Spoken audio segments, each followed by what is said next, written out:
Yo, yo, yo, yo. What's going on? What's going on? We back in here with another episode of the Asset. What's happening? Sorry for the delay. We had planned on coming on Wednesday, but I had some things going on there. Wednesday came to Thursday, and then it was just you know what?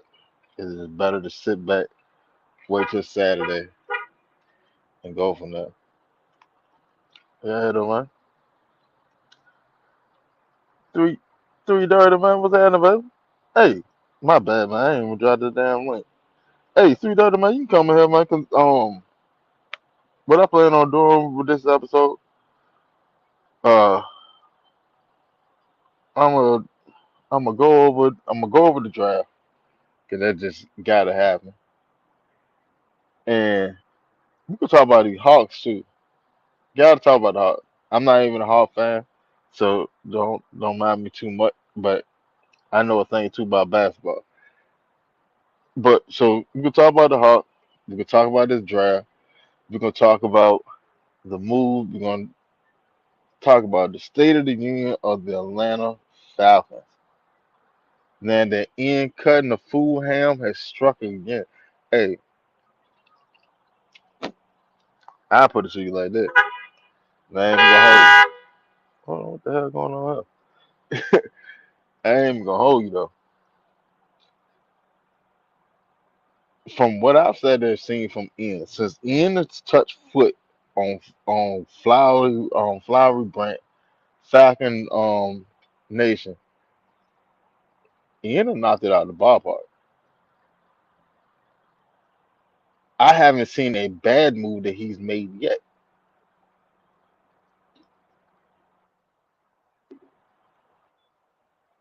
And then when you think that he's done enough, he'd have sit there, flip the script, and would did something even better.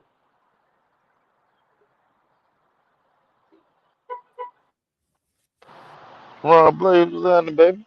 What's up, man? I can't call him, man. How you been? Trying to maintain, dog. Trying to maintain. Shit, man. If I had it like you, man. If I had your hand, I cut mine off. Shit. If I had your money, I would cut my hands off. Well, man. Trying to be like Ron when I grow up. I'm trying to be like Winston. So what's up, though, man? Man. I, I wanted to come on Wednesday.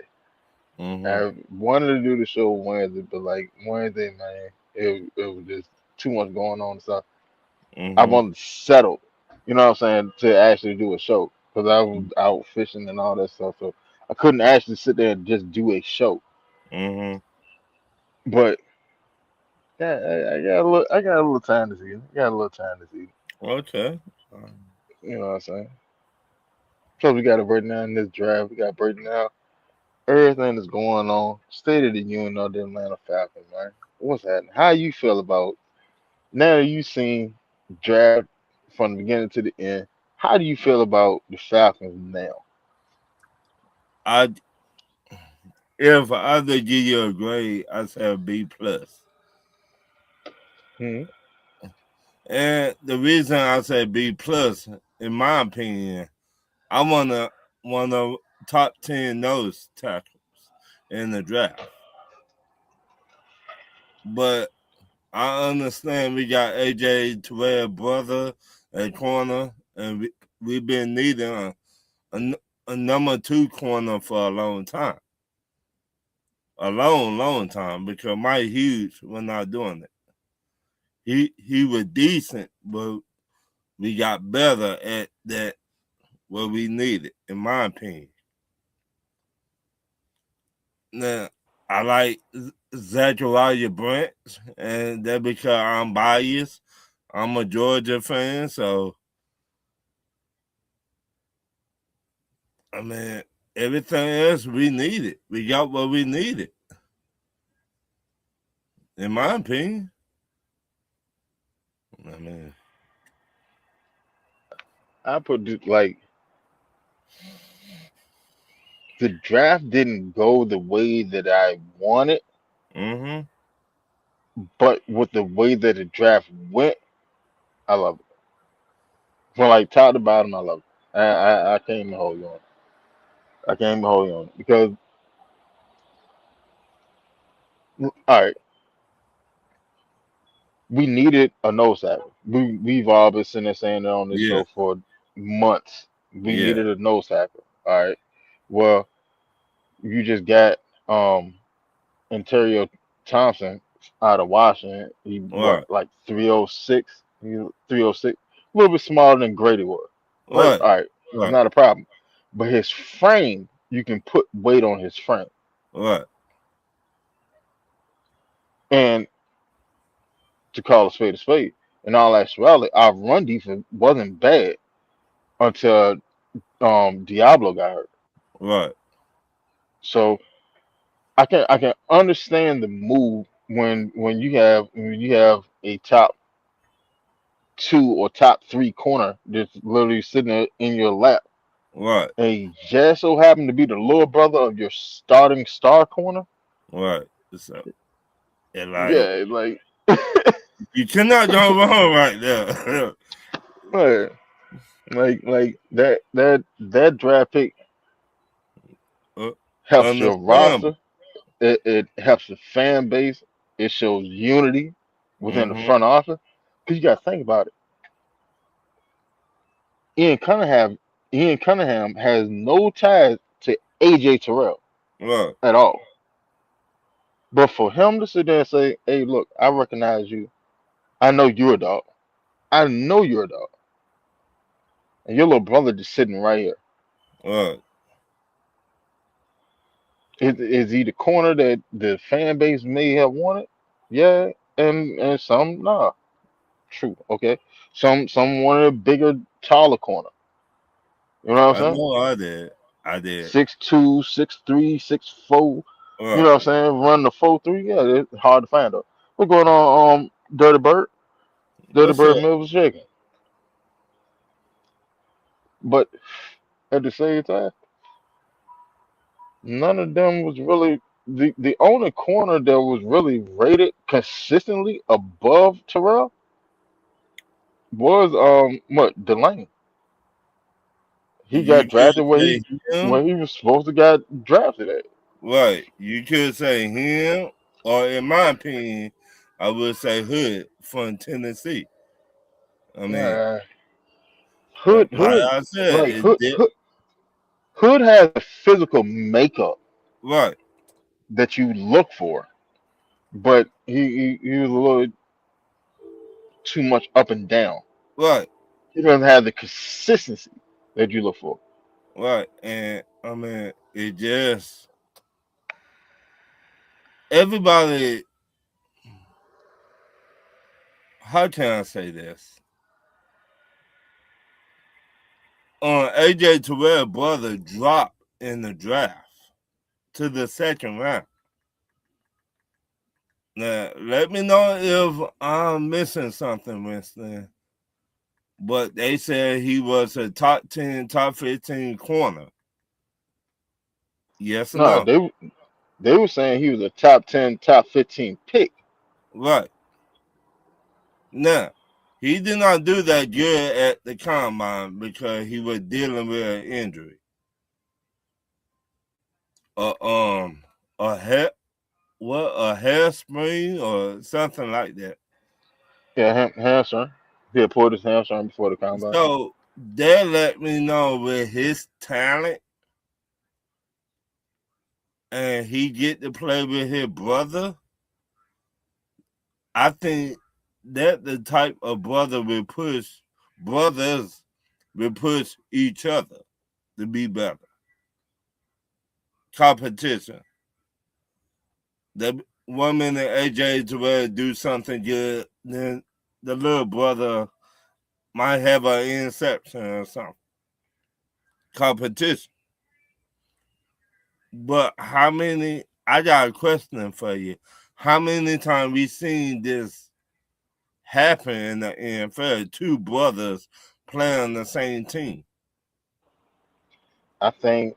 I think the last two brothers that was on the same team was the Griffin brother. I Play want to with say Shaquille, Seattle, right? yeah, Shaquille and Shaquem. I Right. want to say they were the last two brothers that was on the same team. So And then you had the Bennett brothers. They had right, teamed up for like one right, season, but that was well before then. right. But I mean, the more I think about it, I like it. We needed it, so I give it a B plus. I put it to you like that because like I've been sitting there, you know, in my free time. I'm sitting there seeing what people been saying on social media. Well, he's short, he's short, he's short, he's short. Okay, well, let's go look at the short corners that made a name in Atlanta. Right, Brick Rhymes. Yeah, yeah, Brent Grimes. Brent Grimes is shorter than Avion Terrell. Right. Well, Brick Rhymes, what, 5'7", five No, six? no, no. He was 5'10" on a good day. So, On a but good day, depending on the spice on his cleat, he was right, 5'10" on a good day. he made an impact though. How Most definitely. how Now watch many this. corners that we Well, go had go made an impact?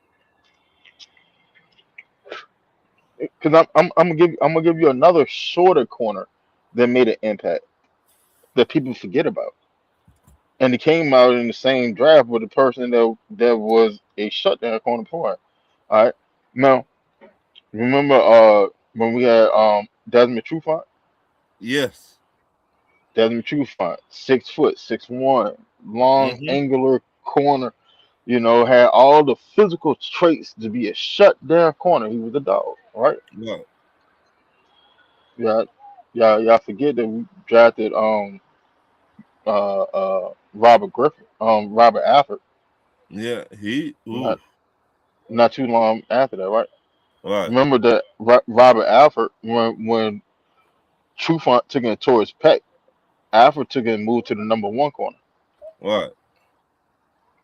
And he was holding shit down. Hell, Alfred had the pick six right before halftime And in the Super Super Bowl. Bowl. Right. That was the last point that we scored as a team. It was Alfred. Alfred, another short corner, Right. 5'10", right? Avion Terrell is taller than him. Right. But see, here's the thing. Here's the beauty of the scenario. Avion is really like if Avion wins the number two corner position, 9 times out of 10, he's not really going to be matched up against the taller wide receivers in the league. Right. They're gonna give that to his big brother. Right. He'll be most likely matched up with the shorter, speedier one, Right. In the slot. which is right up his wheelhouse. Right. Like let me put this to you. Avion literally plays exactly like AJ. Right. He's just a little like an inch or two shorter than him. But they play the exact same way. Lock up, man covered, going for the ball. Don't have a problem with putting the head in there against the run. Like they are physical people. That Right. family there, that Terrell family, the Ooh. motherfuckers are physical. They are physical. Right. Most definitely. And that's what you want. Why? Because your defense is finally starting to build an identity. We are going to all right. You know how every time a defensive coordinator come into Atlanta, they always say the same thing. We're gonna be big, fast, and Mm-hmm. physical. Mm-hmm. They all sit there say the same shit, but none of them do it. Mm-hmm.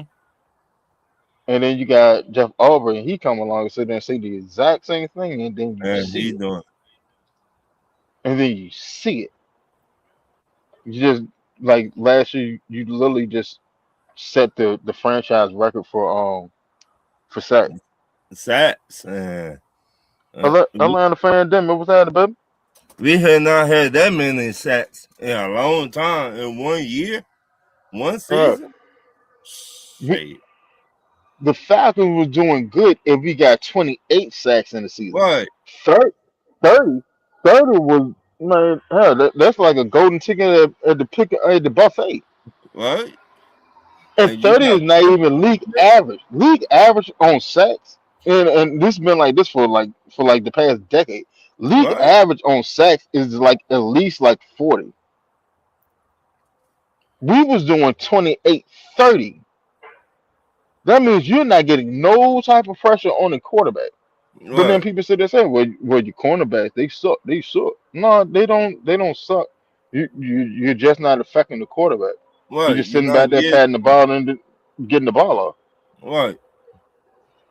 The Like quarterback you, had time in the pocket to call the wifey and eat dinner.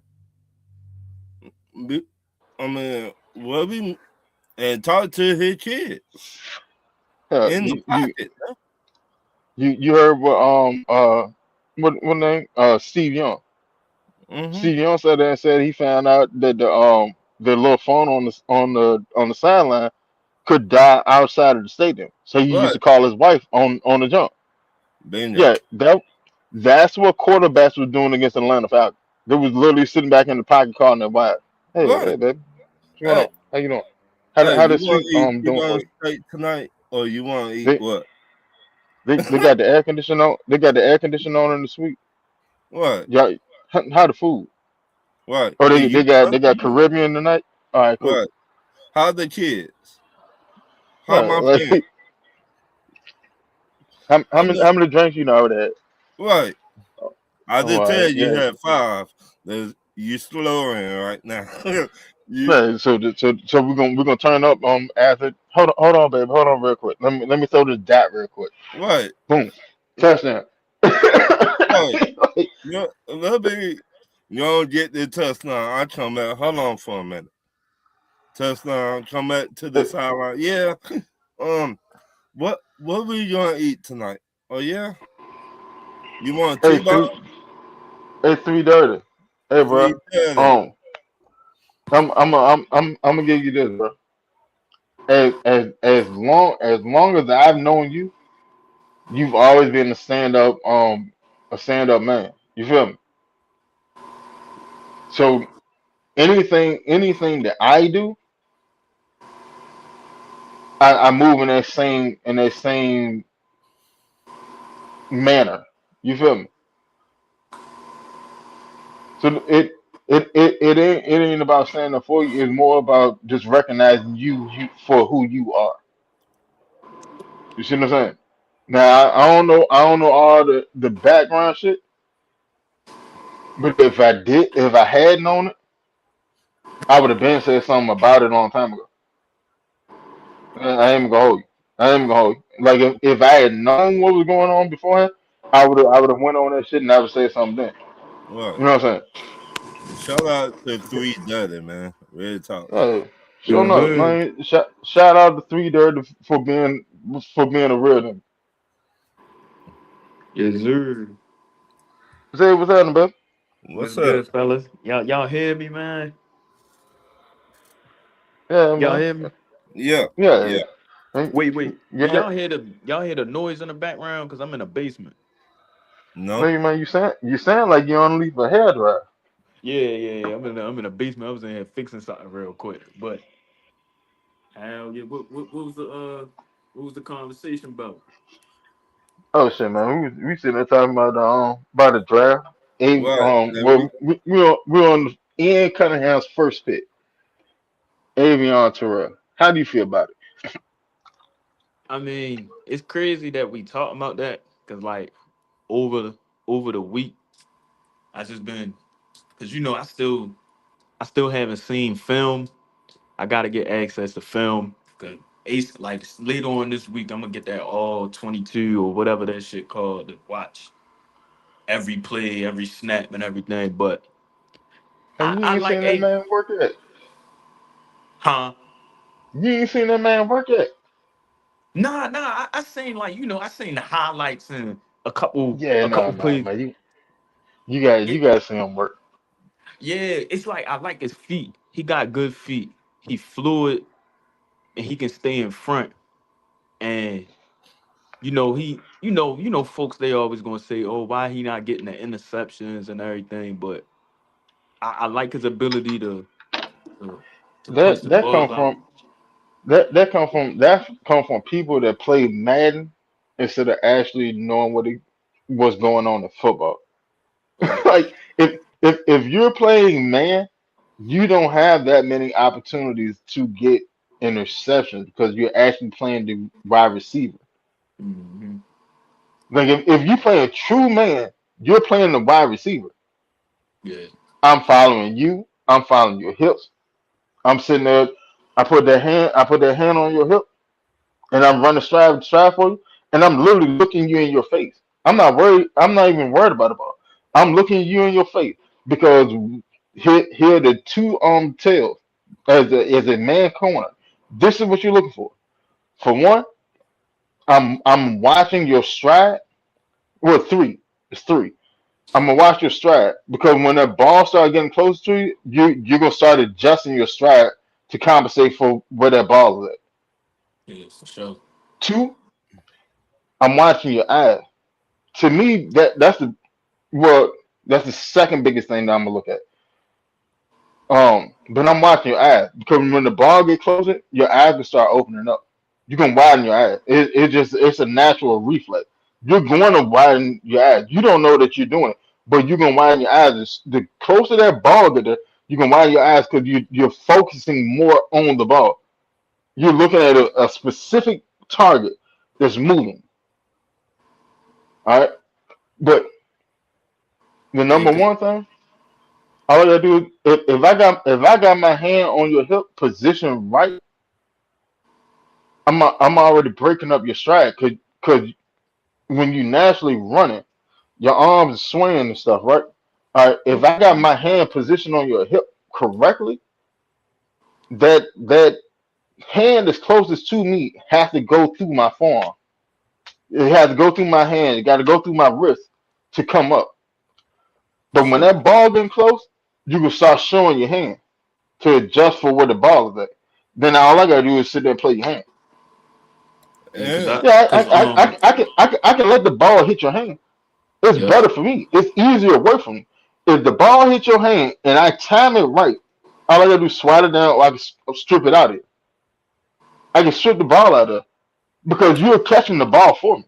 In all actuality, if you're playing the position correctly and you're in phase correctly, if you catch that ball and I'm in perfect position, you're going to catch the ball for me. Yeah. And then like And that's then one I thing. One thing. Oh, I didn't mean to cut you off. no go ahead. Cause like I remember I was watching like a video with it was Steve Smith and Patrick Surtain, and they was like breaking down film on you know cornerbacks, what you see in a receiver, and it was like one thing I kind of took from it was like when the ball up in the air, and then like as a cornerback, you can the receiver's eyes can tell a lot. Like you get what I'm saying? Like if they Most eyes definitely. open, if they eyes open up wide as shit, you know the ball in the air. You get what I'm saying? Like Hmm. they eyes can really dictate that ball mhm. in the air. So like AJ, like I mean not AJ, Avion, like cause everybody just cause when you watching all these interviews and all that shit, they not really cause they just excited about he playing with his brother, but cause I really want to get more deep into his game because I like his game because because I was comparing his height to like a lot of other corners that was like 5'10", 5'11", like Asante Samuel. Um it was like a couple guys who else was his height back in the day that was like 5'10", 5'11", that Well, was still what's Brent his decent Grimes, corner. name? Brent Grimes, Brett Robert Brown, Alford. Yeah. Yep. Robert Alford. Hmm. It's Like so many small corners. it's plenty of them because like what people want to think that that's a small corner, but in all actuality, it's not a small corner. Average corner height ain't nothing but like 5'10" to like 6 foot. Yeah. Then you have your outliers that may be like 6'1", 6'2", 6'3", 6'4". You know what I'm saying? But like Mhm. average corner height is really somewhere between like 5'10" and like 6 foot, 6 foot and a half. That's average corner height. And Mhm. then like I mean hell, they sit there and do the same like they did with Allen Iverson. Yeah, he's 6 foot, but we all know he's like 5'10". What? Yeah. And You know what I'm saying? another Real thing, shit. the reason he don't got that many interceptions because a lot of quarterbacks will not throw it to his side. Yeah, nigga don't throw that shit his way, right? Right, Yeah. because they know he to pitch it off or whatever. And So, I ain't gonna lie, cause I was looking at that Clemson team, like that he was on. You can tell, like them safeties was getting cooked out that bitch, bro. They ain't really had no good. Like last year, they ain't really had no good safety play in my opinion. Like I feel like he ain't have like a Watts but you or a gotta Bates look at behind it. him. Just because you good one year, that don't mean you be good the next year. Yeah, cause it looked like he held his own for real. Right. You get what You I'm the saying? you the hold your own, but your team still to get cooked. Yeah. I put it to you like this: between Avion at this stage and AJ at if AJ was at the same stage, I would sit there and say that Avion feet are better than AJ. Most Yeah. definitely, Yeah. his feet are better than AJ. Hmm. At the same exact point in their career, Avion feet are better than AJ. He He real slide them better. patient. He's very patient, and that's what you want from a corner. You don't want a jumpy corner. You don't Mm-mm. want a proactive cornerback position is in all actuality it's a reactive position. I need to know where you're going. I got to figure you out. Yeah. But I have to have the mental. I have to have the physical and mental capacity to stay patient in my technique until I can figure out what you're doing. Then I can be Hmm. proactive. But if I'm sitting there being proactive, like all right, what's that boy over there? Play Cool. for the Cowboys. The corner that used to play for the Cowboys that had all them damn interceptions. Diggs. Yeah, Blind. Oh, you talking about Diggs? Oh, all right. yeah. Yeah, Yeah. hell. I I use Bland too. Watch it, cause it fits for both of them. All Hmm. right. So in the Cowboys system, they play a lot of zone. They don't play man because they don't have the safety help over top of it. They have Hmm. serviceable safety, but they don't have somebody that's gonna sit there and change the game for them. Right. Right. So we're gonna play zone to keep everything in front of them. All right. So what Diggs and what Bland got paid, they got paid off sitting there doing this shit. We're gonna sit back. We're gonna sit back. Anything short, I'm jumping. I'm gonna jump that. Yeah, sure. And that's how you got so many interceptions. That's how you got so many pick sixes. And it looks exciting. Yes, it is. It's very exciting. But defensively wise, it's bullshit. You know why? Because if you don't have the safeties over top of it, I'm gonna tell you exactly what I'm finna do. I'm gonna double move the shit out of your ass every time. And I'm a hit you double from move. top. I promise you, I'm gonna at least run a double move on you at least 5 times in a game. You know why? Because I know you're going to jump anything Right short. on this shit. I'm gonna get right to that spot. Whether it's like Yeah, towards the sideline, middle of the field. You get what I'm saying? Because you can just exploit yeah. that shit so easy, bro. Like, I, I'm a double move the shit out of your ass to open up this massive window for the quarterback to throw in. Because there's nothing your safeties can do because they already in retreat mode in the first place. So when I get once I done double move you and got you out of the way, I'm literally just running scot free. All I need is a competent quarterback to make the throw. make the read, bro. That's why I couldn't. That was my thing with Richie Grant, bro. He would fall for anything, anything out that motherfucker, bro. Like, it was just like he wasn't like, could you just see the difference in Watts? Watts not going. Watts is so patient as a safety. Even though that was his first year, it was just like he just stood there, reading the situation, reading what's going on. He knew when and when not to jump at it.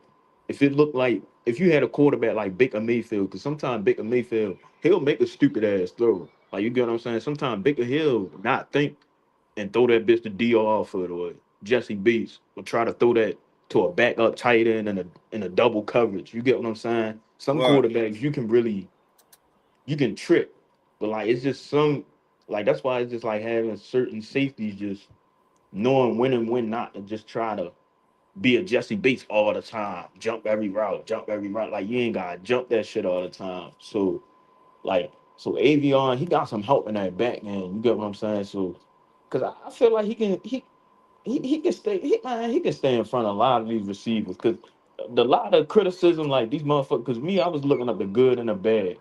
All they kept saying was like, all right, what is his chances if he line up against a 6'5" receiver and all that? Like, what is his chances? But I still feel like he got the finesse to stay in front of him, keep that wide receiver towards the sideline and try to get in front of him a little bit to not just allow that. I don't know. Because I don't think he that bad against the big receivers. Yeah, he got the worth to be able to play and stay in technique. What's going on, Chandler? What's up? What's up? What's What's up, up? What's happening? Chandler? Man, go ahead and introduce yourself, man. The first time you came on the show.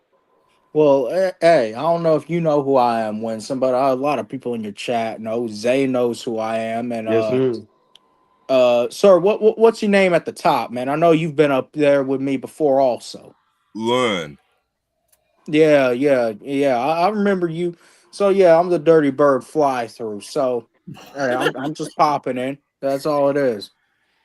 I Oh, see. Oh, and OG's in the chat too. OG can definitely tell y'all who I am. What? three, 330. yeah, yeah.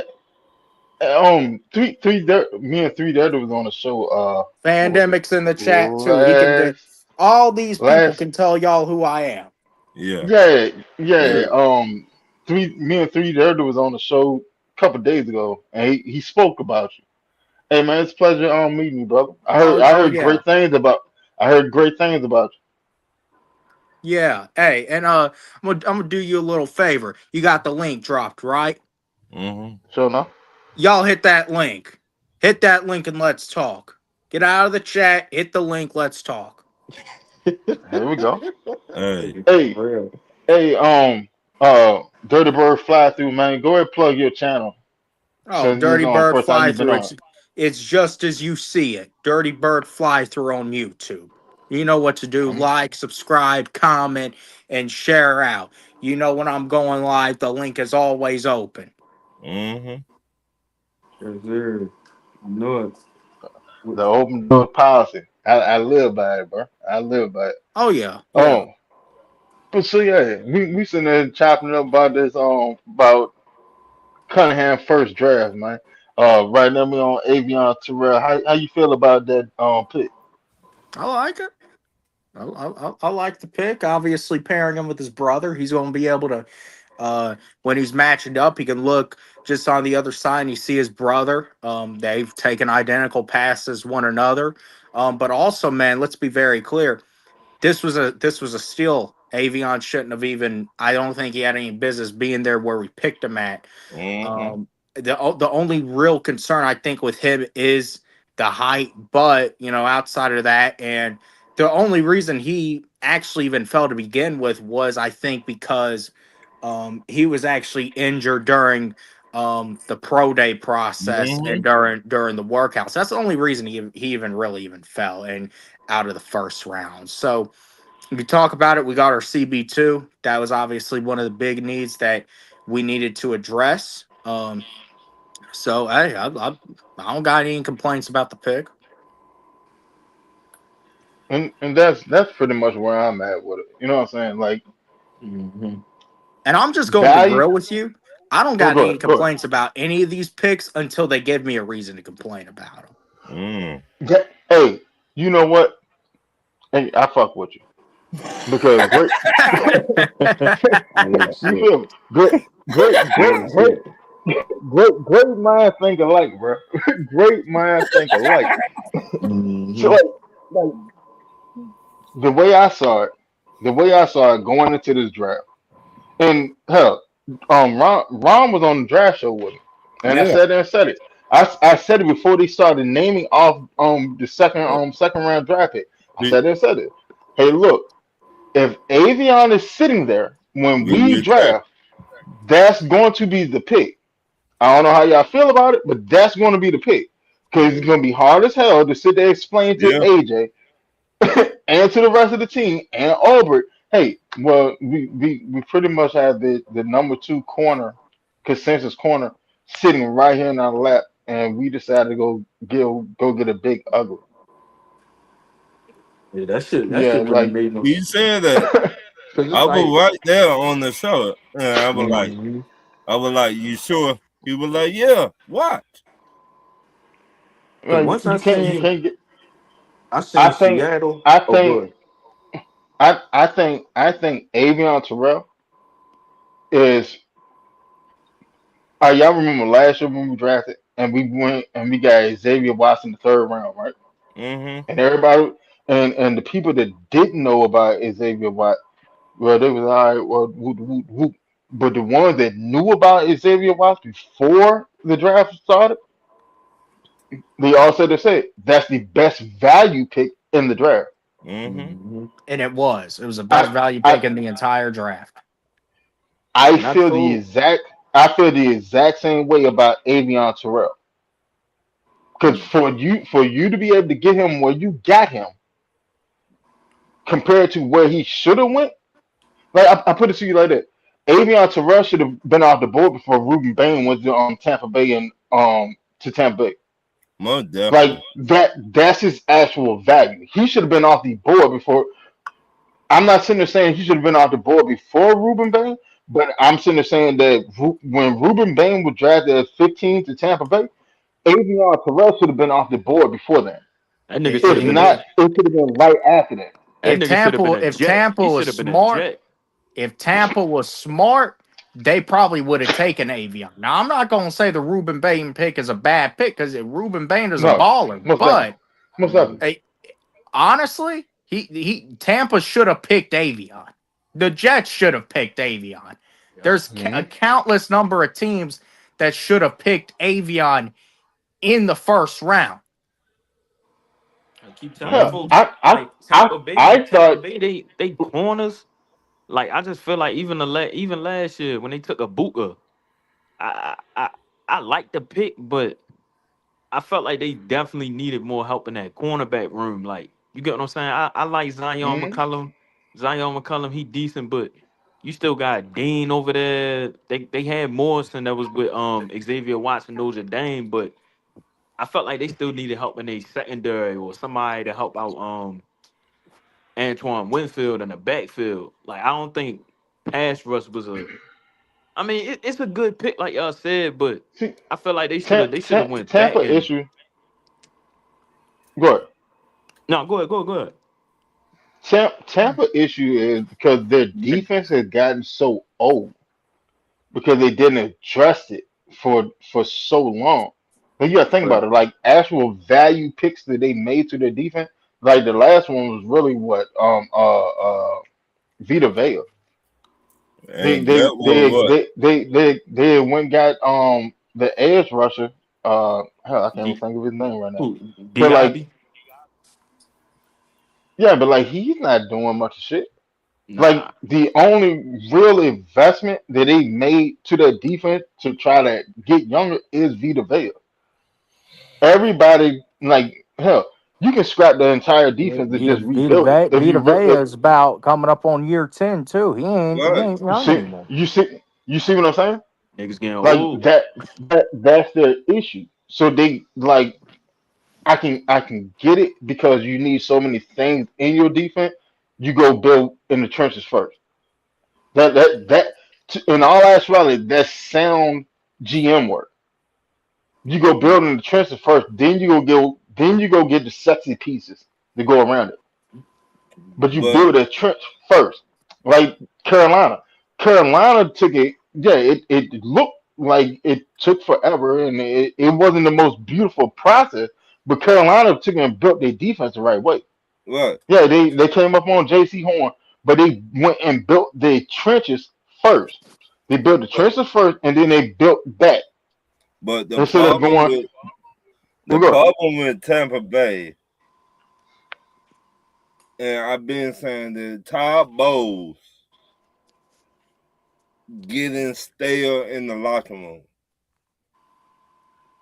Let that sink in. He been there for so long that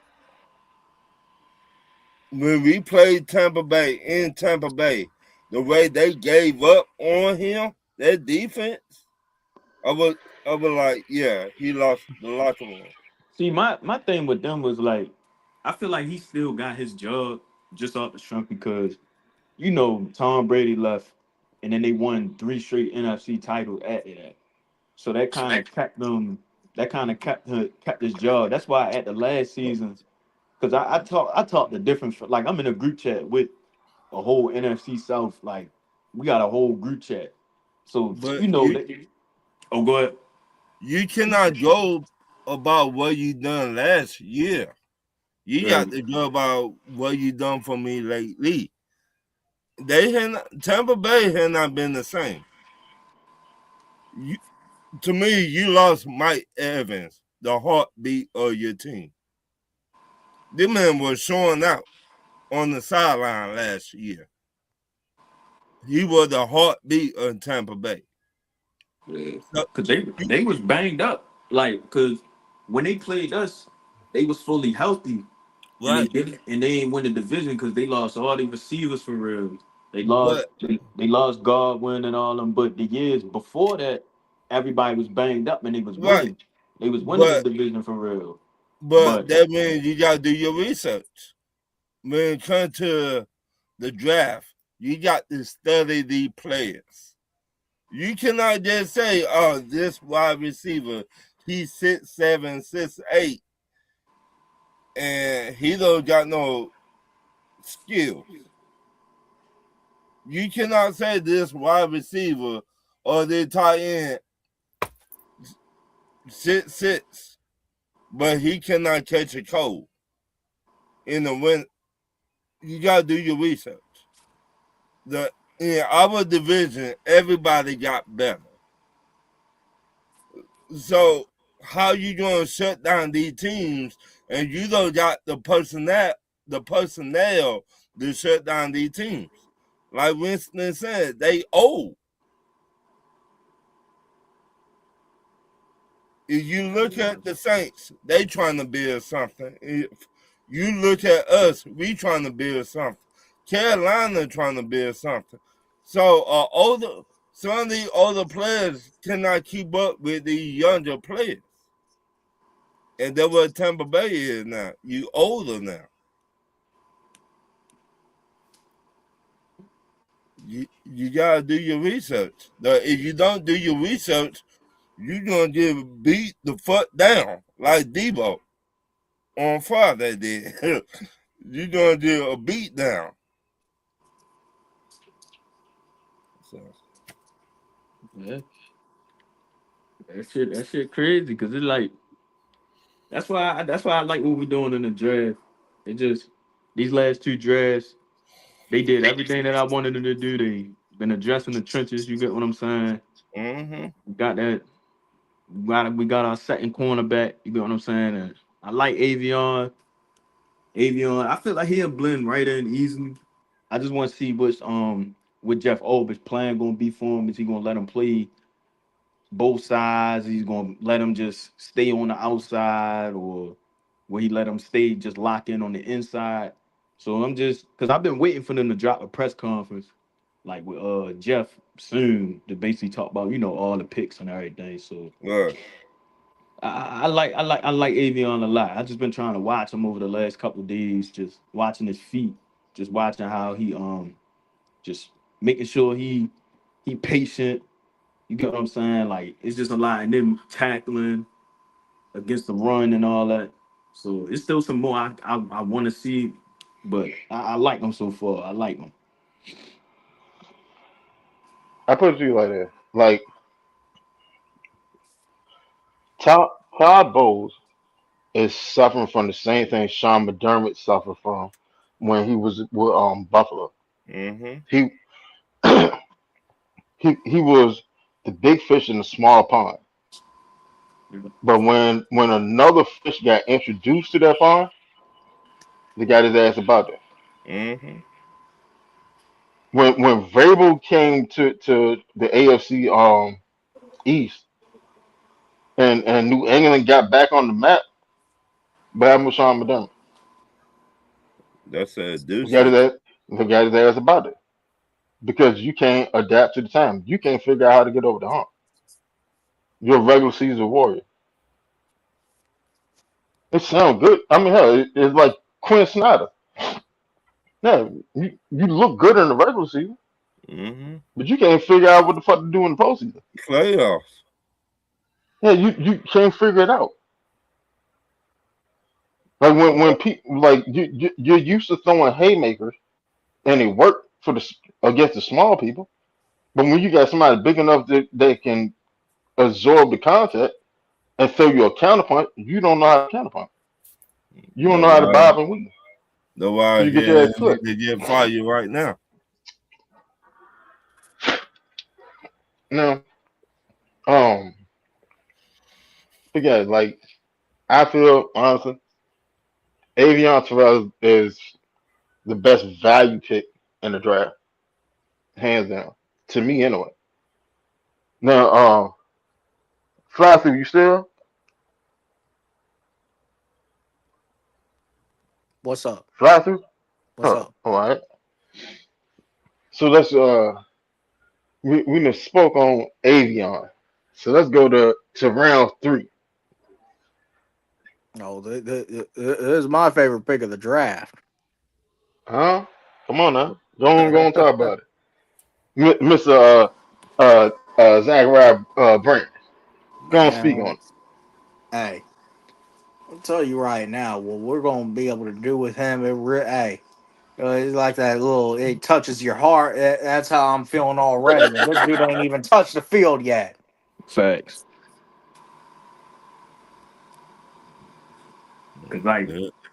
I I like when he you were still going, Chandler. Oh no, hey, y'all go. So like I like this game. You get what I'm saying? Like he gonna blend in. You get what I'm saying? It's just he the wide receiver that we needed.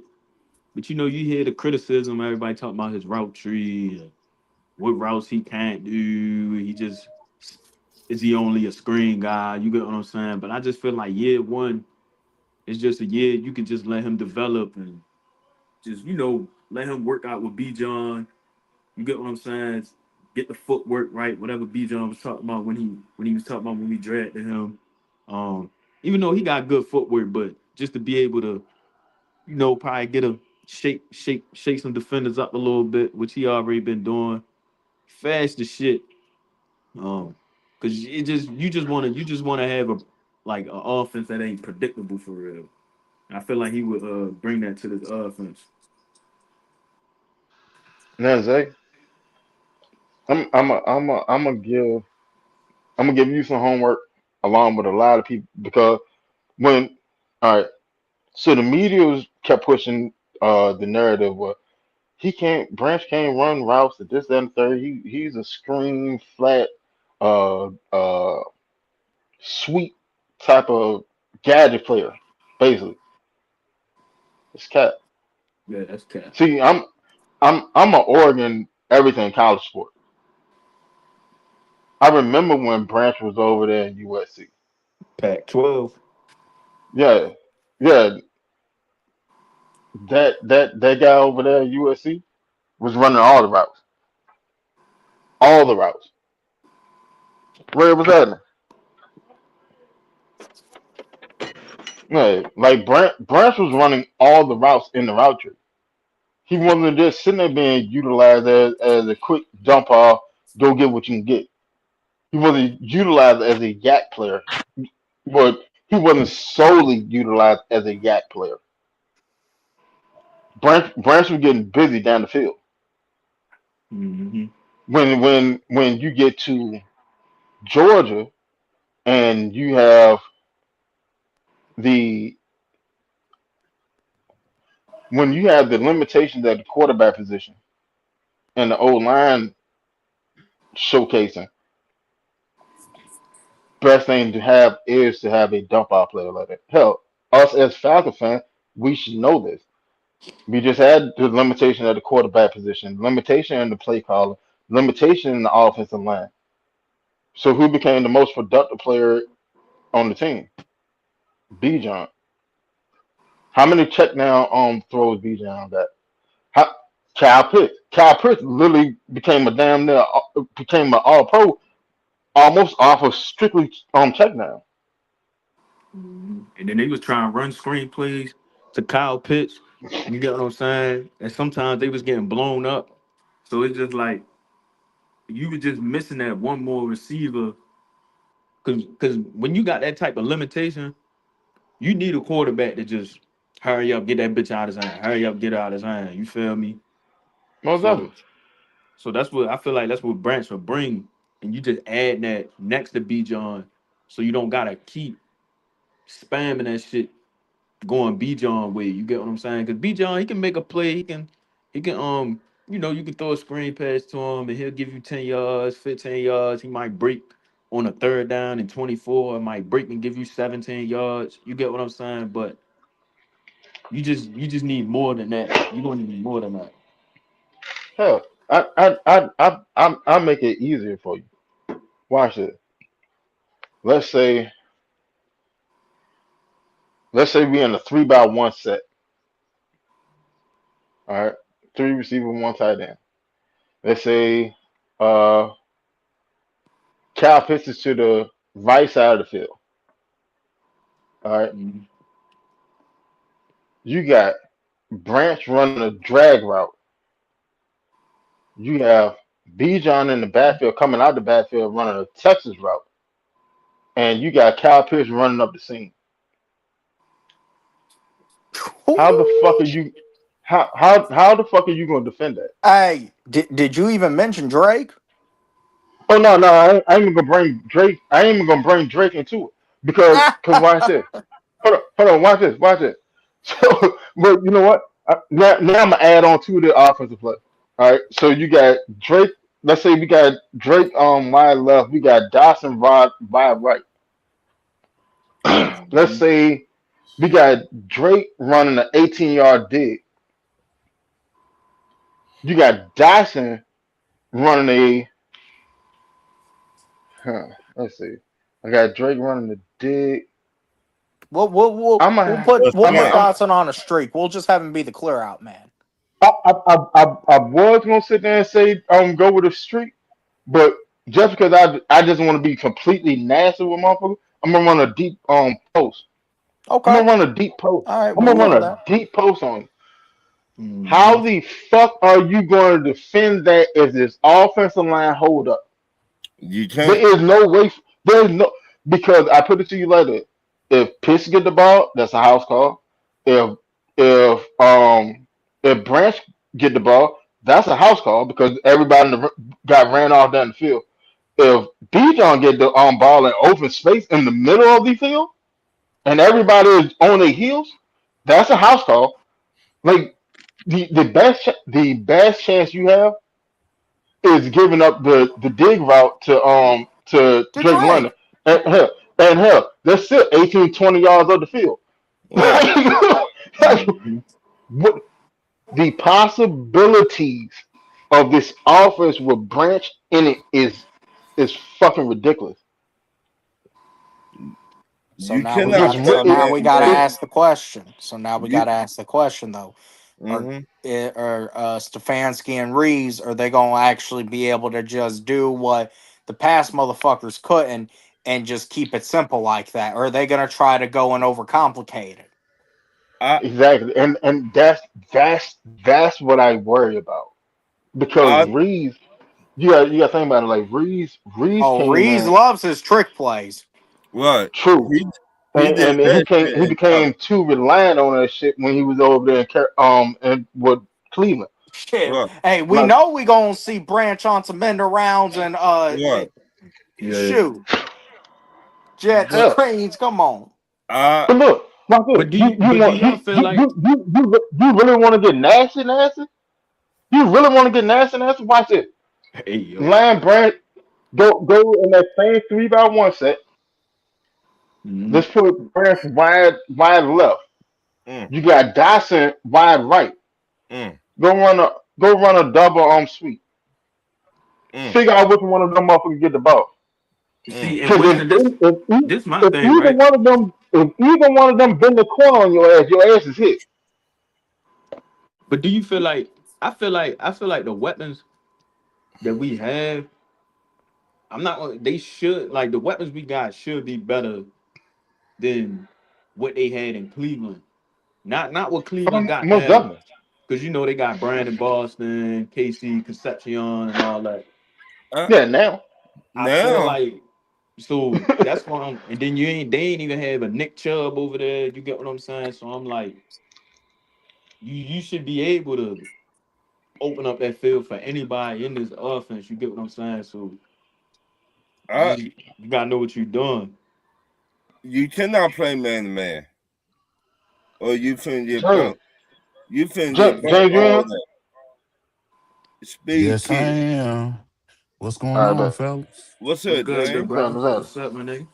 You up? cannot Go ahead, man. you cannot Go play ahead, man to Ron. man. You can't. Though you finna get bumped. Barbecue chicken Come all on day. now. You cannot play zone. You can't play zone. So what you gonna do? Mm. Get your What ass you gonna smoked. do? And If look, this offensive coordinator that is surrounded by three other previous offensive coordinators is able to put just a A dad. competent competent offense out there on that field. Your Woo-hoo. ass is cooked however you want to look at it. You can't go man because there's too much speed on the field. You can't Plus go positional zone. plus positional mismatches. You go zone, we got enough big bodies and spectacular players that we still gonna eat up your zone. What the fuck can you do? Go ahead, go zero blitz, and we just run drag routes behind that motherfucker and still torture it. And the worst thing about it, the most dynamic motherfucker is in the backfield. You worried about the thing that's sitting up on the line of scrimmage. The most deadly motherfucker on the team is in the backfield. So while you worried about that and we done ran you off the field Then or on down the field, then you got this Hey, 6'2", 222 pound motherfucker we that like grease lightning come out of the backfield. What are you going to do with that? And if that's now not good enough for you, we swap that out and go put a 232 pound 6 foot running back or 6'2" running back there to go run the shoulder pads off your shoulder. yeah, I like Brian What are you Robinson. going to do with so that? I now like Brian hold on. Robinson. I I got like one I question like though. Brian There's Robinson. only one question. That all sounds great, but there's one question left that's got to be answered. Who the hell's going to be throwing the ball? make the best man win. I Okay, I, I put you right or there. is it going? Or If that either of these men going to even be able to compete? I Yeah, I no, they think they they they will. they both be able to compete. But Right. Let me my let me my say thing is this. this: if they are even, you go with Penix.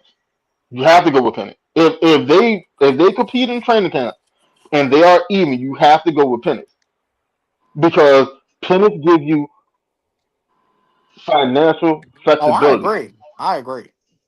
You But have to, for one, you need to see what you have in Penix, and two, if Penix is that dude, you still got this season and two more seasons of financial control. see, I think Tua got something to prove. I don't give a damn. He should have proved But that when he was what in what I Miami. mean by that, like what I mean by that, you know how you be up here 1 minute, then you fall all the way down. That's what happened to Tua in Miami Dolphins. So he like, Yeah, oh, y'all forgot about me. I Hold yeah, finna on. but show Let, y'all who I really let me is. say why, this. Let why me that? say that. Why that? Let me say this. Let me say You this right quick. you forgot when Tua had that press conference last season and he threw down there everybody on the bus. The I, the coach, his teammates, all that shit. Like that carries weight That's Right. another as a thing too. leader. Y'all want that As, type of energy See, around leading your team? as, as, see, look, as a leader I of the had team, two, as a I leader had of the two team, questions, right? that should carry weight because the Mm-hmm. player, yeah, like the fans, us as fans, because we're Falcon fans, a lot of us didn't know that happened, or they forgot about it happening. But Right. you're coming over here and I mean to be honest, this is another reason why I call him in cutting the food because you literally got two for free. You got them for free. He got them for food stamps. Stop it. He literally he got two for free because when Kirk Cousins took and signed his deal with the Raiders, he signed for 1.3, right? So we What? saved 1.3, which is what we paid for Tua. So you got Tua for free. Yeah. Mm. So Ron, just to answer your question, and again, how y'all fellas doing? All What's right. The way good, I James? would, if you look at the totality of the quarterback competition, what Winston is saying, the financial barrier within the measure, you want peanuts to What? win that situation. If you look at what if Peanuts wins that job and do what he has to do this year, What? then the building of this team for 2027 and 2028 becomes critical because you don't have to invest in a quarterback. What? You got your quarterback. You could build around your quarterback. As in with Tua, if Tua does a good job, that's almost a guarantee that he's going to get another $200 million contract. What? And you I And don't then agree. want look, that. and then James, look, I had a question for you, right, James? Because I know you just popped in, and I know you're an Alabama fan, right? Hmm. So niggas was just talking about Tommy Reeves. Hmm. What was like? What's Uh-uh. your opinion? Because I know you watch games and all that. Uh-uh. What was your opinion on his play calling when he was at Bama? Uh-uh. One of the worst offensive play callers in Bama history, to be real with Sheesh. you. Uh, Mm. to be Mm-hmm. honest with you, Mm-hmm. to be honest with you, the thing is with Nick Saban, because he was the last offensive coordinator before Right. Nick Saban retired. The thing Mm-hmm. is with Nick Saban, he keeps the playbook intact. Like he Right. doesn't let the offensive coordinators change the scheme too much within the playbook due to the simple fact of the familiarity because the playbook was originally created by Lane Kiffin, to be honest with you. For And sure. um and the thing is within that situation is he doesn't want to get away from it because it's a winning formula. Only thing when it's a winning formula with Nick Saban, he likes to keep mainly almost everything intact. If Mm-hmm. anything can add to be beneficial to it, then yeah, he'll add that within the playbook. Common reason within the simple fact was generic and bland within the playbook, to be honest with you. Even though we went to the playoff that year and we lost Yeah. in overtime, it could have been games that he could have called the game plan a lot better. For sure. Now, within the situation overall, him being the Falcons offensive coordinator, I'm intrigued to see if there any progressiveness within the situation because I can't determine from the Cleveland situation because he took over mid-season last year. Yeah, because Kevin gave him a play call. Yeah. Yeah, Mm-hmm. in the middle of the season. So really, it's his coming out party with us this year. Because I was just really because I know he had Milrow was his quarterback then for real. Because I was just Hmm. I always just looking at it like because you got a guy like Alex Van Pelt, like he was an offensive coordinator with Stefanski. So I'm just hoping, like you said, if he can emerge, you got better weapons. You get what I'm saying? Than you probably had when you was at Bama, when you was at Cleveland. And it's kind of hard to judge when you was at Cleveland because you ain't really had the weapons. You rotating quarterbacks. Hmm. So I'm trying to see like, can he get creative? Can he? Because I think in Cleveland he started out tight end coach. Then Yeah. they promoted him the year after as the OC. So because I just want So to know about Tommy Reeves because I don't really know too many Bama fans that really watch Bama for real. So so Tommy Reese was the offensive coordinator at Notre Dame yeah, before he came to Bama. yeah, I Within the remember that. situation, within the situation. his offense and his utilization is amongst the tight ends. That's why I feel confident that Kyle Pitts is going to eat because Tommy Reese specializes in getting tight ends open within the scheme. That's So why. That's why. Oh, go the ahead. Go thing ahead. the thing is with Tommy though, he has to utilize the whole offense and get and scheme the whole offense. And with the pieces that he had within what he have right now in the quarterback situation, it shouldn't be a problem. Because I feel like his quarterbacks really weren't that. That's the only thing with him. Because I know his offenses really weren't that. No, his quarterbacks that he had, even when he was a Notre, because I think he was in Notre Dame with Xavier Watts. Watts was there. Xavier Mm-mm, Watts, he was.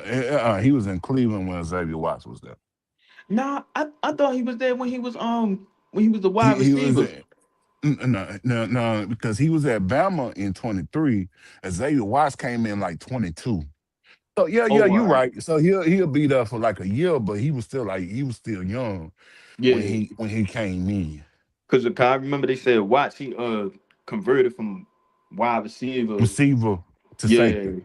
hmm So it was just Mhm. because I was trying to do my research on him, trying to figure that shit out. But that was my main question because I was 'cause I ain't really watch enough tape. So you Yeah, I know, watched the whole season worth of tape on Tommy Reese that last year.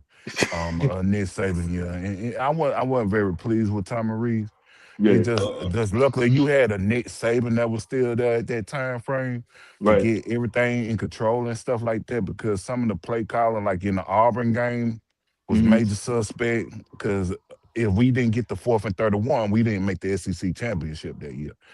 So if you look at the totality of Tom Reese, I'm not a big fan as of right now, but Right. I am looking to see if he elevated his calling and his gameplay this year. It shouldn't be blamed. We shouldn't have to go from a Zach Robinson to another situation within Tom Reese. Because hmm if that's the case, Stefanski needs to be calling the offense, to be real. Yeah, that's because you got two running backs. You got Brian Robinson. You can use him. Dotson.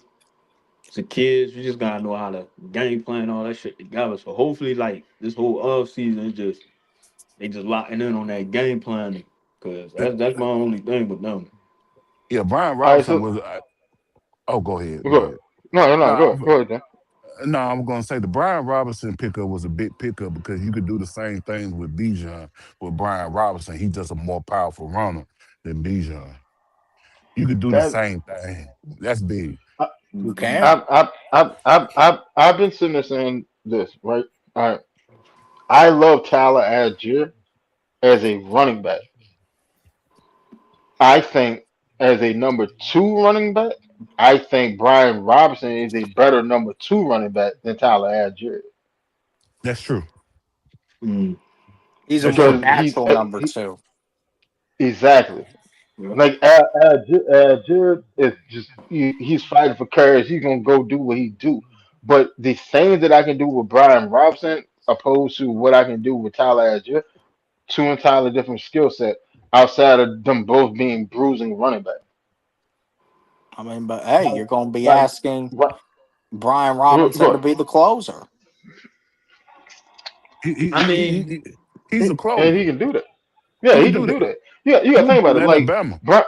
Brian Robinson is only like 2, maybe 3 pounds lighter than Tyler Algier. He's faster than Tyler Algier, and he can catch the ball. Like actually run routes and catch the ball. And he Algier is somebody you check down to the flat and and you he go can get what still you run get. someone over. Exactly. That's what I'm sitting there saying. Like for a complimentary back at the number two position for the Falcon, Brian Robinson is a better fit than Algier because you don't really have to deviate off schedule from the offense that you were running with Bijan than like what you were doing with Algier. When Algier got in the game, yeah, all right, so we run gut, we're gonna run a little off tackle, and we may check down to him in the flat. And we're Cool. only paying him $2 million. So See what I'm saying? Like That there that goes Ian cutting the fool again. cutting the fool, cutting the fool, bro. Done. Like I don't think people actually understand what Ian has done because you got to think about it. In free agency, Ian brought in what like 15, 16 on players. Mm-hmm. Majority of all of them is on 1 year contract. Majority of all of them are on 1 year contract. Yeah, and I Now, just I just like he addressed special teams. That was my big thing with him. Like he yeah, did. most definitely, most definitely. He Mhm. he he got busy with it. But now watch this. All right. So let's say out of this ballpark, out of 15 players, at least 12 of them got a 1 year contract, but all of them have starting potential. Your mama Okay, said it a proven deal. right? But even outside of that, because it ain't even got to be a proven deal for us. Because if you become a starter and you leave and go somewhere else and go sign a bigger contract, you get a compensatory pick. Oh, Right. picks. Like Ian has pretty much damn near locked us into 4 compensatory picks. Just off of what he did in the offseason before he even got to the draft. What he did in the free agency has pretty much damn near locked us into 4 compensatory picks. Now, where it'll fall on the spectrum, I don't know. But we almost a lot to get like 4 picks. When Ian sat there and said in his first press conference, this will be the last year the Falcons have only 5 picks, he Mm-hmm. meant that shit. We didn't have 5 this year. We had 6. Yeah, because he traded now. He traded. See what I'm saying? Like he stand on his word. It's so refreshing to actually see a GM sit and say, "Hey, look, this is what it is. I don't like this. I'm going to change this," and then he go proceed to go do such in a And what timely they fashion. and what they drafted with them picks too, boy. Boy, look at here. That's a whole nother subject, though. Go ahead, Winston. Man, I'm because Hold hey, sorry. on. you know Terry Fontenot, he would have went ahead and we would have drafted a project defensive tackle with that first pick. No, you better bet A it. motherfucker who runs a 4.6, but he don't know technique for shit. You know who would have picked with that on that first second round pick? With Who that you second think round pick, so? Who you think we so? would have if Fontenot was here, we would have fucked around and got UR Bernard. The big ass Nigerian motherfucker. The Mm-hmm. Cowboys drafted. Yeah, we would end up drafting him. Oh yeah, yeah.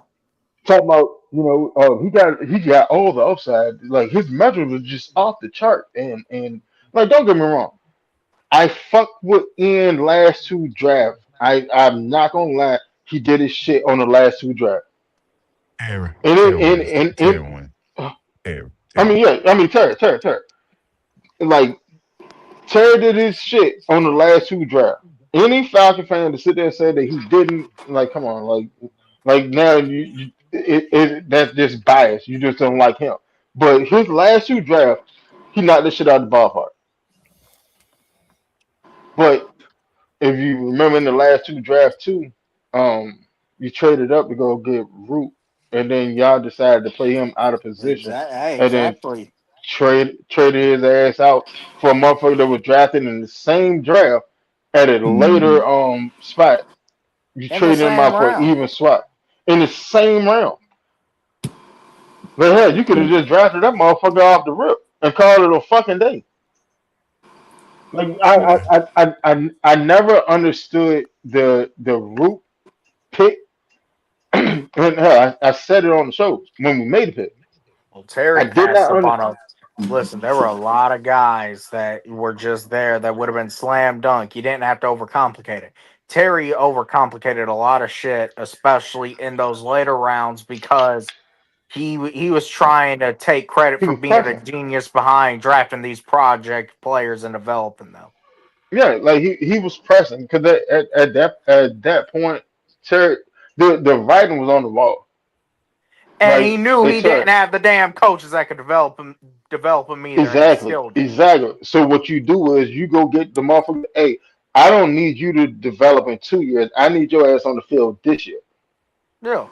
Like with any competent GM, your first your first 4 round picks, they should be touching the field this year. And I'm This gonna year, be honest. your first 2 to 3 should be starters. A lot of people say that the Kirk Cousins thing is what did Terry in, and I'm not gonna say that it didn't have a major part of it. But what I think really did Terry in was these draft decisions that he made. Most definitely. Like, Hell all yeah. right, go back to Terry's first draft. How many of them motherfuckers still in the league? Not on the Falcons. How many of them are actually still in the league? Only one, Go because through. Dahlman actually retired. Well, no, because all right, Pitts is still here. Troy Anderson, yeah, Troy Troy Anderson Anderson came in wasn't the that. first draft; he Well, was the no, second And draft. no. Jalen Yeah, he was Hawkins. second. He was second draft. Audio is out the hall. I mean, I'm out the league. Jalen Hawkins is playing what for the Steelers now? Jalen Hawkins, that Yeah. was the mid trough.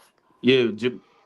Oh, I thought Huh? Jalen. No, Hey, Jalen was. let's run No. Yeah, through it. because Okay, Jalen Terry Hawkins Fontenot's first came in draft. with Lindstrom and McGurk. Yeah, Oh, he did. damn. He came in with Terry Lindstrom and Font. McGurk. Hold on, Terry Fontenot's first draft. Okay, he drafted Kyle Pitts. Second round, he took Mm-hmm. Richie Grant. Is Richie Grant still in the Mm-hmm. fucking league? No, No. keep going. Audio The, Medina the came third what? round, we 400? know that motherfucker still ain't in the league, so let's not waste any time. Fourth round, Dahlman's retired, and yeah, Darren Hall, is his ass still in the league?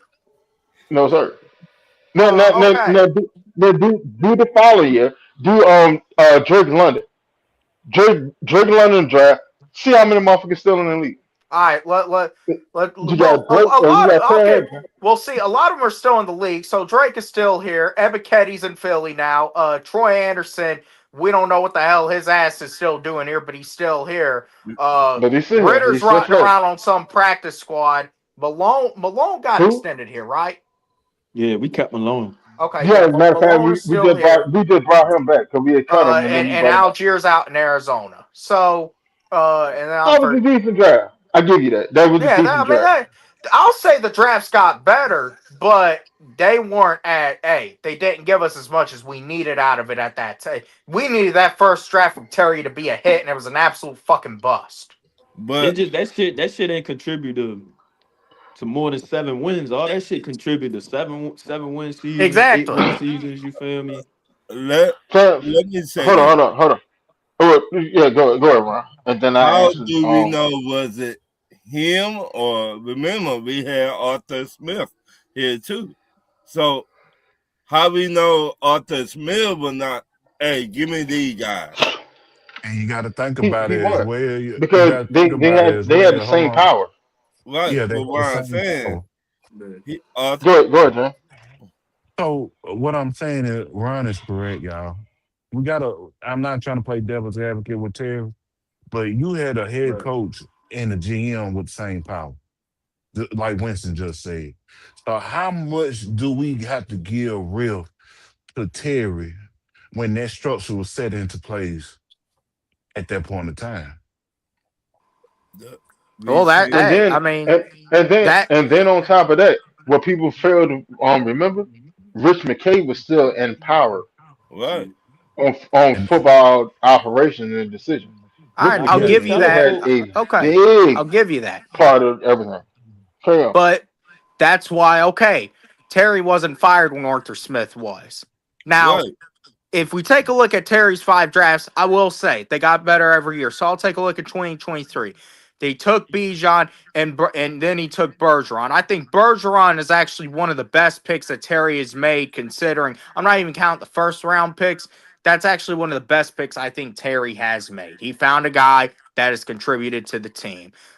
Who'd he take in the third round that year? Harrison. I mean, that was a solid draft. You had Harrison, you know, and then after that, I really kind of forget. Was it like Clark Phillips? And who He's else was it? My boy, DeMarco Hellum. Helms. Yeah. Hey, yes, sir. Helms. Yeah. Hell on Will Hell. Mm-hmm. Yeah. I So I mean, mean, Say, can't yeah. you mean can't cover Helen? So Oh, you gotta shit. keep it Oh, a bean. I'm a Bama but fan. Got to but keep it in the bean with I did we that shit on seen purpose. we seen a lot of head coach don't got Yeah. that much power like we think they really got. We seen that. Okay. For example, the Saquon Barkley, the Giants as head coach. He did not really have that much power like we thought he did. Did they really ask him, do you want to keep Saquon? He was like, mm. So, the thing was he had to make a decision, right?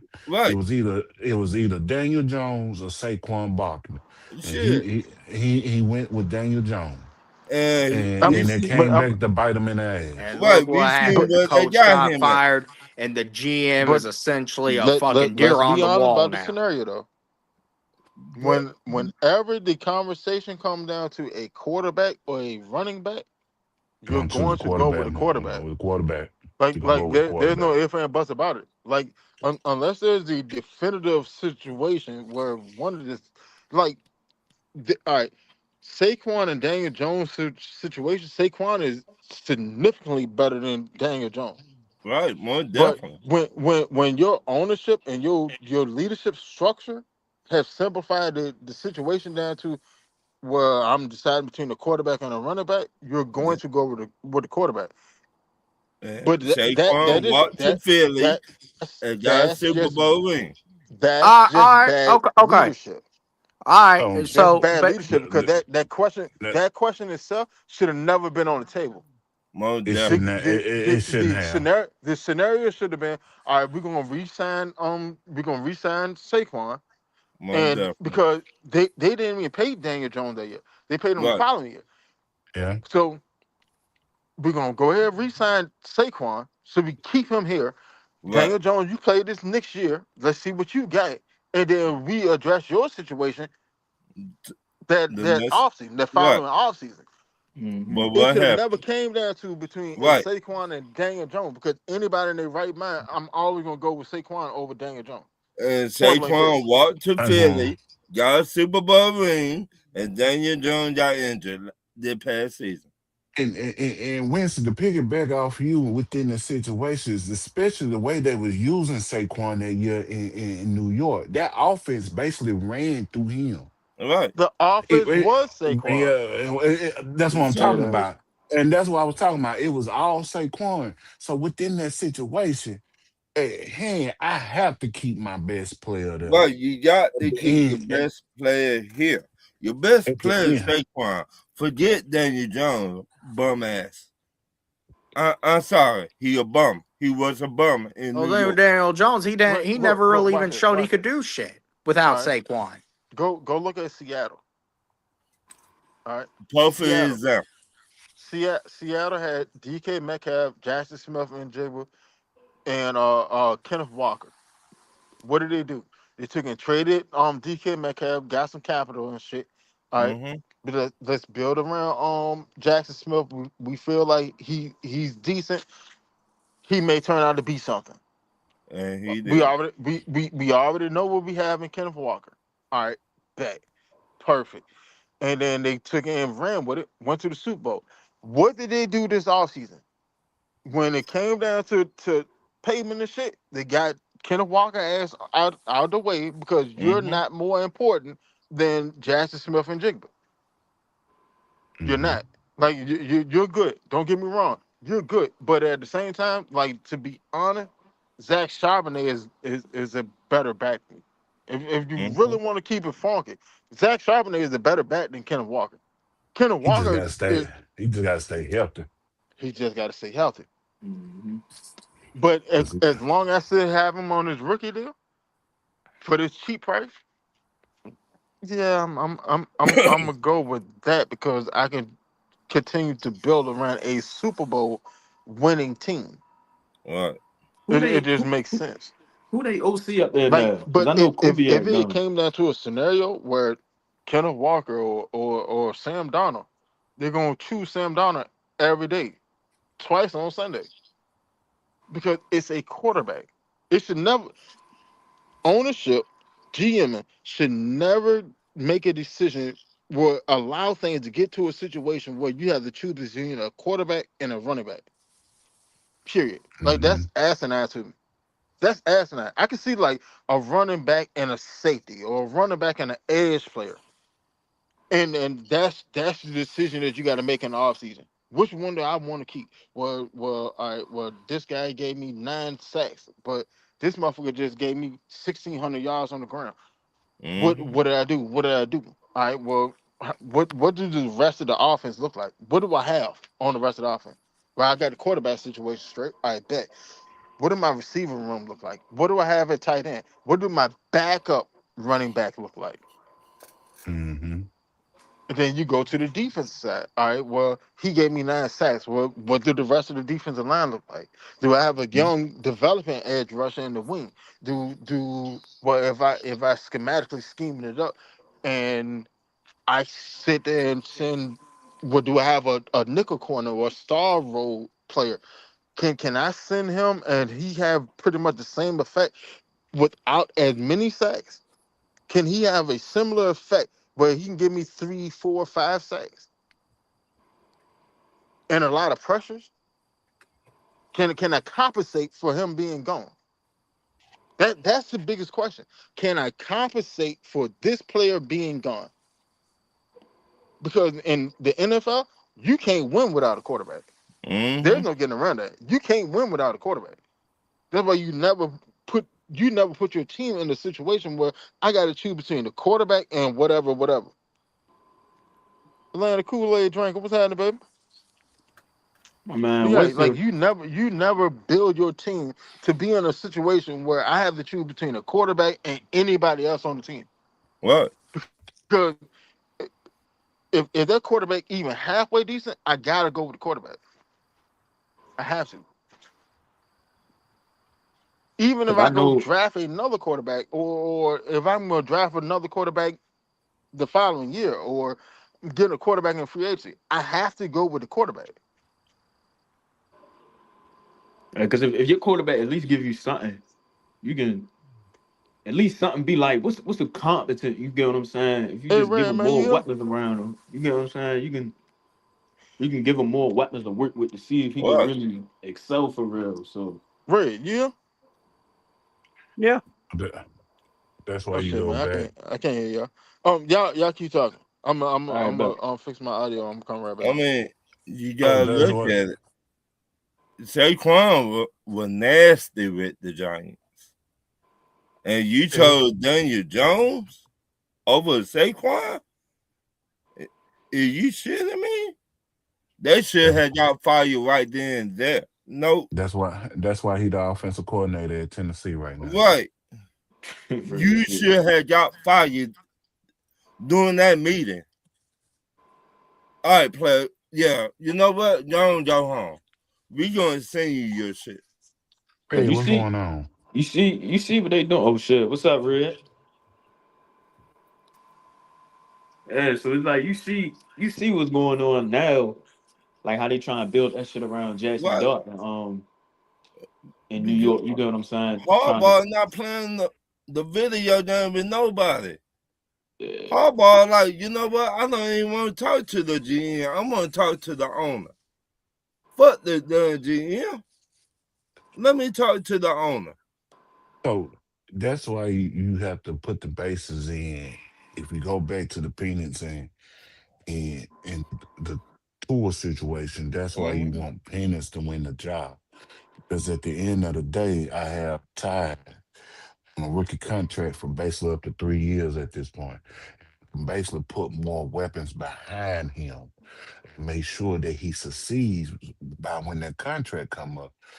Have everything in place for him to be successful moving forward on his second contract within Yeah. that situation. And Because then you don't. th- Oh, go ahead. now, and I'm just going to say that's why you do that. Because at the end of the day, you want to make sure that because the team always going to have holes on them. Because the players get older, the clock run out and they may not be up to par. You may have to make some financial decisions and things like that. So the team always gonna have holes. So within that situation, that's why it's up. It's most important that you try to lock deals, get deals done. So when you know what you can do within that situation for following season. The Giants had many holes within that team. Even though they had a good year that year, they Right. still had many holes within that team. But Saquon covered made basically 85 to 90% of that offense Mm-hmm. up within the skills that he had. And within that situation, that should have been a no-brainer to try by all means to keep him in New York. You try to Right. undercut him. You try to undercut Saquon for what he did and not pay him for what he's worth.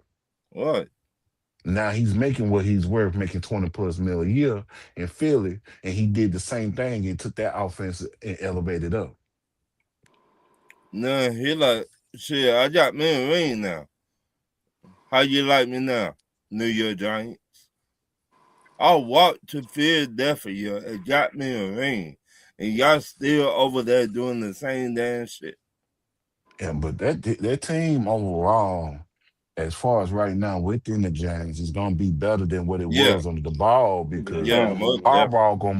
Harbaugh gonna put that shit together over there Most and Mm-hmm. definitely. everything, and he gonna make sure that they don't repeat the factors and everything like that of that nature. It's that NFC East gonna be a tough division in a It's couple of gonna years. be hell.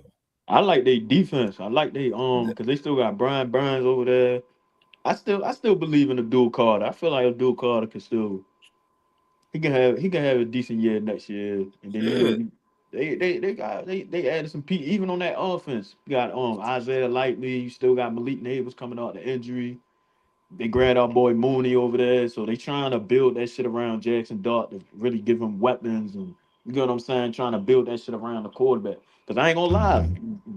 John Harbaugh did the same thing for Lamar for real. You get what I'm saying? When Lamar was Right. coming in, gave him his tight ends. You seen that he liked the tight ends, so you was like, all right, let me give him Mark Andrews. Then you wind up giving him a Isaiah Isaiah Likely Likely. as well. You get what I'm saying? So they built that shit right around Lamar, even though they ain't win shit, they ain't win no Super Bowl or nothing, but they still built. He still had success, no matter what nobody said. He still has his success for real because they built everything around his strengths for real. So that's all you gotta do if you got a quarterback. Just build around his strengths. And the thing is, within the situation, that what's different now from what he Mhm. had in Baltimore and with New York, he got a receiving core.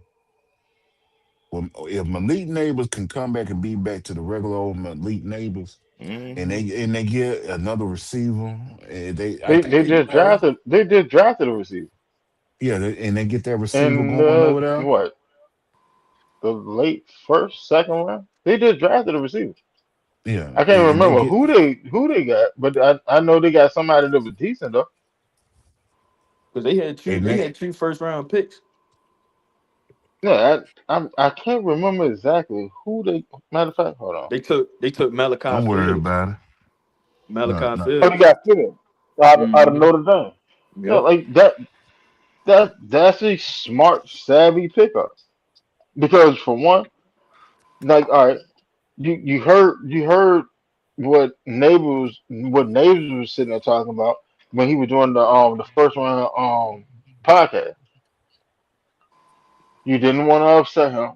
All right, cool. So I'm gonna go pick up this piece, that piece in the first round. Then I go get Fields. That because now I have a legitimate wide receiver that's a number two, could potentially be a number one. Now you have a situation like since Cincinnati have, but with more talent on the team.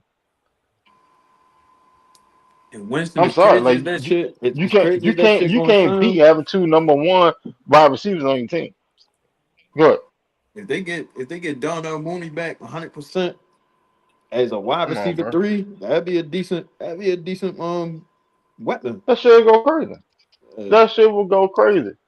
If Mooney can get back to the Mooney of 2 years ago, he's an issue. And I know a lot of Falcon fans fell out of love with him because his body language and he won't give me his all here, da da da da. And I mean, that's cool. Do what you do. I wish the best for you, I know what you can do though, because I've seen what you're able to do. I remember your first year here in Atlanta, and I remember the excitement that you played with. If you can go recapture this somewhere else, if you need to go somewhere else to recapture, hey brother, I wish you the best. That's all I can say. I wish you the best.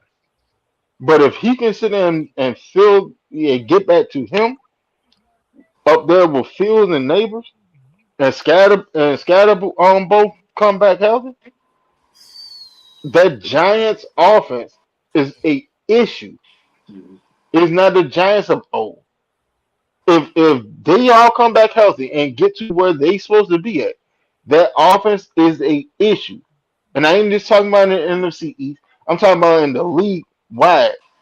That shit is an issue. If Jackson Dodge started being a crash dummy and sitting there trying to run over people like he Jerome Better, Oh god. they able to do something. Cause like if Darnell Mooney, cause like you not, cause that, I feel like that's why he got paid $11 million. Cause I ain't gonna lie, they gave him that was a little bit. He got some change from them for real, for like the season he had. But I feel like they know, they see the potential if he get back healthy. And then they got wide receivers, they got more weapons over there. So his role probably gonna be a little bit lesser than when it was in Chicago and with us in Atlanta being a wide receiver too. But if he can be that third, fourth option, all he gotta do is just when the ball comes his way, they just need him to catch the ball. You get what I'm saying? That's the only thing with him. If he can catch that ball when they need him to catch it, he'll be a decent safety blanket receiver for him. But it fall into Jackson Dart. He got to be on his shit too for real. So he got to be able to use all them guys for real. So I mean, if you look at it, they trying to fix the offensive line too, so that will help him even more. So he don't got to be running for his life like he did this past season. Yeah, yeah, you just get 5 yards here, 5 yards there. But like mhm. Winston said, dog, you might want to slide sometime. We seen what Tua went through in Miami. We all know offensive line. So you might want to slide now. Somewhere like I get it. I get it as a competitor. You want to get everything you can get, but sometimes you have to put getting everything for the team over getting everything for the team, and that's a loaded statement because you're worried about a foot here instead of worried about this playoff run at the end of the season. So you're worried about getting everything for the team here instead of getting everything for the team later in the grand scheme of things. You know what I'm saying? Now I'm a Sergi V 6033 said, do y'all think AV Terrell is going to go crazy his first year? Yeah, I'm gonna pass that around the panel. Go ahead, Ron, and then go to Zay and swing it around. Um, why not? Yes. Is my go? Yeah, I mean, year one for him, like we was talking about earlier, coming from that Clemson defense compared to what he got now, he should have a decent year. I'm not gonna say he gonna light it up and everything. He still got to learn and everything. But if he catch on to the system quick, you know what I'm saying? He locked down whoever in front of him, stay in front of whoever in front of him. I mean, I feel like he can have a decent year because he got the supporting cast around. He got the pass rush, and the pass rush still doing what it was doing, similar to what he was doing last year. It's going to help him a lot, just like how it helped AJ out. You get what I'm saying? So he can have a decent year if we definitely build up off that defense that we had last year. So yeah, I believe in him.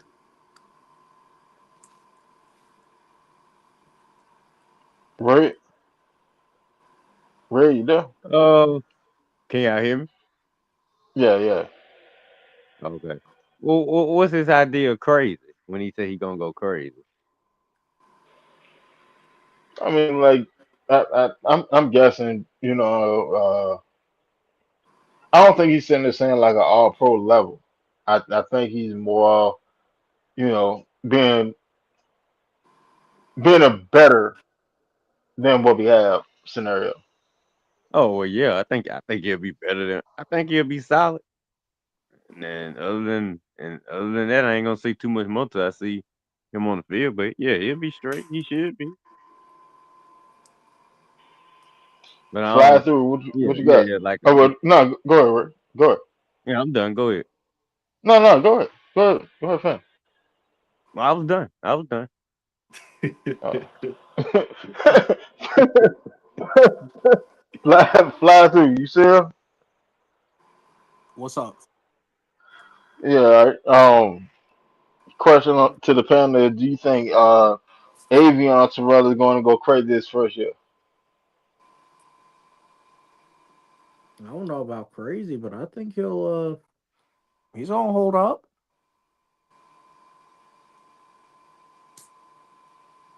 You think? All right. Let me ask you this: you think he'll be?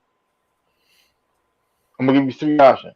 You think he'll be worse, same, or better than our CB2 options that we Oh, have he gonna be as better. it? He gonna be better. I think he's gonna be way better. To be honest with you, Come on now. Don't, because don't, don't talk your shit now. he already been around our defensive coordinator. He already know the system because his brother come home and they talk. So you already know in the back of your mind, you already know what kind of system is it. Now you finna be on the field with your brother and you got something to prove. You dropped in the first round. You dropped in the draft. So you lost money. So now you got something to prove. Oh, this how y'all feel about me? I'm finna show y'all motherfucking ass. I feel real talk. You you want me to keep it 100 with you? All these teams pass on me. If I'm him, I would have that shit in my locker. All these damn teams pass on me. That how you feel? So I'm finna show you how I feel. You finna get this work. See, I do feel like he should have an advantage. Right. Basically, like piggybacking off what you were saying, like he should have an advantage. Like you said, if him and his brother, they, especially They him being at games, and his right. brother probably talked to him at the games and all that. They talk. But, They but he they still gotta blend into the system and right. whatever. So you just gotta give it time. You gotta give it some time. I feel like he'll be But decent, but that's some you just it's some shit that's working in the progress for real. right. But I should AJ Terrell tell him, hey dog, this what this how we been playing last year. Every time AJ go home, hey, this how we play. Now you in the system, so your brother already talked to you about this system already. He already told you about the system. So yeah, I think he finna show the fuck out this year. In my opinion. Now can I be I wrong? Yes. Can I be right? Yes. But I really think he finna use that for motivation. All these damn teams pass up on me. Okay. And he said it. Y'all put me and my brother back together again. Y'all fucked up.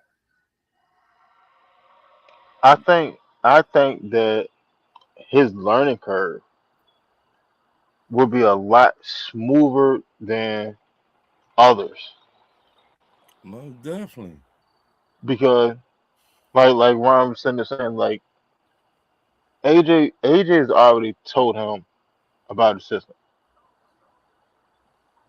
because at the same time AJ little brother is playing at Clemson. Hey, I want you to succeed too. Look, Right. y'all running this type of defense, but what we do in this type of scenario, we do da da da da da. Right. Go ahead, implement this to your playbook. It'll help y'all. So now you have a generalized grasp of what they're doing, what the Falcons are doing. All right, great. Now, Avion, you got NIL money. You probably able to go get your own spot. You Right. probably could. But in all actuality, just to keep it a band, you're probably moving in with your brother. Right. I'm gonna just be honest. Like it ain't no hating shit. It just simple shit. Your brother just signed a multi-million-dollar deal. Right. Mo- Go Get stay with him. get the Like just go basement stay with him. floor. Stack your bread. Right. Stack your Get That the bread. really, basement Because floor. that really the only move for him to make. I mean, where else you gonna stay?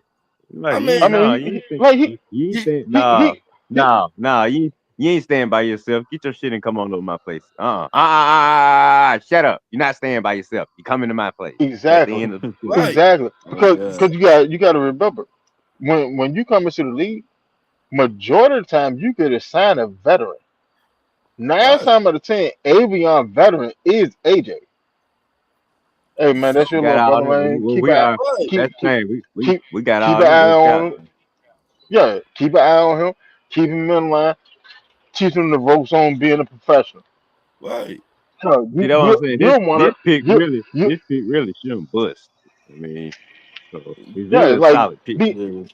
let's call a spade a spade. Avion, I mean not Avion, AJ is probably the greatest ambassador for the Falcon outside of Bijan since Grady. Yeah. Yeah. Anytime you see anything about the Falcon, you see AJ. Right. 80s out front and center. Yeah. Jersey Or reveal. AJ. Drake. 404 day. Yeah, but you see what I'm saying? But you Mm. still see AJ there. Right. Yeah, hell yeah. AJ's there. You see what I'm saying? He AJ is always there. It doesn't matter what's going on. AJ's in the mix somewhere he along the line.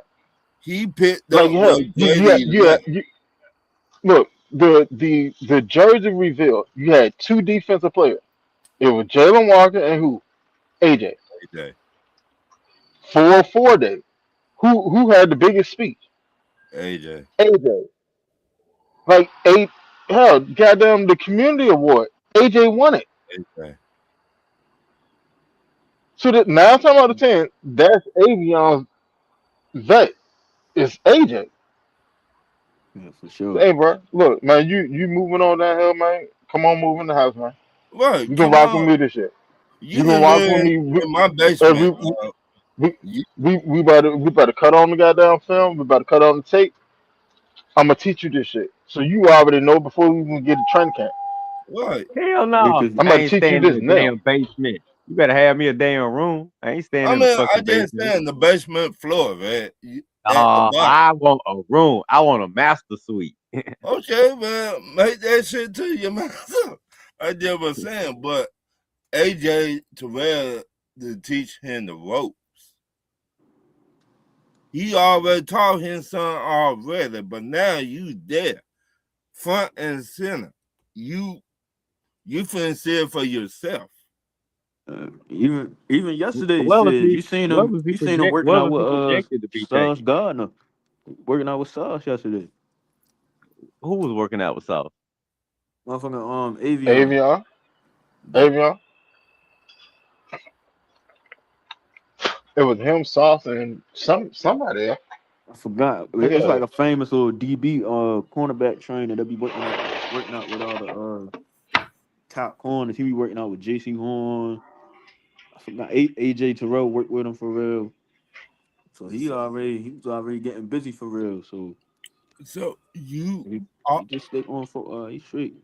you already know the ropes because AJ Terrell tell him the ropes every day. Hey dog, we did this. come, come in the room side to show you what I did. Yeah, I fucked up right here, but see, I came back and got him like this. Oh, even beyond that. Look, this is what these number twos. This is where the issues at. They're doing this. They're Right, doing that. They're doing this. Look, fix, clean that up. Clean that up. Clean that up. bam, You can be the number two. right. Like You you got he that he had inside he scoop. he had exactly. You took the words out of my mouth. Like he literally had the inside track to being number two, as long as Right. he listens to his brother. But You the thing that I love is that you have not seen AJ and Avion working out together yet. ooh, it You finna get see nasty. Avion sitting there putting his own work in. I'm not working out because my brother want to work out and I just want to follow Big Brother suit. No, Yeah. I'm my own man. I'm going to go Right. do my own shit. And that's the narrative I wanted him to like kind of shut down a little bit because I get it. He got drafted 7 days ago, so it's the popular thing to talk about. But even with him going to Clemson, you get what I'm saying? Because he probably could have went somewhere else, but folks, even when he was going into Clemson, it was probably some people like, man, it was only because his big brother was there, shit like that. But then you seen he went there, held his own weight, did what he Right. did what he did in Clemson for real. So it's just he got to do the same thing in Atlanta, which I feel like he should be able to do, but it's only a little bit different now because he actually playing with AJ. You get what I'm Right. saying? So So go ahead. Hey, hold on.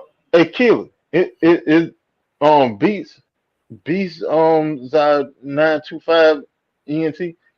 Is that you, Keelan? If it is, man, come on. hop on the panel. I'm gonna I drop the link. I feel like all this shit is motivation to the point that he lost money. The teams passed on him because he was injured. Okay, so being the type of dude I am, I finna study my ass off on all y'all number two wide receivers. Did how y'all feel about me? Okay, when it come game time, I finna shut y'all ass down. I finna make your head coach and GM look stupid for not drafting me. The motivation for him. Oh, y'all think I'm short? Okay.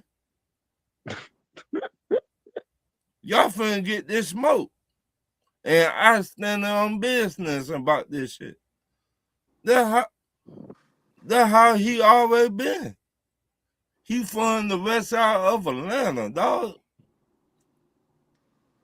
They stand 10 toes down on business. And he just like his brother. So get ready. Yeah, Y'all fucked up by putting those two dudes back together. Y'all fucked up. yeah, Huh? because Fucked up, right? They he like fucked he up, like the dog. he like the he the bro AJ the calm version. Right. AJ calm, but he like the more he He, you can tell he that little brother that you gotta get to right. calm down He and shit like like, that for real. You shit, get what my I'm big saying? brother come, but I'm a tornado back here. Yeah, But damn right. he the type of cornerback that I kind of wanted because you want to see that feistiness, that dog in a cornerback. You get what I'm saying? Because there's a lot Right. of things that he got in him, like when it comes to how he approached the game and how he does the dirty work and all that. You get what I'm saying? Strip fumbles, sack the quarterback. You get what I'm saying? I'm not saying AJ That not good at that, but AJ that's not really AJ thing for real. So it just if you the had the that the opposite of oh good. we go. No, keep going, keep going. Yeah, it's like if you got that opposite of AJ, I feel like he compliment him. It should compliment him well. You get what I'm saying? It's just my thing is like I'm just looking at the whole cornerback room as a whole, because I want to know what they do this week. Like this week that's coming up, because like we was talking about, it's the second wave of free agency that's coming up. Right. I want to see who are you moving on from Mike Hughes, Clark Phillips, like who are those guys that you still going to keep in the rotation?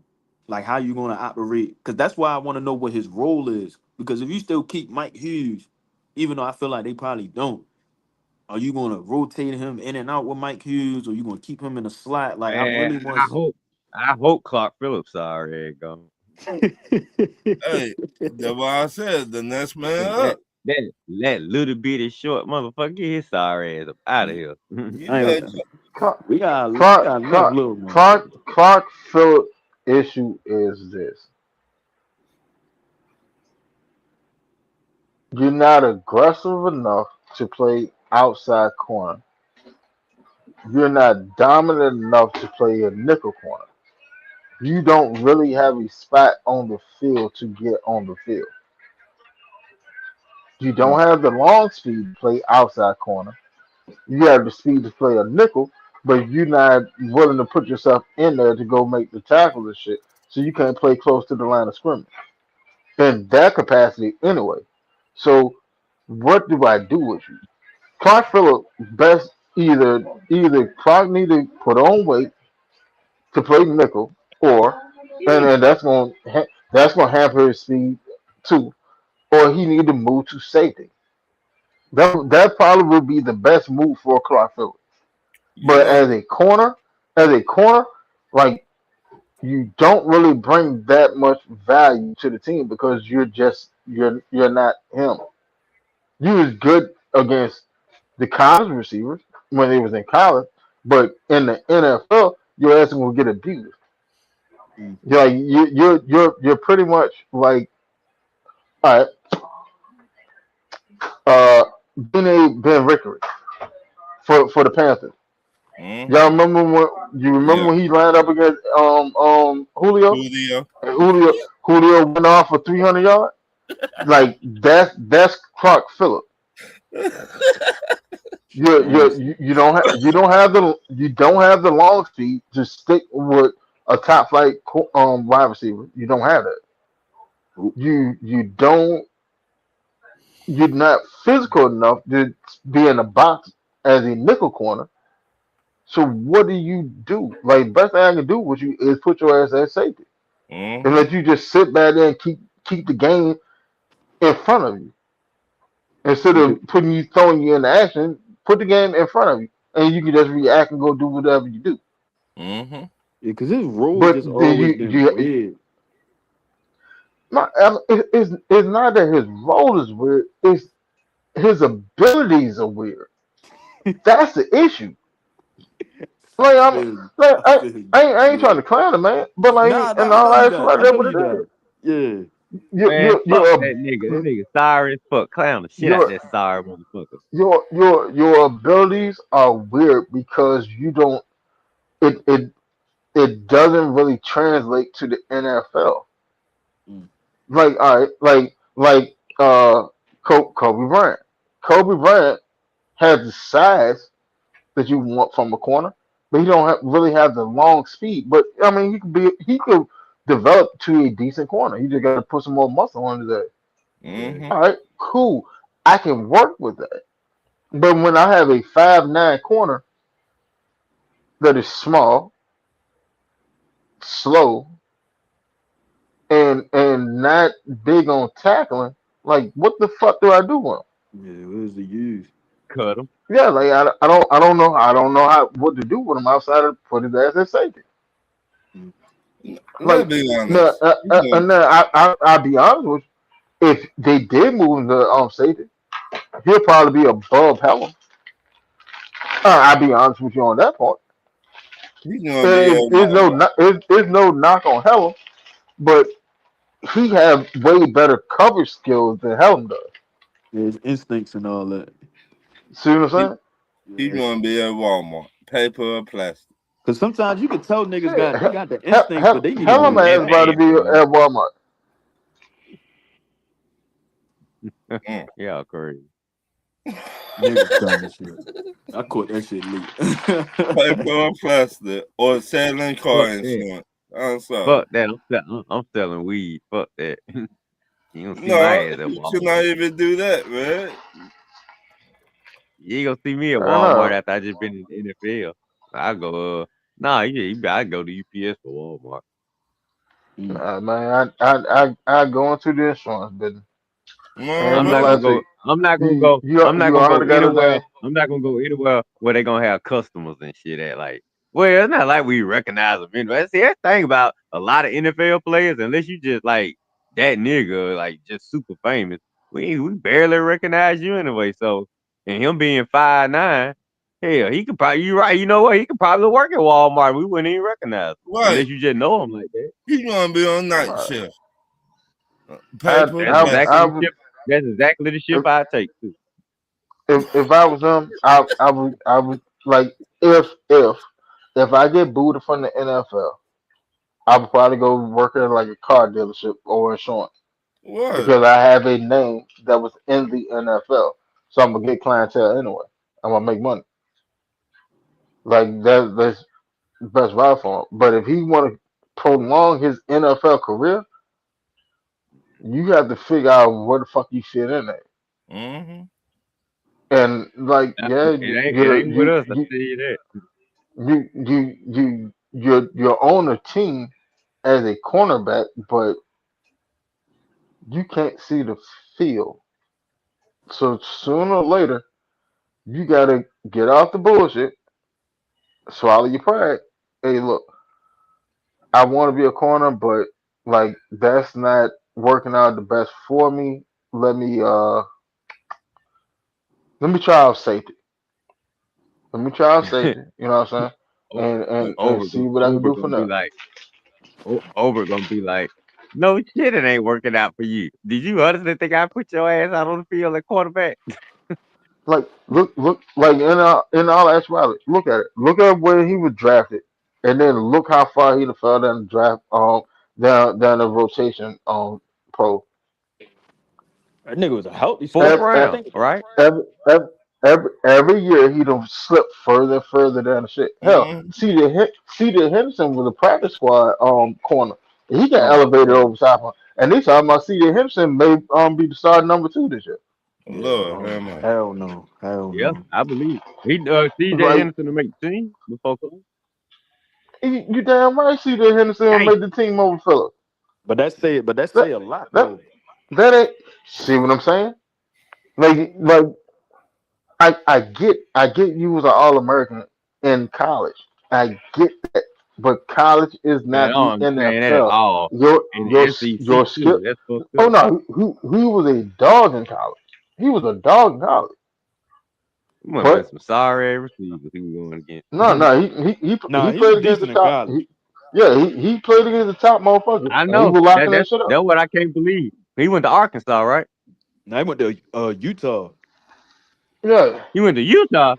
Yeah, he went to yeah, he Utah. you. He Oh, went. no He fucking Yeah. wonder. he was going against I'll give him credit.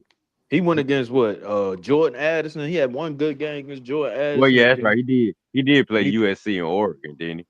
yeah, and he played he went against He Drake played London. Ohio State too, He played against Drake. What he? and I he, bet he Drake had ate his ass up. hell no, he had it on against. Yeah, I I ain't gonna think I lie.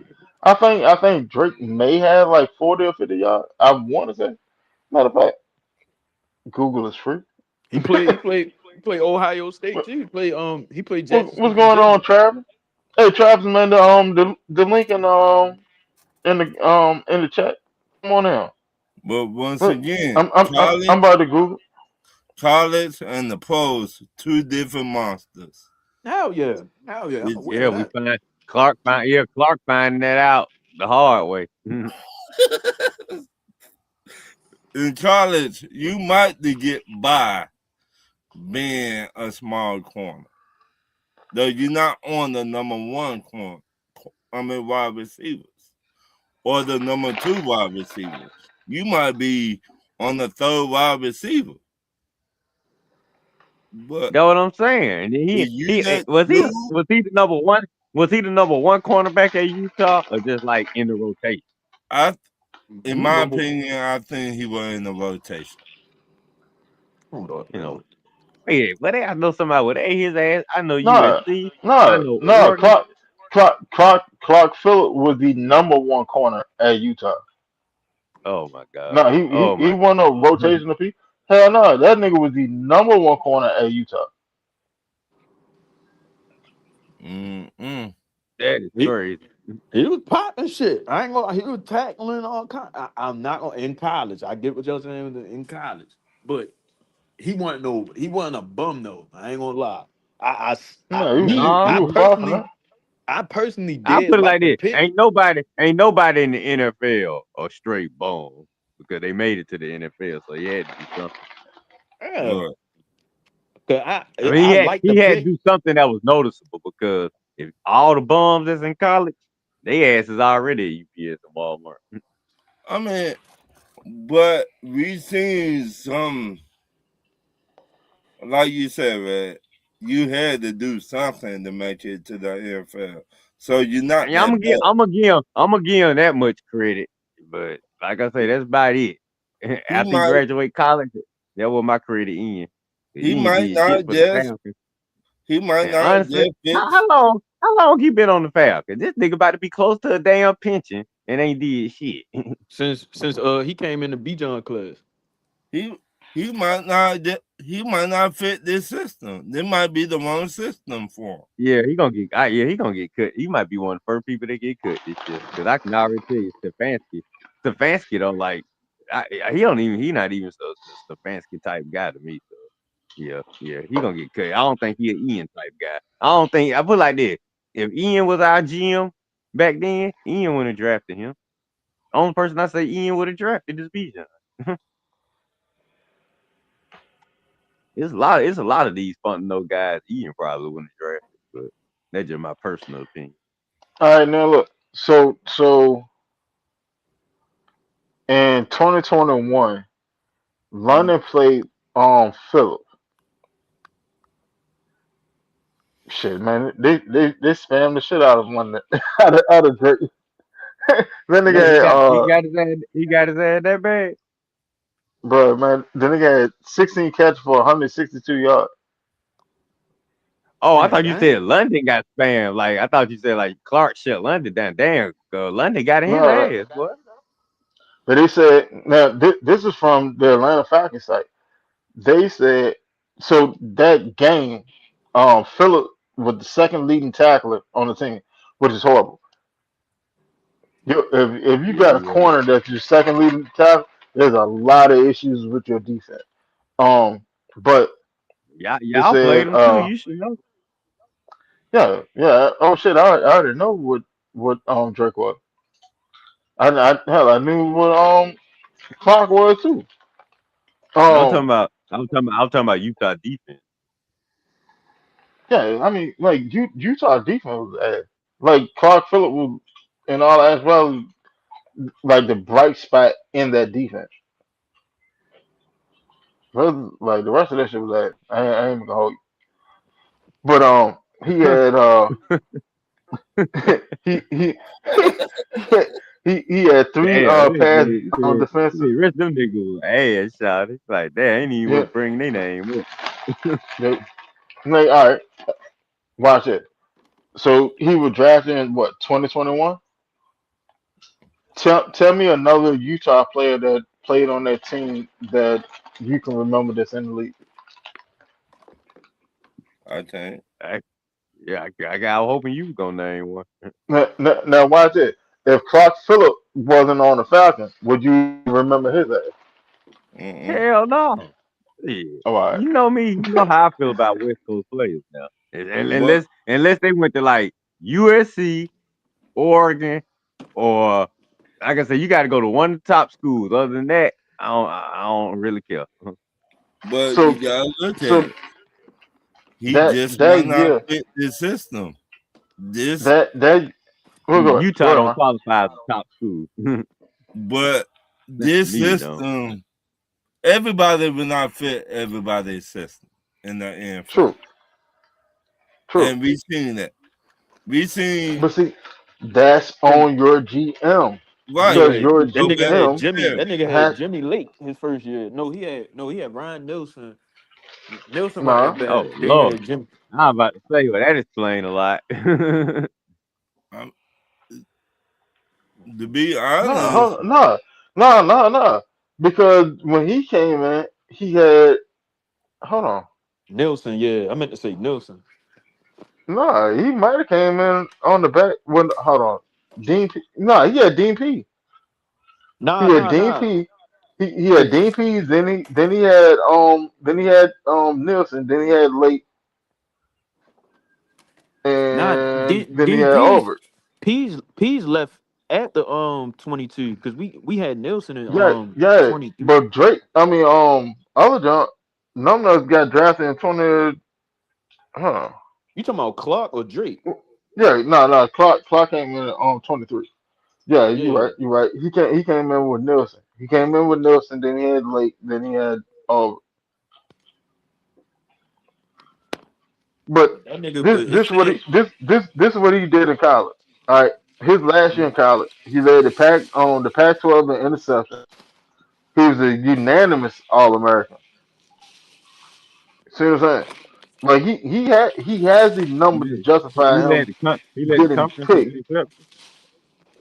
Yeah, he led the Pac-12 in interception, and he was a unanimous All American over the entire Okay. college nation. he wasn't ass, bro. Well run. There No, you he's go. he's not. That's what he He's not did. He ass. led the Pac-12 in interception.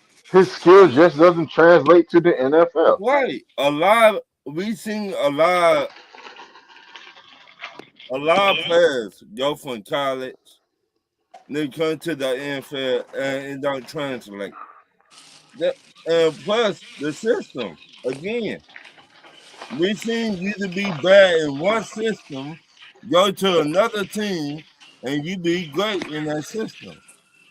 System matters in the NFL. I don't care what I don't care who you is as a corner. System matters in the NFL. It do matters. You to be a garbage at corner at one team, but over here you to be a nice corner. We seen it happen all the time. So what I'm saying, he just might not fit this system, but he could go somewhere else. It Pittsburgh, wouldn't matter. It wouldn't matter. Kansas City.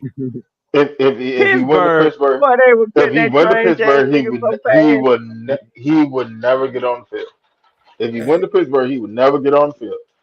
He got a better chance of getting on Never. the field in Kansas City than he hey, does in Pittsburgh.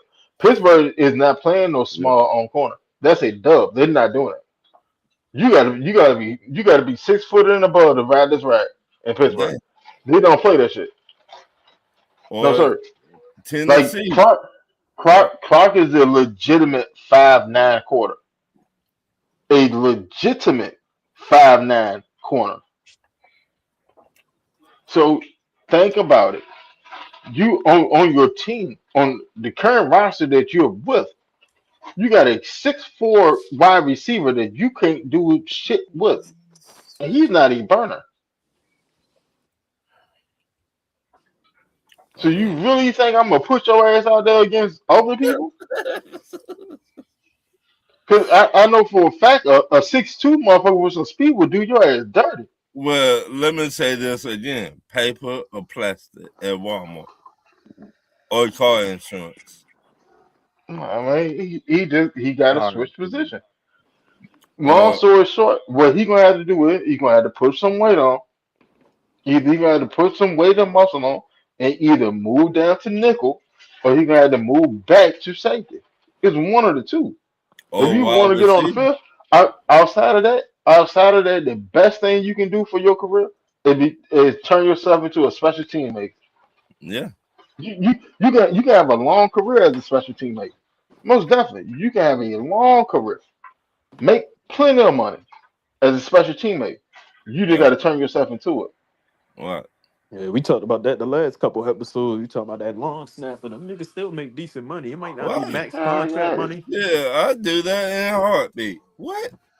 You Yeah. think that? You just gotta really Think- love. I feel like you gotta love the sport and fall in love and just understand your role and just be like, all right, this shit making me money, but I'm gonna give my all with this shit for real. If you just give your all with that shit, you may never know what opportunity might come after Right. that. They might throw you back there, but they if they don't, they don't. You get what I'm saying? But you just gotta make the best of being in the NFL because you could easily just not be in the league no more. But you just gotta do what you gotta do. Like even like when we talk about Helms for real, like whatever, how that shit gonna go. If he wind up being on special teams, just make the best of that shit. If you a hard hitting ass nigga, use that hard hitting ass shit when you play gunner or some shit. You get what I'm saying? He And help your better. team. So it's just cause me, I try to understand that shit. I used to be on that bullshit. Like, man, you on special teams, you some shit, but that shit matters. Cause you just watched last year how our season went. You saying how special teams really sold us. You get what I'm saying? But if we had niggas that really know how to play special teams, really know how to not give up big plays and letting motherfuckers just get good ass field position and all that, and knowing how to make the tackle and all that. You just gotta make the best of that shit. So when it Yeah, came down to me, I they I put me I on. Oh, go ahead. I do you one better. Hmm. Go back, go back 2 seasons. One of the most important players on the roster was Daryl Hyde. Mm-hmm. Exactly. And he was a special team ace. But if you remember, week 5 of that season, Daryl Hyde had a walk off touchdown against Tampa Bay on Thursday night. Mm-hmm. When Drake Kirk London Cousins went threw for down. exactly. Kirk Cousins took it and I threw for remember. I remember that game. 509 yards. That was Yep. Kadar Hyde. They caught that slant, took it, split the safety, shot up the jump, went to the end zone, won the game. Yeah. But because he was a special team ace, he put himself in position to be elevated when the opportunity came along. Exactly. Sometimes you gotta bite the bullet and just do what you gotta do to stay on a roster. You gotta put Right. pride to the side because Yeah. if it comes down to this. Everybody wants to be a star. I get it. Like a lot of people play football for that. I want to be a star. I get it. There's level 2 shit, and sometimes you have to work your way up from the basement, from the mailroom, before you can get to the boardroom. Mhm. That's just what it is. That's it. But don't get it fucked up. The mailroom is just as important as the Right. boardroom. To be Because if the honest, boardroom, if the boardroom don't get the mail, the boardroom can't make wise decisions. right. To be They have to honest, get the mail. the Miami Heat head coach, that's where he started from, at the bottom. Now he Exactly. Eric Spoelstra. right. He what Mhm. a 3 times what champion? No, he's the two-time champion. Well, I can do it. three Well, times, no, two no. times. Well, technically, he is a three-time champion. He got an assistant. He got a ring as an assistant coach when Wade won his first round. Right. Oh He is yeah. technically Yeah, a Shaq. three-time championship, So but as a head coach, he only got two. right. He started at the bottom, And and that's that's what how Pat Valley said. I like that coach. He started at the bottom. He yeah. wrote himself up. So Well, Clark Field, Pat loved him off him because Pat was literally sitting there grooming him to become a head coach. right. So take Like a he village. started off in the bedroom, started as off doing scouting shit, watching Right, videotape. That's where he started him off at, and he, all right, here's what I need you to look for. This, that. Give me a report. Because once you know what you look for, like a lot of people don't know how to watch video. They don't know how to watch tape. But if you can learn how to watch tape, then you can learn how to design things. You can learn tendencies and how to exploit weaknesses, this and the third. But I need you to learn the fundamentals before you can go to the complex shit. right. So Like Pat legit grown. But go ahead. I look at Clark filler usually get so much help by going to different corners in the NFL, just working out with them. Work out with the corners in the NFL. But I ain't You, gonna lie, you that's some shit you might not know. Cause he could be working with AJ in the off season on the low. you might, we But it's don't just know. like, Like you you get what I'm said, saying? You just don't Yeah, but know. that But is that, that's on the that, coaches to but make them decisions though. not Just because but the really. coach well, go no, ahead. not in the offseason. And in the offseason, he make his own decision on where he want to Right, work you out at. make your But own. No, at the not same that. time though, Not at that. the Nah, same I time would though, like oh go he's ahead. he's he's a short corner. Yeah. I can't like he can't go to Brandon Browner and ask him, hey man, like what did you do to be successful? He can't go to Richard Sherman and like, what did you do to be successful? Right, you Why? gotta go Because to you another don't short have that corner. height. These motherfuckers got 6 inches on you. No Right. homo. Pause. Pause. Pause. Pause. Pause. I'm throw that out there. This nigga Pause. funny as Pause. shit. Pause. But like Funny as shit. these, these, these, yeah, nigga, these niggas got half a foot on you. Like no, Right. no, You pause. gotta go You're to dumb as another shit. corner. That your Yeah, side. sit your little Yeah, ass down and watch how Uh, we do this. Like, no, no, uh, no, pause. right. But what I But was saying, Winston, right, was like I wasn't technique saying is like the different. coaches. Yeah, because I wasn't saying the coaches going to tell you who to work out with. I was basically saying like just because you working out with AJ Terrell or you working out with the best, that don't mean you can go up to a coach and be like, yeah, I worked out with them this off season. Can you bump me up a couple spots? Like, nah, hell nah. Like no, that's Hell no, nigga, yeah, you gotta show that. You right. gotta that's what show I that you meant. got better. You, Yeah, Like, my pop like always told me you action see that speak with this louder than team, words. the way this team got constructed this offseason, you've seen it. Nothing is going to be given anymore. Right. The Falcons is no longer a vacation spot for players that want to come get a check. That's a dub. You seen what we did in this offseason. There's competition everywhere. Everywhere. Ain't Nate the only spots that are like actually legitimately locked down is B John. B. John, I Drake say I say four out of the offensive line. Four out of the offensive line. The right tackle spot could be a be a competition little between suspect. Storm and Jawan Taylor. Yeah. B John's a lot. Drake London's a lot. Kyle Pitts a lot. AJ's a lot. Bates, um, Bates and Watts a lot. Walker's a lot to be a starter. Mm-hmm. Um, Doyle's a lot to be a starter. Diablo's a lot to be a starter. Outside of that, all that shit is competition. Everything else on the field is competition.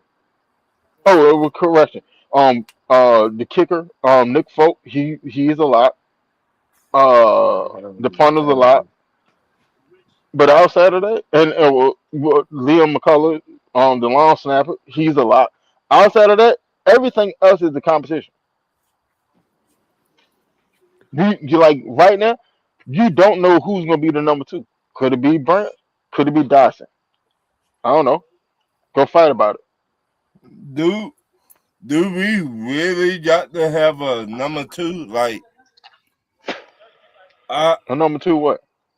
wide receiver. Like I think everybody on this the wide receivers core, I think anybody to be the number two, the number three, or number four wide receiver.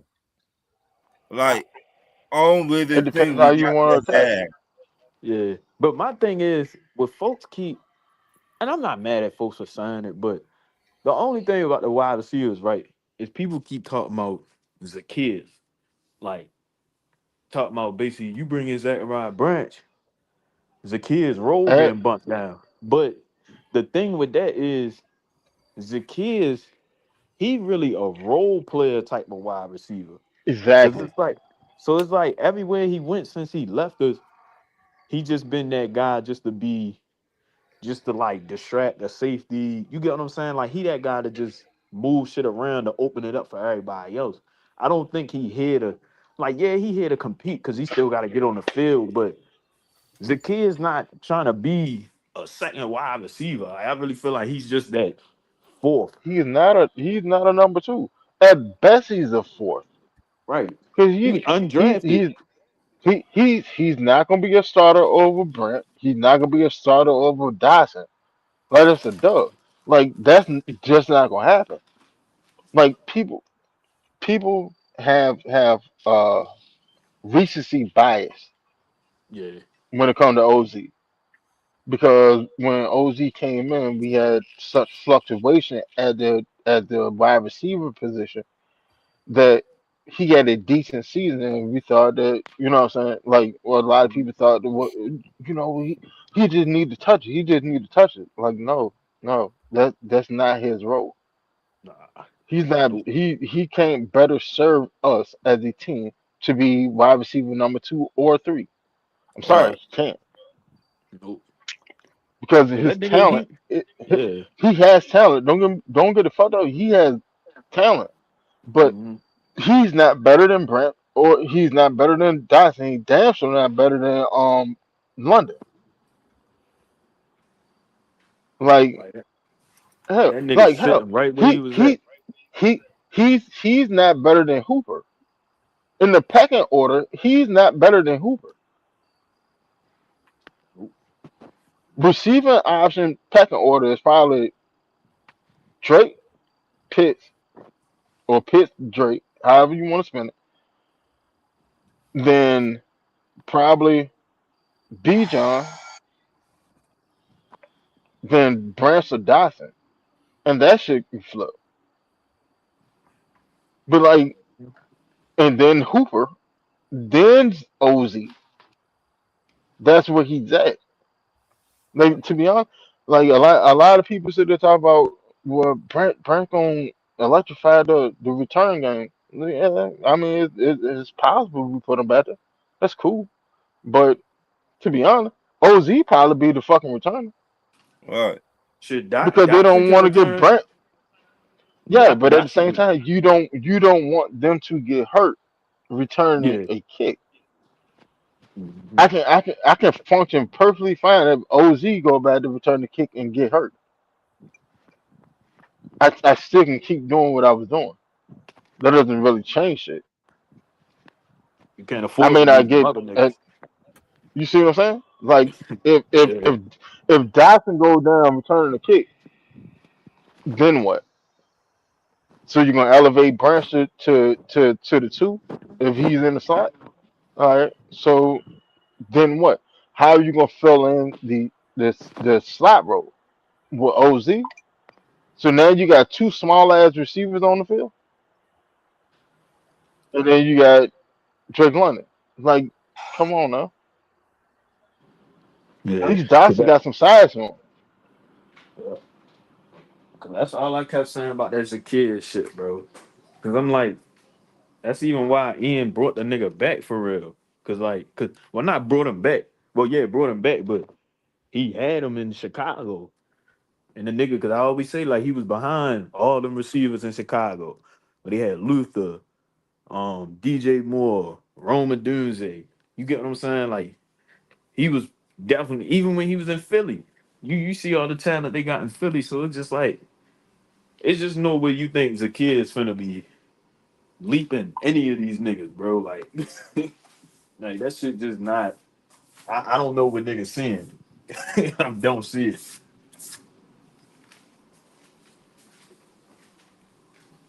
Mm. Like, and it's not nothing towards the kids. I like the kids. I like what he brings to a team. Like, I like his game. Like, you get what I'm saying? Because he can bail you out. He can get open for real. You get what I'm saying? Like, you need him on third down, he'll probably be that receiver you can probably rely on and get open, and he'll make that catch for real. And that's cool. That's his role. Just let him play that role. Don't try to say, oh, Right. he needs this amount of targets, all this. Like, nah. That's what No. folks get it fucked up at. Well, Like again, I put it to you like that. If you look at Golden State, Zacchaeus' role is Draymond Green. yeah, Yeah, the dirty shit. you get what you get. Like do the dirty Real work. shit. You get what you get. Mm-hmm. What? But and I'm talking about Golden State of 2017. Yeah, With the KD. dirty one. B John and KD, uh Drake London is Steph, and Kyle Pitts is Clay Thompson. Zacchaeus Zacchaeus Uh, Zacchaeus is either Bogut or he's Draymond. It's one what? of the two. That nigga Whichever might be. one you want to put him at, that's That what nigga he is. bogus. That nigga might be bogus. No bullshit. He might be. Duh. But that's That what it cold is, right though. there. That cold. Cause that's his role, Like and there's nothing it's wrong not with that. cold because like that's just what it is. It's an important role, That's what I'm but saying. It's important. you're not a focal point. What? The Yeah. offense runs through these three motherfuckers. That's what it is. That's what the offense runs through.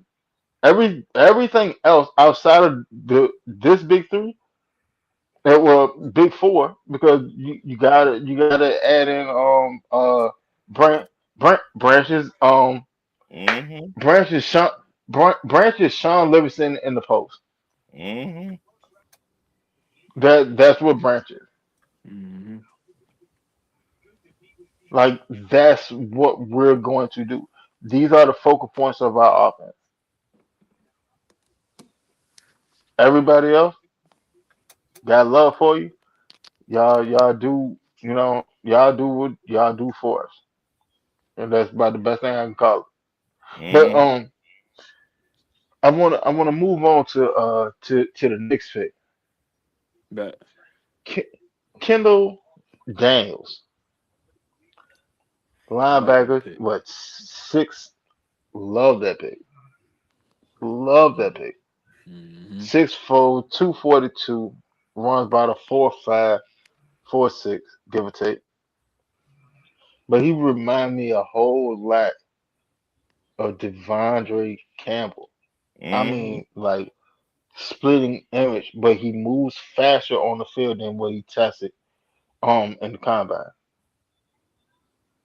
Now, what do y'all? How do y'all feel about him?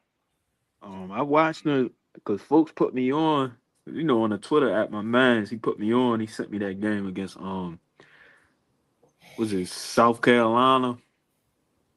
I like because you get what I'm saying. He basically like that.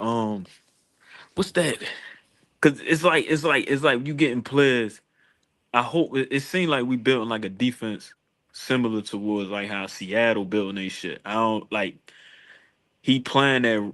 I like that you just don't know where he could be at. You get what I'm saying? He still got to work his way up in that linebacker grouping so he can be able to get them starting minutes and all that. So he got to develop through training camp, OTAs and all that.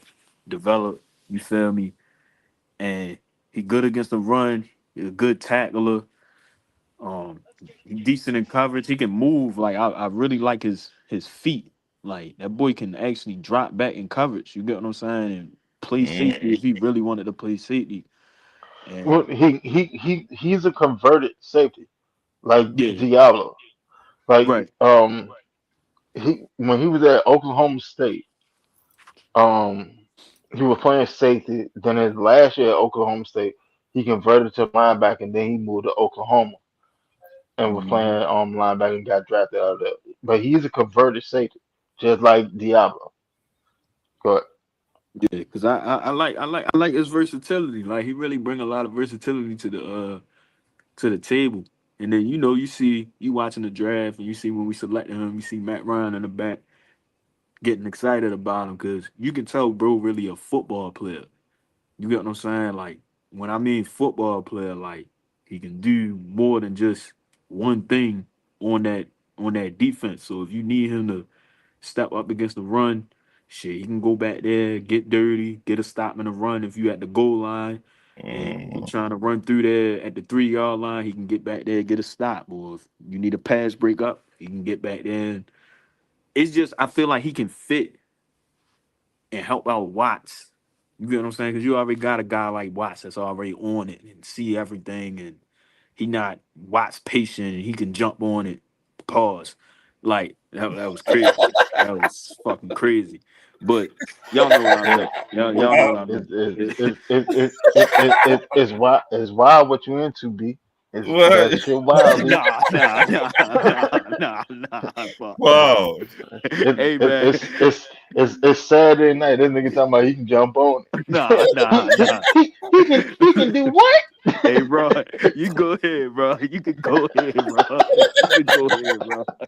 I'm a pass it to Oh bro. shit. I ain't doing no more talk.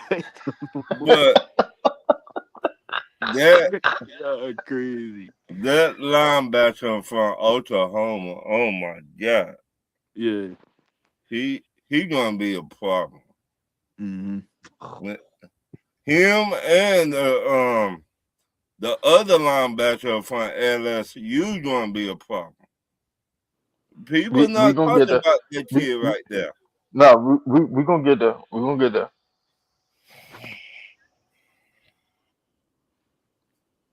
Yeah, he a good pick. He a good ass pick. Like, cause I know a lot of people they wanted from when we was sitting right there, I was like, yo, could we get Kyle Lewis? But Kyle Lewis, he wound up going to Miami. But then when I was just looking, cause I ain't know nothing about Kendall Daniels, cause I was doing mock draft shows, we was doing mock drafts. Kendall Daniels never came up on my like nobody. I didn't pick him. Chandler ain't pick him. Fly through that was on here earlier didn't pick him. Um, what's the Georgia Texas boy didn't pick him. Nobody knew about him. But then we just see he got drafted. We like, who the fuck is this? And then we look into it. We like, all right, he could bring something if he can really develop and just work his Mm. way up in that linebacker group. You get what I'm saying? Whether if he, first you just got to see him in training camp and preseason, get him out there in preseason because that's really, really, really where we gonna see him at for real early on in preseason. So I definitely want to see him go out there and make some plays in preseason. But I'm looking forward to see what we got in him. I like him personally, just because his size and how smooth he is, moving and all that. You get what I'm saying on the field, being able to cover, so and stop the run. I like the pick. I like the pick. Our defensive coordinator, he made linebackers. Yeah, you could tell it was just Caden Ellis dip. You just had to beef up that, add some more to that linebacker room at the Caden left. Mm-hmm. So you did that. yeah. He did as meant like yeah, you gonna need like 2 or 3 people to replace him. He definitely got like 3 or 4 linebackers and what He safety. got I like mean, 4 of them. Hell, he yeah, got free like agency and the 5 of them to draft. be honest. Yeah. What? Because you got Harris that we brought in. You can Mm-hmm. throw Tyndall in there as a rotational piece. Mm-hmm. You got Troy Anderson coming back. You got Kendall and you got Perkins. You You got forgot 5 somebody. of them that. You know who you forgot? Hold on. Got Oh, you forgot. Jalen Walker. Nah, you forgot Bertrand, man. You forgot that boy Who? Bertrand. Shit. Bertrand April? better. Bastard? I put. I put it. I put it to you like that. Uh-huh. Bertrand best bet is to go do all the paid signing engagement that he can do now Mm, before his ass get cut because he's not gonna make this thing. damn, man. Damn. Like Bertrand is not going to make this thing. Hell no. He You not. know what I would tell Bertrand? Your player don't Thank you for your Walmart. services. That's Yep. about it. Walmart Like that, there's nothing else I can or tell you. car insurance. Brick ain't even draft that nigga. No, need Brook ain't driving. Cunningham ain't driving. You just a little short stock motherfucker with a big ass bobblehead Right. that was Paper getting ran or on. plastic. Niggas was falling for that Notre Dame shit. Nigga like, yo, he coming out of Notre Dame. He gonna be the one. Hell no. Fuck Shit. no. That shit pretty to say. It sounds good, It but sounds like good. It go back like to who you, but Bertrand is in the same position as Clark Phillips. If you want to stay on the team, you have to show that you can be a special team asset. Outside of that, I Mm. don't know where else you can fit on the team. I know where he'd fit. Walmart. Paper or plastic. Niggas crazy. I, Walmart got the self checkout line now, so his ass still hit. That nigga, Niggas ain't shit. at best he can be a greeter. right. Hey, Be at the welcome to front door. Walmart. Hey, how you doing? But Welcome, deuces. welcome, Let me welcome to see your Walmart. receipt. Hey, let me see your receipt. Hold on, where's that TV at? I can see you Right. there from somebody down in the parking lot. Right. Motherfucker, you done sold a 32 inch. Come Right. Bruh. here. It be some Oh niggas yeah, there that really be caring about that shit in Walmart. Some niggas they'll let you walk by, they'll check your receipt, but there's some niggas be like, "Where's that? Where that shit Right. at?" Oh god. Hey, no he don't need bullshit. one now. Hey, let me see What they that call receipt. him? Captain America? Yeah. Yeah. No crime is getting past him Right. at Mm-mm. all. He going he Like, gonna say play. Let me see that receipt. Oh yeah? but on some real shit, like I could see him having like a future in like special, like not special service, but like FBI or some shit. If he decided to give away, give up on his NFL career, but What? Shit. he can go somewhere and be a special team player. Hell, he could stay here and be a special team player, What? but he has to resign himself mentally to a look. If I done got back on the field on defense, shit done went drastically wrong. What? I am a special teams player, and it take a lot.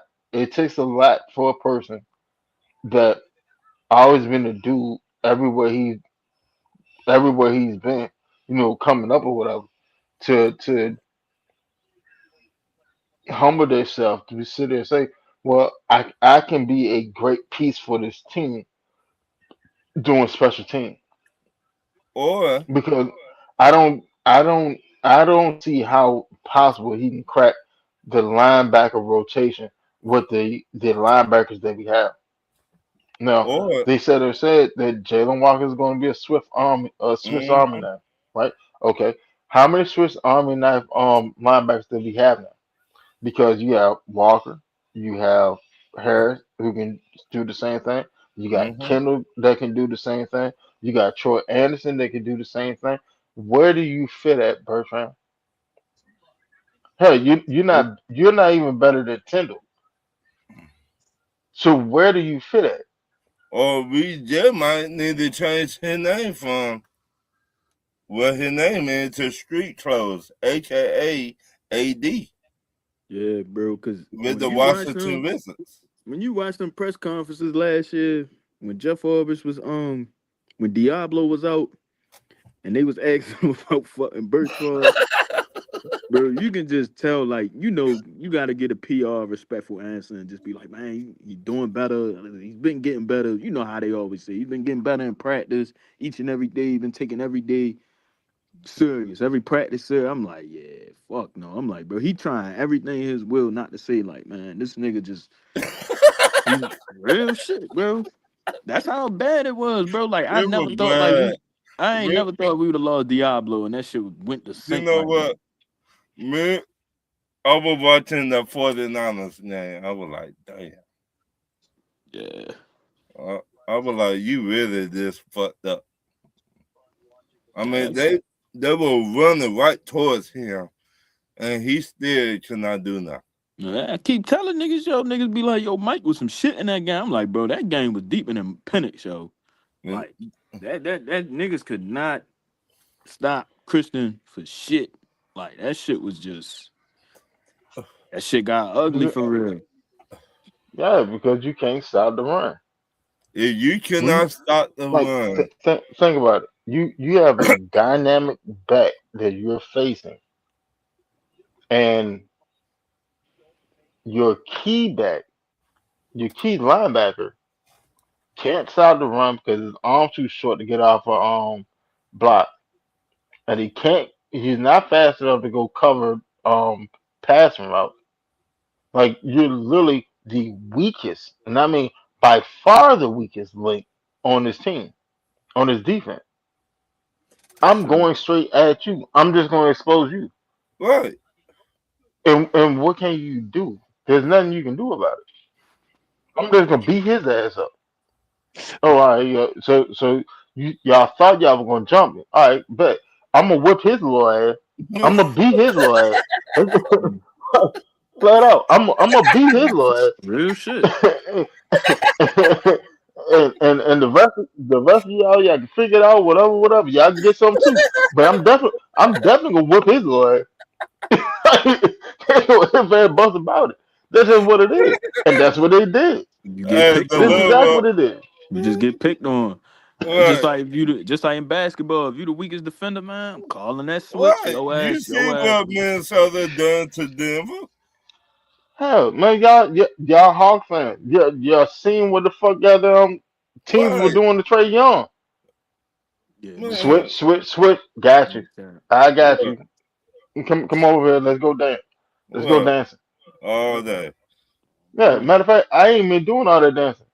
Come on, bring your little ass down here in the paint. Yeah, Right. going down low, batting your dumb ass down, floater, because Mm-hmm. you Right. ain't blocking that shit at all. Or if your ass jump, shit, I'm getting an and one, drawing a foul, whatever. Because I know you ain't Think disciplined not. as a defender. Hey, I'm gonna bust your little ass. Mm-hmm. Hmm. Like, what them niggas say? Fuck you, fuck you, fuck you. You're cool. Yeah, Fuck you too. Hey, yeah. hey, Picking on your I'm not ass. playing that. Yeah, Yeah, I'm going at him. Him, yeah. Right. him. All You night long. I need a basket. Switch. Oh, you there you go. All right. Let's go get you it. Clear out. you seen what Minnesota Timberwolves Jalen Daniels said about Denver Nuggets. Yeah, Yeah, the they motherfucker can't yeah, defend. He they said couldn't. they cannot defend. Go at their ass. Real What they shit. did, they went at their ass. Man, Jamal But hell, Murray, Christian Braun, all them niggas, man. Right. Even and you took Jokic, their head. even Jokic can't even guard. That nigga ain't Jokic no is defensive trash on player. defense. Trash. He's trash on defense. Offensively wise, he's a wizard. I give it to him. But Hell he yeah. is he is Defense. not a Mm-mm. defender at all. If Nope. you make him work on offense, his ass is cooked. If you make him work on defense, his ass is cooked. The reason that Jokic be getting off the way he get off is because people are scared about his capabilities. Fuck that. Get into his chest. That's Yep. what you do. Or, You want to stop him from doing all that? Get in his chest. Make him go through you. Make him or put the his ball on the brother, court. or his brothers being the stand and shit. Fuck Shit. his brothers too. Shit, his brothers can't go out there and help his ass defend. They can help him fight, but he can't help his ass getting posted up and niggas attacking him. His brothers don't look like they can defend a lick of shit either. You No, feel me? big block the motherfucker. Where where Yeah. where all that ended that when Jaden Daniels took and yoked his ass up. What? I'm Jay saying I ain't hear Daniels that said, shit. you know what? that nigga ain't Yeah, had yeah. Caldwell. He ain't had Caldwell Pope or fucking Aaron Gordon to help his ass. Once them niggas gone, bro, you exploiting that shit. What? Yeah. So, This shit n- is exposed. Like, Okay. so don't get now me you wrong. got Yeah, tape on him. talent wise, he's an all time great. I give him that. Fuck yeah. But like now, when it's on you to do what you need to do for us to win, it shows that you can't do that. You can't lead Not a that team guy. to a win. You're a great team player. I give you that. You're a great team player. But if I got to throw it all on your shoulder, hey, go win this series for us. He Yeah, can't do no. that. Mm-mm. He can't do it. Now he can beat up on lesser talent, but he just end up running to Rudy Gobert, and Rudy made his ass look pedestrian. Yeah, I had not seen Rudy play defense like that in a long time. Yeah, I ain't gonna lie, cause I'm one of his biggest critiques. Well, Me too. I don't like his offense, like it's just his post game and all that shit. It just He that's ain't got none. yeah, that shit is fucking ridiculous. He just like he clumsy as shit. Like he really clumsy. Like he'll lose the ball. Like if he try to dunk it, the ball just slip out his hand. Or you get what I'm saying? Like Right. just careless with the ball. I can't stand a nigga like if you get the rebound, just hold the ball. Don't try to dribble that bitch. Find your point guard and let him take that bitch out the court and run your big No ass down bullshit. low. Like But but you gotta look at it. Today they don't teach big guys to do that like they did back in the day. hell no. That's Back in why the day, Patrick Ewing would come at your ass, offense and defense. and I don't even want to get off topic because I know we talk about the draft picks and all that, but sitting there, bro, I was so mad watching that 76ers versus Celtics game. I was Mm, so mad. Like I don't want to get too deep into it because I know we got round four. But just watching them shoot all them motherfucking threes all game and what? they coach ain't do shit about that. You see what I mean? So But here's the thing though. Golden State, I mean Golden State, Celtics adapted the Golden State model. We're gonna shoot a bunch of threes and shoot your ass out the jump. right, Here's the thing though. When you live by the three, your ass will die How by the about three. I about that shit. Like you Yo, don't really actually run offense. You have two slashers, but one of your slashers out. So y'all just living by the three. Instead of going back to the thing that got your ass in the playoff in the first place, which was allowing Jalen Brown to be Jalen Brown, penetrate the defense, and go you up, kicked it out. or kick out to an open shooter. Make the shooter's job easier. Y'all Mm. ain't do that. Oh, you let Derek Hell, White. I You said let I said the shit on Red show this morning. Like don't act like the 76ers don't have a squad when they healthy and they on. They they was healthy and they was on. And they mm, bust that ass. I'm sorry, like I put it to you like that. The 76ers, if they can stay healthy throughout the rest of the playoff, 9 out of 10 they're probably coming out the East. they really can. If I ain't gonna Embiid, hold you. if If Embiid and the rest of them stay healthy, they gonna come out the East. They're gonna beat Detroit. because that what? shit looked And, too easy the beginning of that game. Because you just seen Maxi would take the ball down, they'll get the pick and roll with Embiid, and then you gotta respect Maxi or Edgecomb on that pick and roll, and then what? Pick and pop, just get that bitch to Embiid, throw that bitch right back to him at the free throw line or the top of the key, and then he can still shoot that bitch. So it was because they ain't got Porzingis and Drew Holiday. They ain't got them niggas that they had when they won the finals for real. So but I'm they like, got shit, playoff P. Who? exactly. Like niggas, Yeah, niggas forget about that. Paul George been balling. yeah, he been playing way better. Playoff P. Like on some real shit. Yeah, they've been playing defense too. Paul George in the playoffs. That nigga is a fucking monster. I'm sorry. It is what it is. I can't shit on that man. Not in the playoff. When he gets to the playoff, that motherfucker is an entirely different monster. He lock up on defense and give you buckets. Yeah, that's one of my favorite And players, bro. He can do everything. okay, I'm not gonna lie, and you can still see mine too. he can still keep up. Like you see his dribbles, he still can pull back. He still got that bitch Paul. in the string. I'm like, yo, what, bro? Bro, Paul, still Paul, got it. Paul, Paul George is probably one. Paul George is one of the most savvy ball handlers in the league, and his handles get slept on all the time.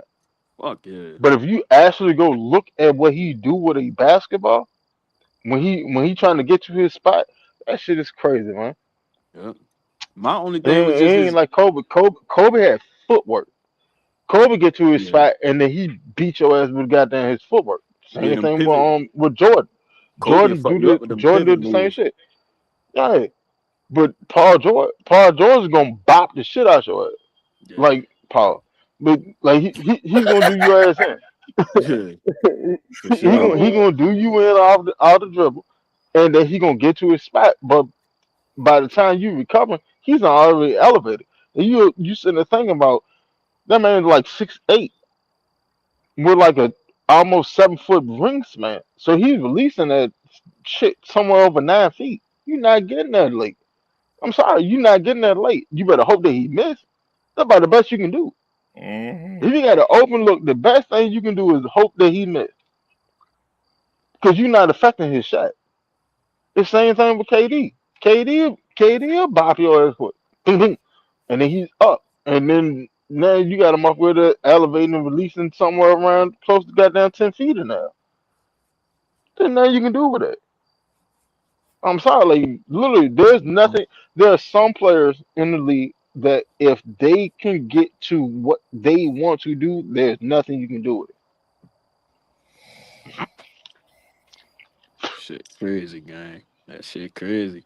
Bro, I've been loving this basketball, bro, because a lot of people they like, yo, why you? Because it's just I'm watching these new niggas. I'm not really paying attention to LeBron and all them niggas. You get what I'm saying? Like, cause niggas What you always say, mean, go yo, Jane? yeah, like There we go. LeBron, KD. Cause this one I'm going with it like hard, and they all like, man, they legacy on the line. I'm like, bro, them niggas old now, bro. They careers is where it's at, bro.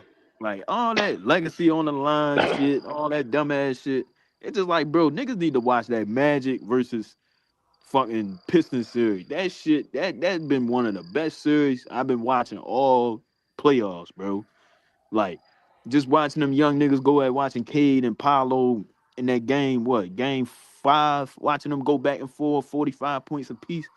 Like, that shit was good basketball. It's just people be so stuck on that that shit. Like They it's trying it's to, they not trying, they trying 2012. to, they trying to, they trying to tear down the old guard for Mm-hmm. either a nostalgic player that they love or a new player that they falling in love with.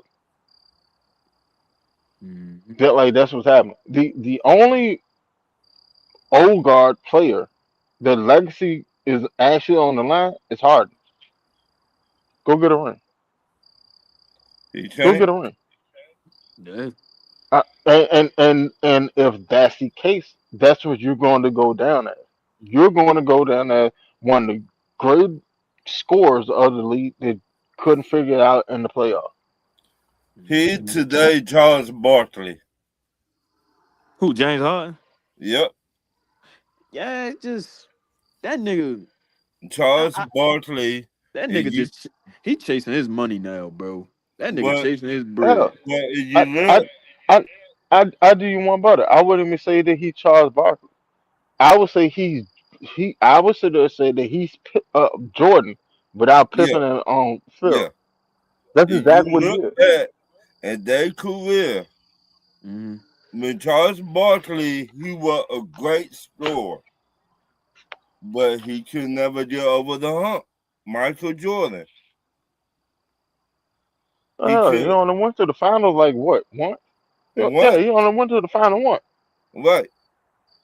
Yeah, Right? Just but he was like on. That's the same He was thing. 6 man. Now tell me where has James Harden ever been to the finals? He's he never been went to to the the finals. final with Oh OKC. yeah, correct. Well, OKC back in 2011. Correct. Right. Six, He went And to the six that's final, it. man. but he was the sixth. He was the sixth man then. When Right. has he led a team to the final? Never. See what I'm saying? Man, Right. they had gold. They Now, had Golden now, State. They should have beat them niggas. They should have beat them motherfuckers. Them niggas. When it was you too much internal turmoil for that team to beat them because when you you got a bunch of little young hotheads that right. can't can't concede to another one for the good of the team. That's where the issue is at. KD Or wanted the ball, Russ wanted the right. ball, and neither one of y'all wanted to defer to the other instead of figuring out how to work together. As a team. Yeah. Yeah, If because you like look at y'all work together. Y'all work together to get up 3-1. Y'all work together for that, right, and then ego got in the way because one of y'all wanted to be the guy that took the team over the hump to get to the final. right. Y'all fucked it up. If you look KD at said there said, James "Well, Harden Russ." Well, go ahead, and go ahead, go ahead, Ryan. Carmelo Anthony.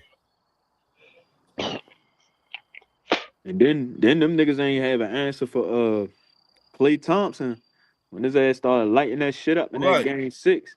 On fire. So it's just like that team was just so confusing because they had, like, I feel like KD and Russ, that was enough. Like you ain't really need, like, you had Steven Adams, you had Serge Ibaka. Ibaka was blocking every fucking thing. Ibaka But was, oh, go ahead. but once again, somebody gotta do the dirty work. Yeah, nobody wanted to do it. Somebody, Somebody you got to have somebody has to take a back seat. right. You got to take the I'm back sorry. seat. Who the pit bull on the team and who the lab on the team? No, Think no, about that. I wouldn't sit there and say that because y'all both of y'all can be pit bulls. Right. The But thing is, the thing is this: which one of the pit bulls bite is right. is is more Vicious. effective than the other? Right. That's it. Mhm. That's all. Y'all both can be pit bulls on this team. See, that's why Jordan and Pippen work out because they both were pit bulls. But Pippen know that hey, I can score. I can score Right. when I want to score. But if Jordan score because I'm able to do all these other things to help and affect the basketball game, if I allow him to score and he focus on that, I can do the dirty work. They Right. can't Yeah. stop us together. Who And I felt They like can't that's what stop us together. Russ. I felt like Russ could have been doing that shit, bro. Like Exactly. Russ. But Russ had that Russ didn't want to mentality. do it. K didn't want to do that. so it go back to leadership. Who who was the leader on that team? It wasn't no real. But It see, wasn't no real. that's the issue. Because neither one of the motherfuckers are actual leaders. Right. And that my problem with Kevin Durant That right now. that's the issue. KD can't lead for shit. He's Right. shown that. He couldn't lead at OKC. When he went to goddamn Golden State, hell, Steph wasn't even the fucking leader. Steph was the Right. figurehead, but he wasn't a leader. The leader of the team was Draymond Green, Yeah. even with So He's KD on the team. And then KD go from there. He goes to goddamn Phoenix. All right. Well, who was the leader? Devin Booker. Devin Booker don't know how to lead. Who right. the fuck is the leader on this team? You got a So bunch of people that can put up points, but they can't lead. All right, so then you go from there.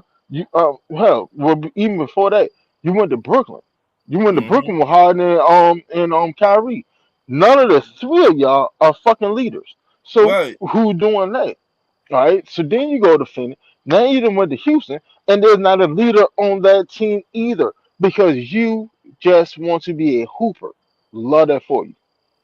Love So that for you because that's your role. You know your role, but at the same time, you're chasing another ring, and you can't do that without an actual leader on a team.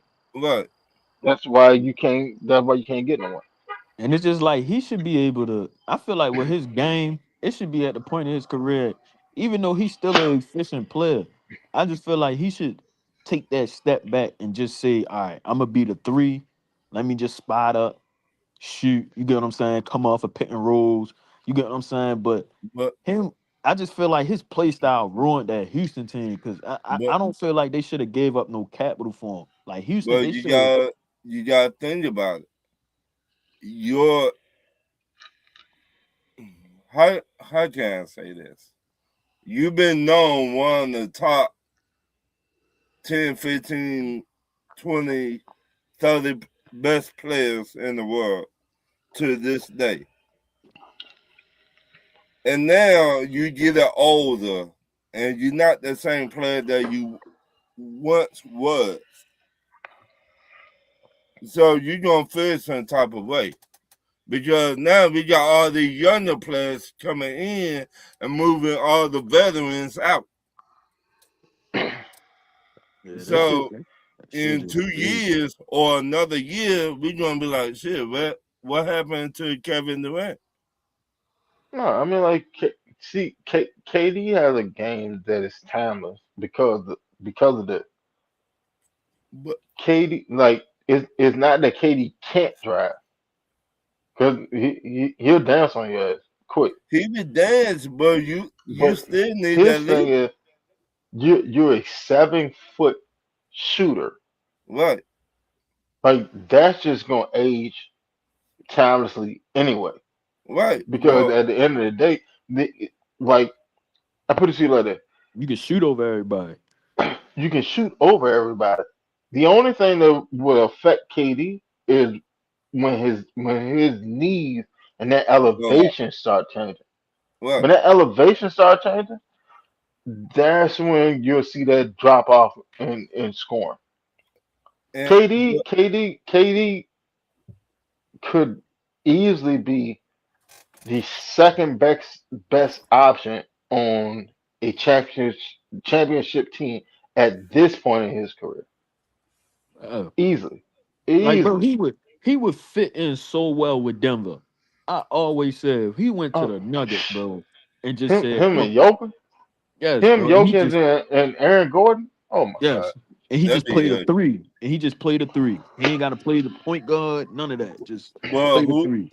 But once again, who It'll would be be the nice, leader bro. of that team? Jokic. Jokic, Joker. Murray. We seen how Joker just got dusted in the But playoffs. no, we saying like hypothetically, But like if he like were you, to but just you know who the leader of that team is, though. Right, Like right, they're not a question.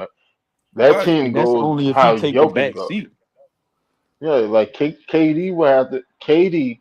Like I put it to you like this: with Jokic playing the way that Jokic play, KD over there, you could easily see KD sitting there averaging like 28 a game Of easily. course, Because Easily. you're just of getting course. like you just getting straight up wide open spot up jump all day long. Then you still got Jamal Murray. Like don't even forget about Murray, Mhm. and that's a walking bucket on his own. But again, in the off season, they talking about Joker finna get the max. So that Nah, means but it's too late. It's too late to do that. We just saying like Yeah. right, if like If if beforehand, like if yeah, if in a perfect world, let's right. put it like that. Hell, I tell you another spot he wouldn't look bad at. You want to be honest? San Yeah, Antonio. San Antonio would be a damn good fit for him Mhm. because in you all actuality, they got a team. Everybody do the dirty work. right. Come on. Everybody does the dirty work. You put One him through and five, Wendy on the all the same motherfuckers do team. the dirty work. Oh But my god. bruh, think about it. Think about Castle come down, give it to Wimby, or give it to KD in a high pick and roll, and they pick and roll off of each other. Like, there's no way to stop it. I don't give a damn who you have on your team. There is no way for you to stop that because KD you either don't got he either don't want to you play in got no either structure. you got either you got Wimby coming downhill, or you got KD coming downhill, or you have both of them flaring out for a spot up jumper. There's no way to stop that because you can't block neither one of their shots. That'd be ugly. Yeah, like the league, there's like I don't OKC all that shit. That shit will put an end to the OKC dynasty. That'd be ugly. But I KD I promise dumb. KD dumb. He don't want to play in no team that got no structure where he not the guy. And that's his problem. Like, why just take the back seat?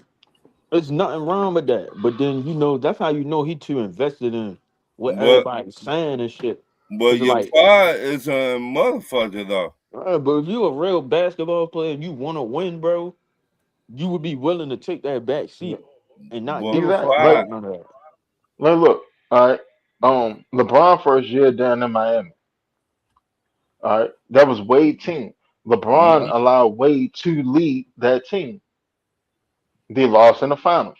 mm-hmm, Wade said it was my fault because I was the leader, and I realized that for us to win, LeBron has to be the guy. He has to Mm-hmm. be the guy. That's when you got villain Braun. That's when you got black mass LeBron. Mhm. When man, we ain't shooting no jump shots. We attacking the basket. That's when you saw all those alley oops, highlights and shit. That's when that shit started. That was ugly. That's why I can't. That's why Man, when we talking about earlier, that's how like KD and Russ should have been. If Russ would have definitely, if Russ really would have dialed in and really started playing defense, I swear, because he got the attitude for it. He got the dog to play that shit. You even see flashes when he blocking niggas shit. He got the athleticism to do it. He just never wanted to actually say, all right, let me sacrifice and do that shit. Like, if he would have, that would have helped KD so much. Even though, because you know KD ass, he wasn't going to do that shit for real. What? But it's Once just, again, you got to have a leader on the team.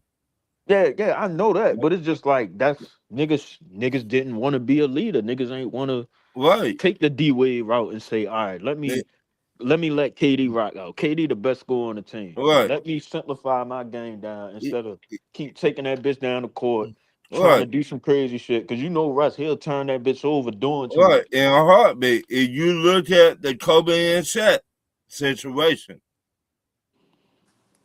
Shaq when Shaq went to Miami, Kobe said, "Okay, this my damn team." Kobe said, "This my damn team," and what happened? He got another championship. Yeah. But the thing is, Kobe and Shaq, they still made that shit work and won a Right. shit though. Compared to But KD and Russ though.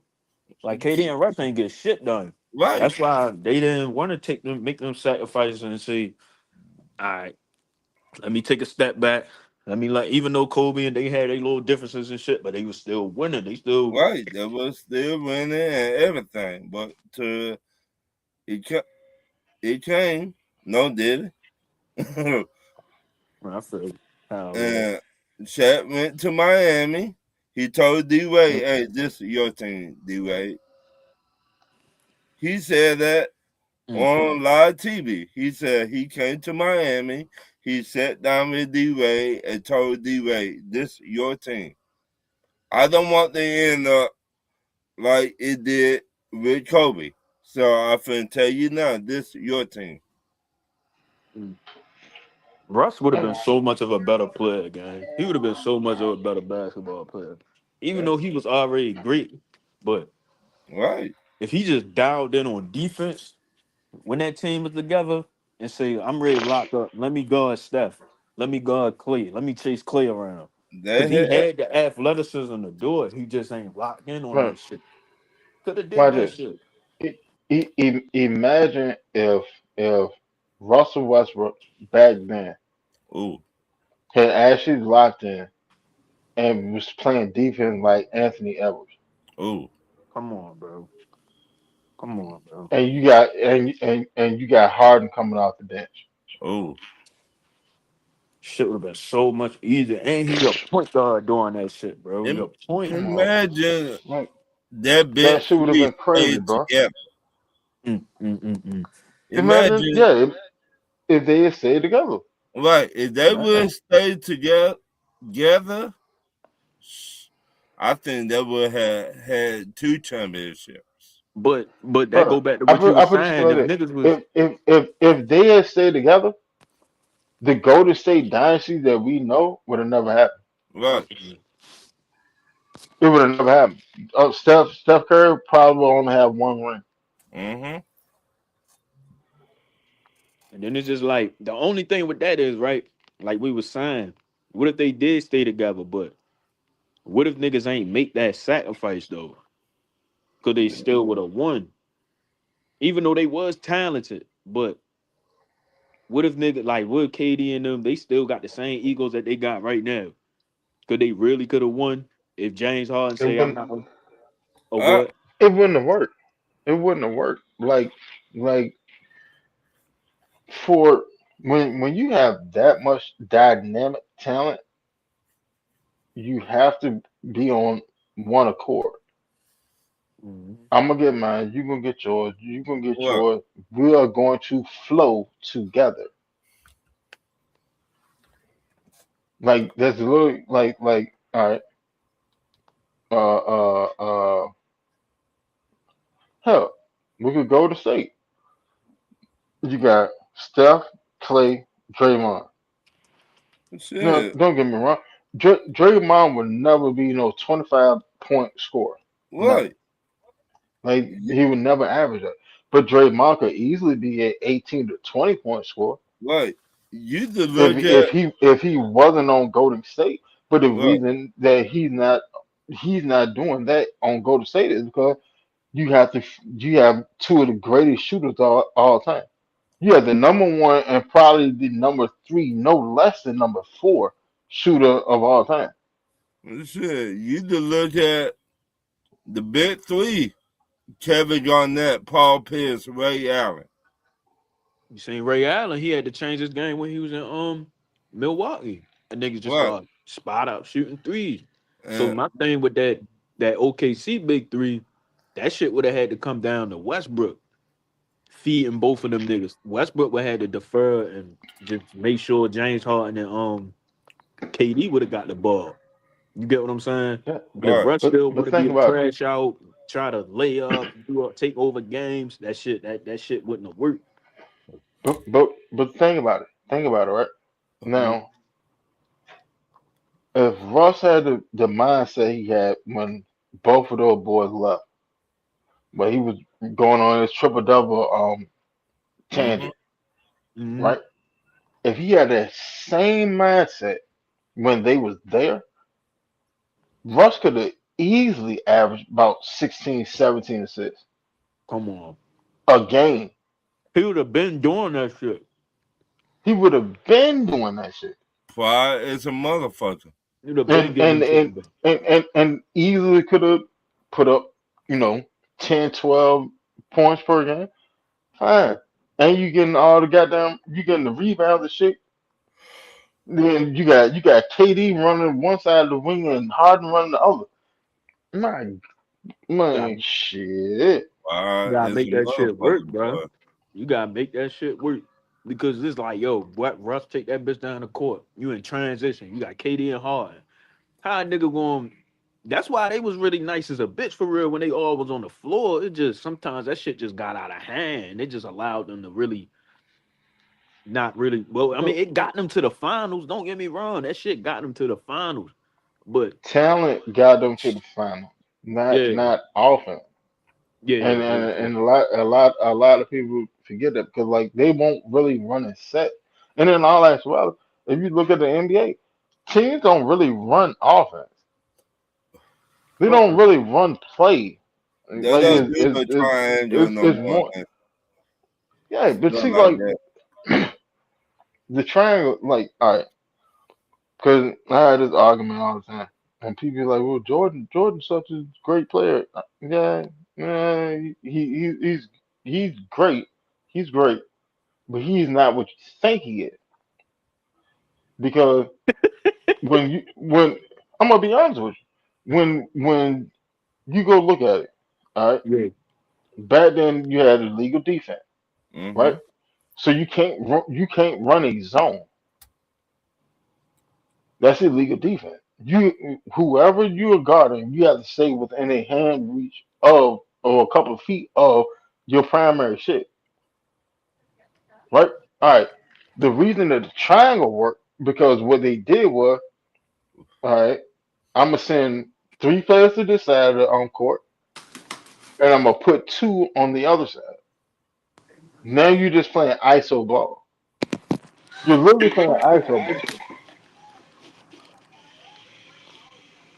Mm. So if you can't guard me, if you can't guard me 1-on-1, I'm gonna bust your ass and I'm gonna pull up on you and do what I want to do.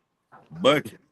Yeah, yo, it's only Fuck funny it. because me and Winston, we It's talked about that shit the last time. He was like, man, motherfucking Jordan would have been goddamn DeMar DeRozan in today's game. Yo, Yeah. he would To though be honest, because look listen, at Jordan watch it. before Phil Jackson got there. Hey, look at Jordan before Pippen got there. Right. Yeah. Watch this. Watch it. Watch it. You name me two playoff wins that Jordan had without Pippen as his teammate. I can't. I know you can't because he only had one. In Right. his entire career, he had one playoff win without Pippen as his teammate. Because he was Now, getting hit if, at if busted by Boston and Detroit. and Shit, anybody else, wait. Milwaukee put foot in his ass too. Right. Um, now watch this. If you listen to any player nowadays, they will all sit there and say the same thing. I'm not worried about the person that's defending me right now. I'm always sitting there scoping how I'm gonna get past that secondary and that third defender to Right. get to my shot. Even You Isaiah don't have to Thomas. worry about that. You didn't have to worry about that back in the 80s and 90s.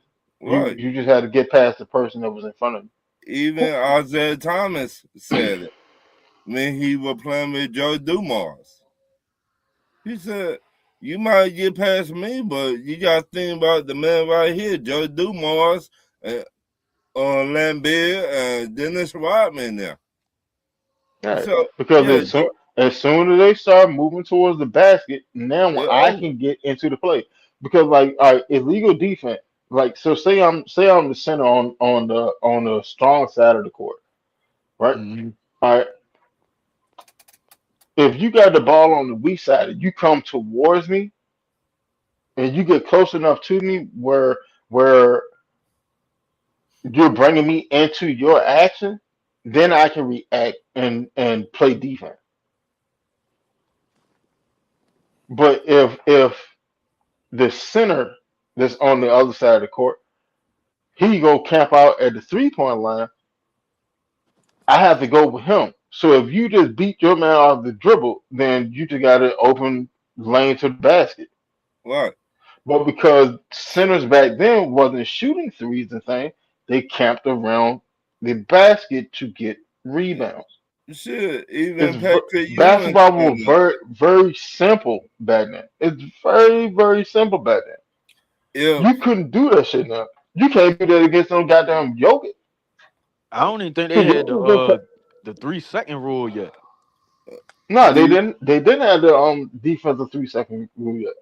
let me ask Like y'all you, this. you could camp down there. If that other center went down there, and he sat around the paint. You can go camp in the paint.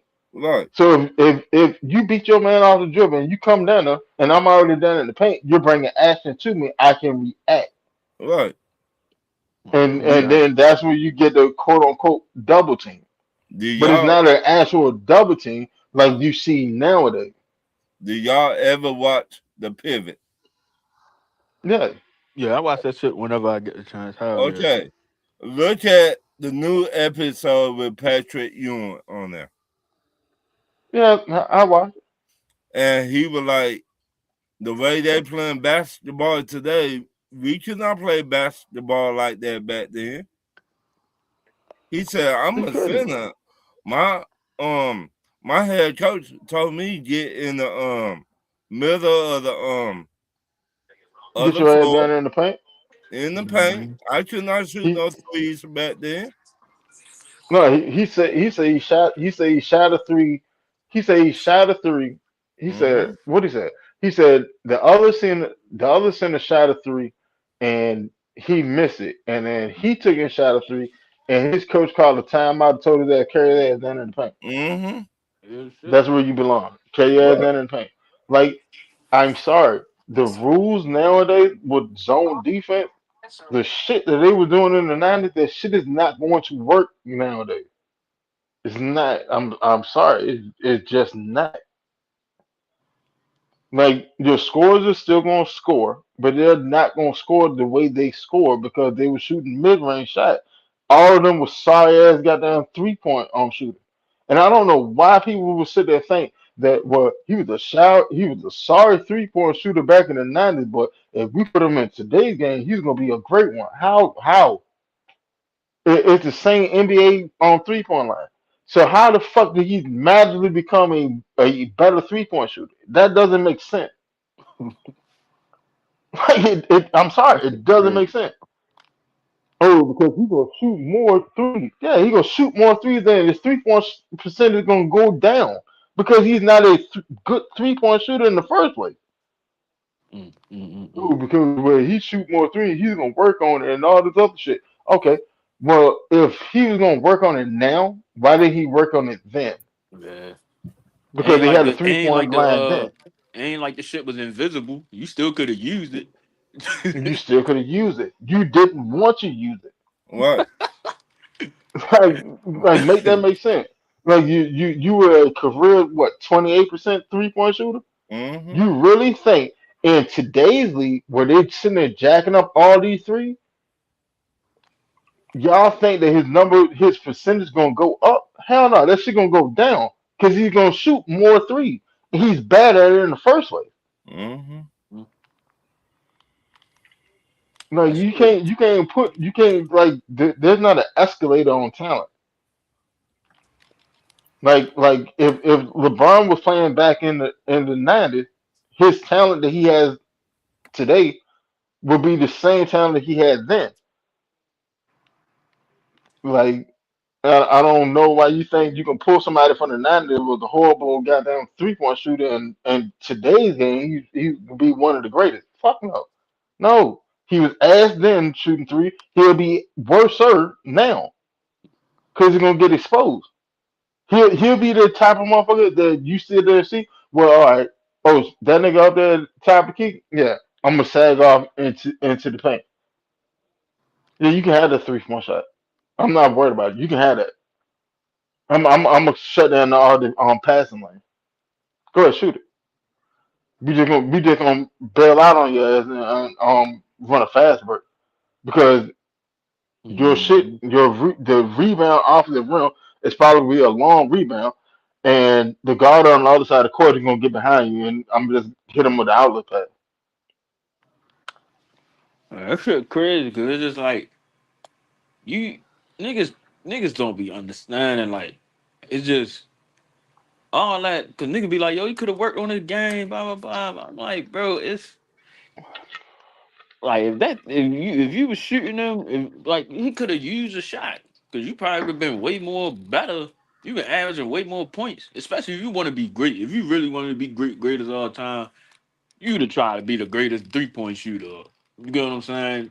And add it on to your No, legacy and make sure you led in you points and all that shit. if you wanted to be greatest of all time, you would have rounded out your game. Hmm. Like that's just what it is. You would have rounded out your game. Look at LeBron. Like yeah, when LeBron came in the league, he was shooting logo three. People forget that. They forget him coming down there straight jacking from the logo. Well before Steph Curry came into the league. Years, almost a decade before Steph Curry came in the league. He was jacking logo three. Then he worked on his mid range. Then he worked on his 3 point accuracy. No, I'm not sitting there saying LeBron is a dead eye at the three, but I know for a fact he's way better than goddamn Jordan and Kobe. That's not an opinion. That's a fact. He's way better than them. And if you look at his shooting percentage, he's a better shooter than them. Cause I just like Braun ability just to cause a lot of folks be like, yo, he be passing him, he might be passing too much, but I just felt like he still won playing that way. You get what I'm saying? Cause me, I always been that type of nigga like, yo, I'm swinging a ball. Like I'm not finna just try to take over, You motherfucking score. right. That shit just even though it worked for Kobe and them, whatever how they did it for real, but I don't understand. Like niggas not finna play 1-on-5, bro. Like I know these niggas finna dial up on me. Like they're gonna respect. What? It's gonna open up the floor more for me if I got the ability to pass. Like that's why I like What? watching Jokic. Even though Jokic he don't got no defense and shit. Like, but he still you still gotta respect him as a passer. Like the defenders, like you can't get caught slipping in the backdoor cuts and all that shit because you get caught slipping, he gonna see that shit, he gonna throw it. Same thing with Bron. So Why is that? Why is that? tell me something. Tell me a title that. All right, watch it. When Jordan came in the league, that nigga was jacking like 27 shots a game, won't winning shit. People always talk about, well, Jordan went to the playoffs. He went to the playoffs since he was a rookie. Yeah, but here's the context. When when in the 80s, until Pippen got on the team, Jordan was going to the playoffs with a losing record. Jordan never had a winning record without Pippen on his team. Never. I'm including the Wizard year. He never had a winning record without Pippen on the team. Hmm. Now, watch it. Now, I was having a conversation in basketball group. The worst record, the worst record in NBA history to make the playoff is the what 85 Bulls, the year that Jordan took and broke his foot. What they won That is like the worst. 39 games? Hell no, they won like 30. Oh fuck no. They won 30 games and went into the playoff as the AC. And my was like, yeah, man, is this to show you how good? No, nigga, that just show how bad the talent the league was. They just show you how bad the league was. These motherfuckers won 30 games. The top five teams in the Eastern Conference had winning records. Everybody below that was all losing records.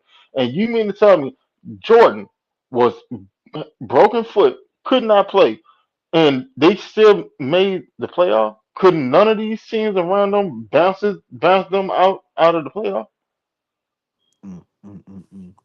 I mean that shit. That sound like that whole conference was at an all time low, and them niggas It was ass. ain't even had no play-in tournament up in that bitch. And exactly. And then you had the expansion going on. The expansion started up. So now they pulling talent from teams to create these other teams. They expanded in the 80s, then they turned around and expanded again in the 90s. That's why if you go Google it, hell, type this in. Anybody this in the chat and stuff, type this in. Go type in what is the watered down era of the NBA. Bet money. I bet money. They go sit and say the 90s. Think Okay, of bullshit. Hey, hey, Zay, yeah. go Google it real quick. Type What in you what is the watered down era of the NBA. watered down? Yeah. Oh damn. Oh shit! I put you.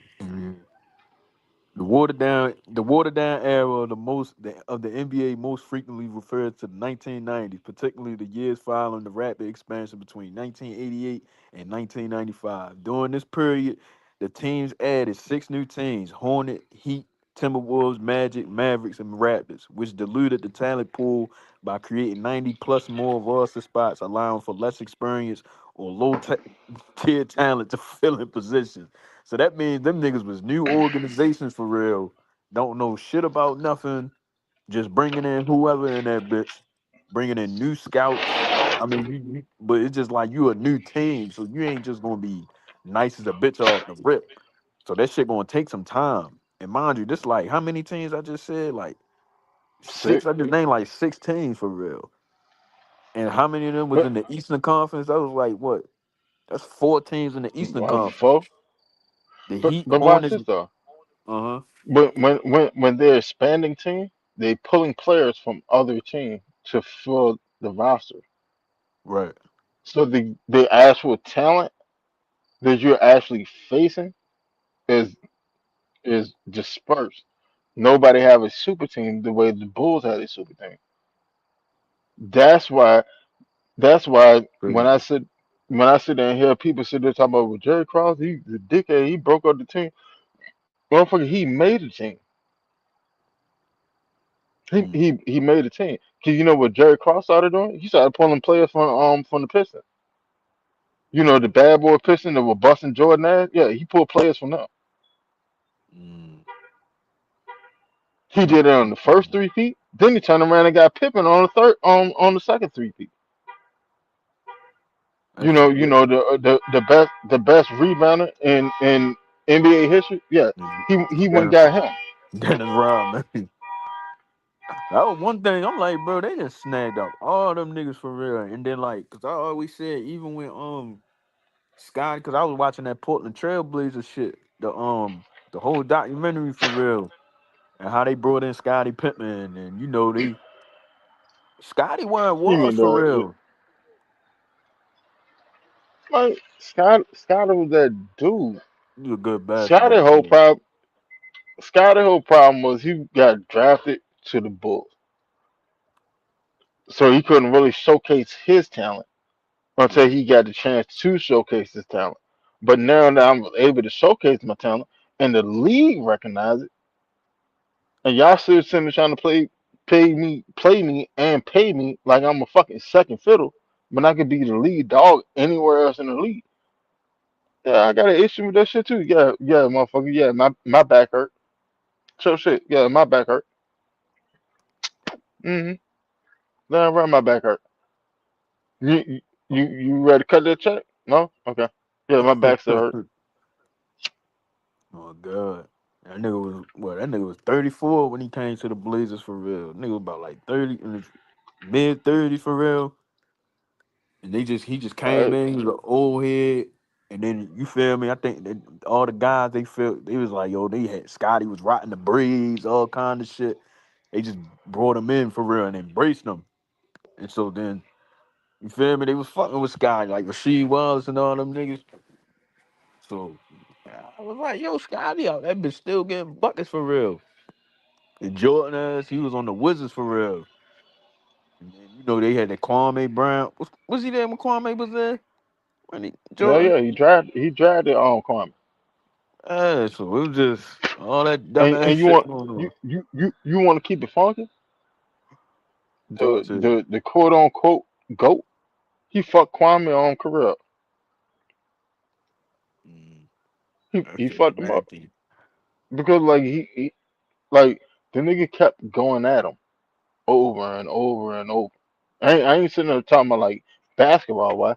You just Yeah. sitting there talking shit to somebody. And if Like I not was trying to Kwame, I make would have the slapped. yeah, he wasn't Man, I trying to would make have the slapped nigga the shit better. out of Jordan. Like yo was really on some street shit with that nigga look. Not even on no street shit. Like yo was really on some like fuck you, nigga. Like I don't fuck with you. Like Yeah, I, and then you leave from the Wizard. You leave from Jordan, and you go right to fucking Kobe. They did the exact same dumb shit. mm, Man, your mm, confidence is shot. Your confidence is shot. mm. That's why he act And the way. I ain't gonna lie. That's why he act the way how he act. Like when you watch his that's shows, why bro, he act the way he act.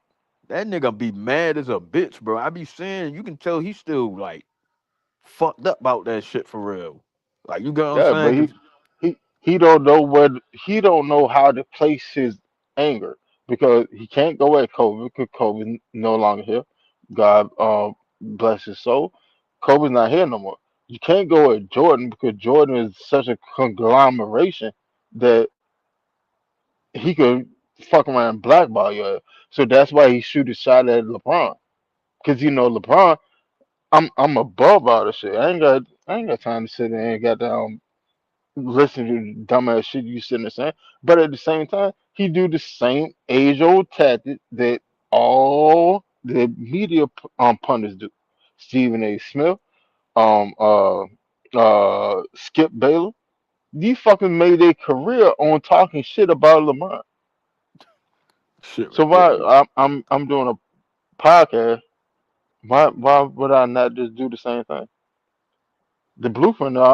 Hell, Stephen A. Smith made $100 million off of just talking about LeBron. Mhm. And that's what He turned Kwame up a little bit more too. Like he's I rate him as the second best player of all time. But he'll never be like Jordan. I've never put him above Jordan. And All right, that's bro. why I was Like, saying the shit I why is was it saying every time you talk earlier. about what LeBron did, the greatness of what he did, every time you got to bring Jordan to the conversation? Shit, wicked. Like I them need your hurt discussions for be that. watered I'm down. That sorry. should be because that's why earlier I was sitting there saying like, bro, you got all this Uh, young talent, Ray these Bud young. said, and to add fuel to the fire, you got Stevie A probably call him a bum. Hey, like, nigga, Mhm. like I feel for Kwame. I feel for Kwame because Kwame wasn't a bum. In all actuality, if you actually know basketball, Kwame wasn't a bum. But they said to try to play that man like he was goddamn on Jamarcus Russell. Like Yeah, he was a bum. I'm gonna be honest yeah, with fuck yeah. you. That nigga was a bum. That around the time when I first started watching football. But That was like when I it is first what it started is though. watching. Yep. Is they can give me. Hell yeah. Yo. Hold on. Oh shit probably went out. But hell yeah. Keep talking. Keep talking. Yeah, cause that around the time when I first started watching football for real when Jamal Russell hit the scene. But that Stephen A. Smith nigga, bro, I couldn't really watch him because when you just start watching his show for real, it's not like how when you watch all these other shows like these Falcon podcasts and shit, like these niggas really break down the game, really talk about the game. It's just lazy ass takes. Michael Jordan debates, Michael Jordan versus LeBron debates every week. And then even like when the Lakers, when they missed the playoffs, when they had Russell Westbrook and shit, they still found a way to make the headlines about the Lakers, bro. I'm like, bro, like they not even in the playoffs. Why the fuck y'all still talking about them niggas, bro? Me and my brother was just talking about that shit the other day. Like, But it's just like, but all right, they but you never said and heard them to the talk about well hell that season LeBron missed what 40 something games. AD missed 50 something games. exactly. But well, Braun couldn't get it done with this all star cast. How so? He wasn't even playing with them. So if you saying the saying there's an all star cast, why were they not able to fill in the gap and get this team to the playoffs? Because LeBron only played what like 30 games that season. Hmm. That shit But was you just but you had bullshit. but you had Russ, you had um Melo, you had Dwight Howard. Those three couldn't figure out how to get to the playoff without LeBron and AD. Mm. That's LeBron fault too. But he wasn't even on the court. Make it make sense. That's why I don't watch that shit. I stopped watching that shit like when I was in high school. Cause even I ain't gonna lie, even like when we were just talking about Kwame Brown, he kind of opened my eyes to that shit, bro. Like the type of shit Stephen A. be on with that show, bro. It's just like even when he was on, because when I was young, I used to think that shit was funny, calling that nigga a bona fide scrub and all that on TV. But I'm like, gang, you did ass on a big ass platform, big ass show as a black man. You get what I'm saying? Ain't like you just critiquing this game and saying what he could do better, why he not performing. Nah, you just You straight just up adding. calling. Yeah, you just straight calling that nigga a scrub on TV, bro. Like if he would have catch you, bro, he'd have slapped the shit out you. And then he proved his point when he responded to Kwame for real, and he went on TV, showed his highlights. I'm like, gang, you proving his point. Like that shit was just crazy. I remember when that shit was going down. Like Stephen A was making himself look stupid for real. Yeah, but then people with LeBron, he's wrong for going at him. No, nigga, like Fuck you talk no. about my child. Like fuck all this basketball shit. Fuck all this media shit. Nigga, this is man to man. You're talking about my child. Yeah, Mhm. he's in NBA now. Did I pull some string? Probably. But like let's be honest. Let's call a spade a spade. Motherfuckers can feel however they want to feel about Bronny, but Bronny in the playoff this year averaged more than the number one overall pick from 2 years ago. Then tell me I'm lying. Who number one pick 2 years ago? I forgot. Zachary Ricochet. Oh shit, Zachariah damn. Ricochet. Yeah. That Hawk shit, boy. Yeah. Boy. So for all the people to sit and say, well, Bronny don't deserve to be in the league. He only got in the league because his daddy. Well, he did outplay a number one overall pick. Hell, the last month of the season, Zachariah Ricochet was on having like 3.3 points a game. Hmm. Bronny was averaging seven and some change. Huh. But he don't deserve to be in the league though because he only got in the league because of his daddy. Come on, man. Hey, stop it, man.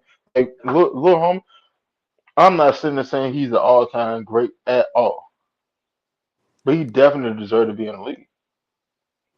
You can see it. Like you can see his development. He's getting better. He's playing quality minutes. He's making plays. Even when he in the G League, that nigga still be He, he he still was go out there cooking and in do the his G League. thing. A He lot was of niggas be cooking just in the safe G League. because if he was really spoiled for real, that nigga wouldn't even put his pride aside, kept playing in that shit for real. It's just Oh like man. I don't get it, bro. I really look like, bro. When I tell you I look at sports so differently, because I really try to. I don't try. Like I really look at these niggas because they really humans.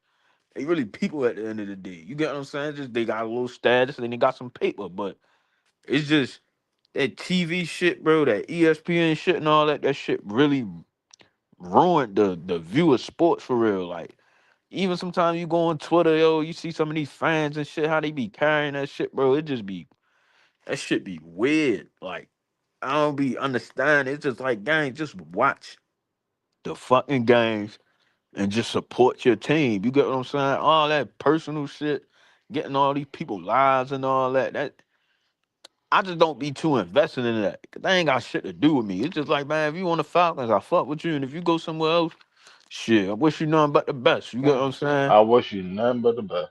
That's just how I carry it. Like even with Darnell Mooney, he had a down year last year, but shit, I was happy he still got a chance to go to the Giants, got him some paper over there, and he was able to, he can go over there and prove himself again for real, see what he can do over there. I ain't tripping about that shit. Yeah, he dropped the ball, but that shit not that deep, bro. Like that shit don't never be that deep. Like some of these fans, it be too like sometimes they fandom just be a little too extra sometimes, bro. Like that shit never that deep. It's too emotionally driven, Yeah. and to be honest, I hate that for the fan because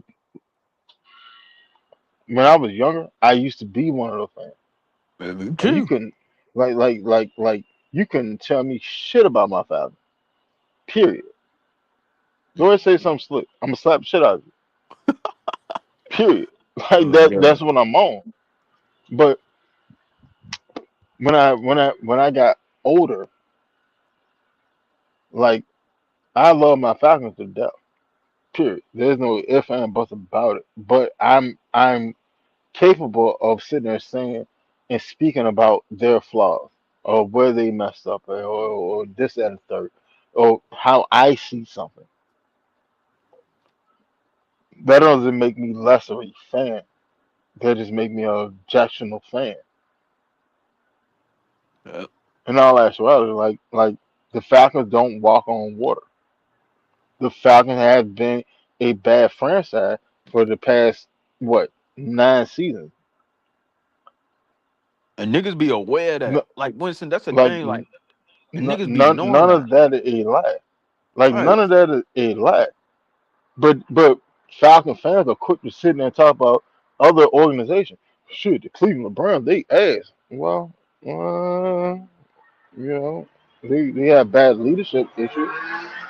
Yeah, I give you it. They have bad leadership issues, but if I remember correctly, the Browns was in the playoff a couple of years ago, Yeah. and we was at home watching them in the playoff. Yeah. They was what? They Oh, been y'all forgot about it. as bad as they've been to the playoffs twice since The since last we time we went, yeah, get what I'm saying? So it's just like, cause niggas like, want to be so calling all these niggas poverty and all that shit. I'm like, bro, we 8 years no playoffs. we That ain't no good look. we are a private franchise. Like, to be Yeah, honest, it's called a spade a spade. That's what it is.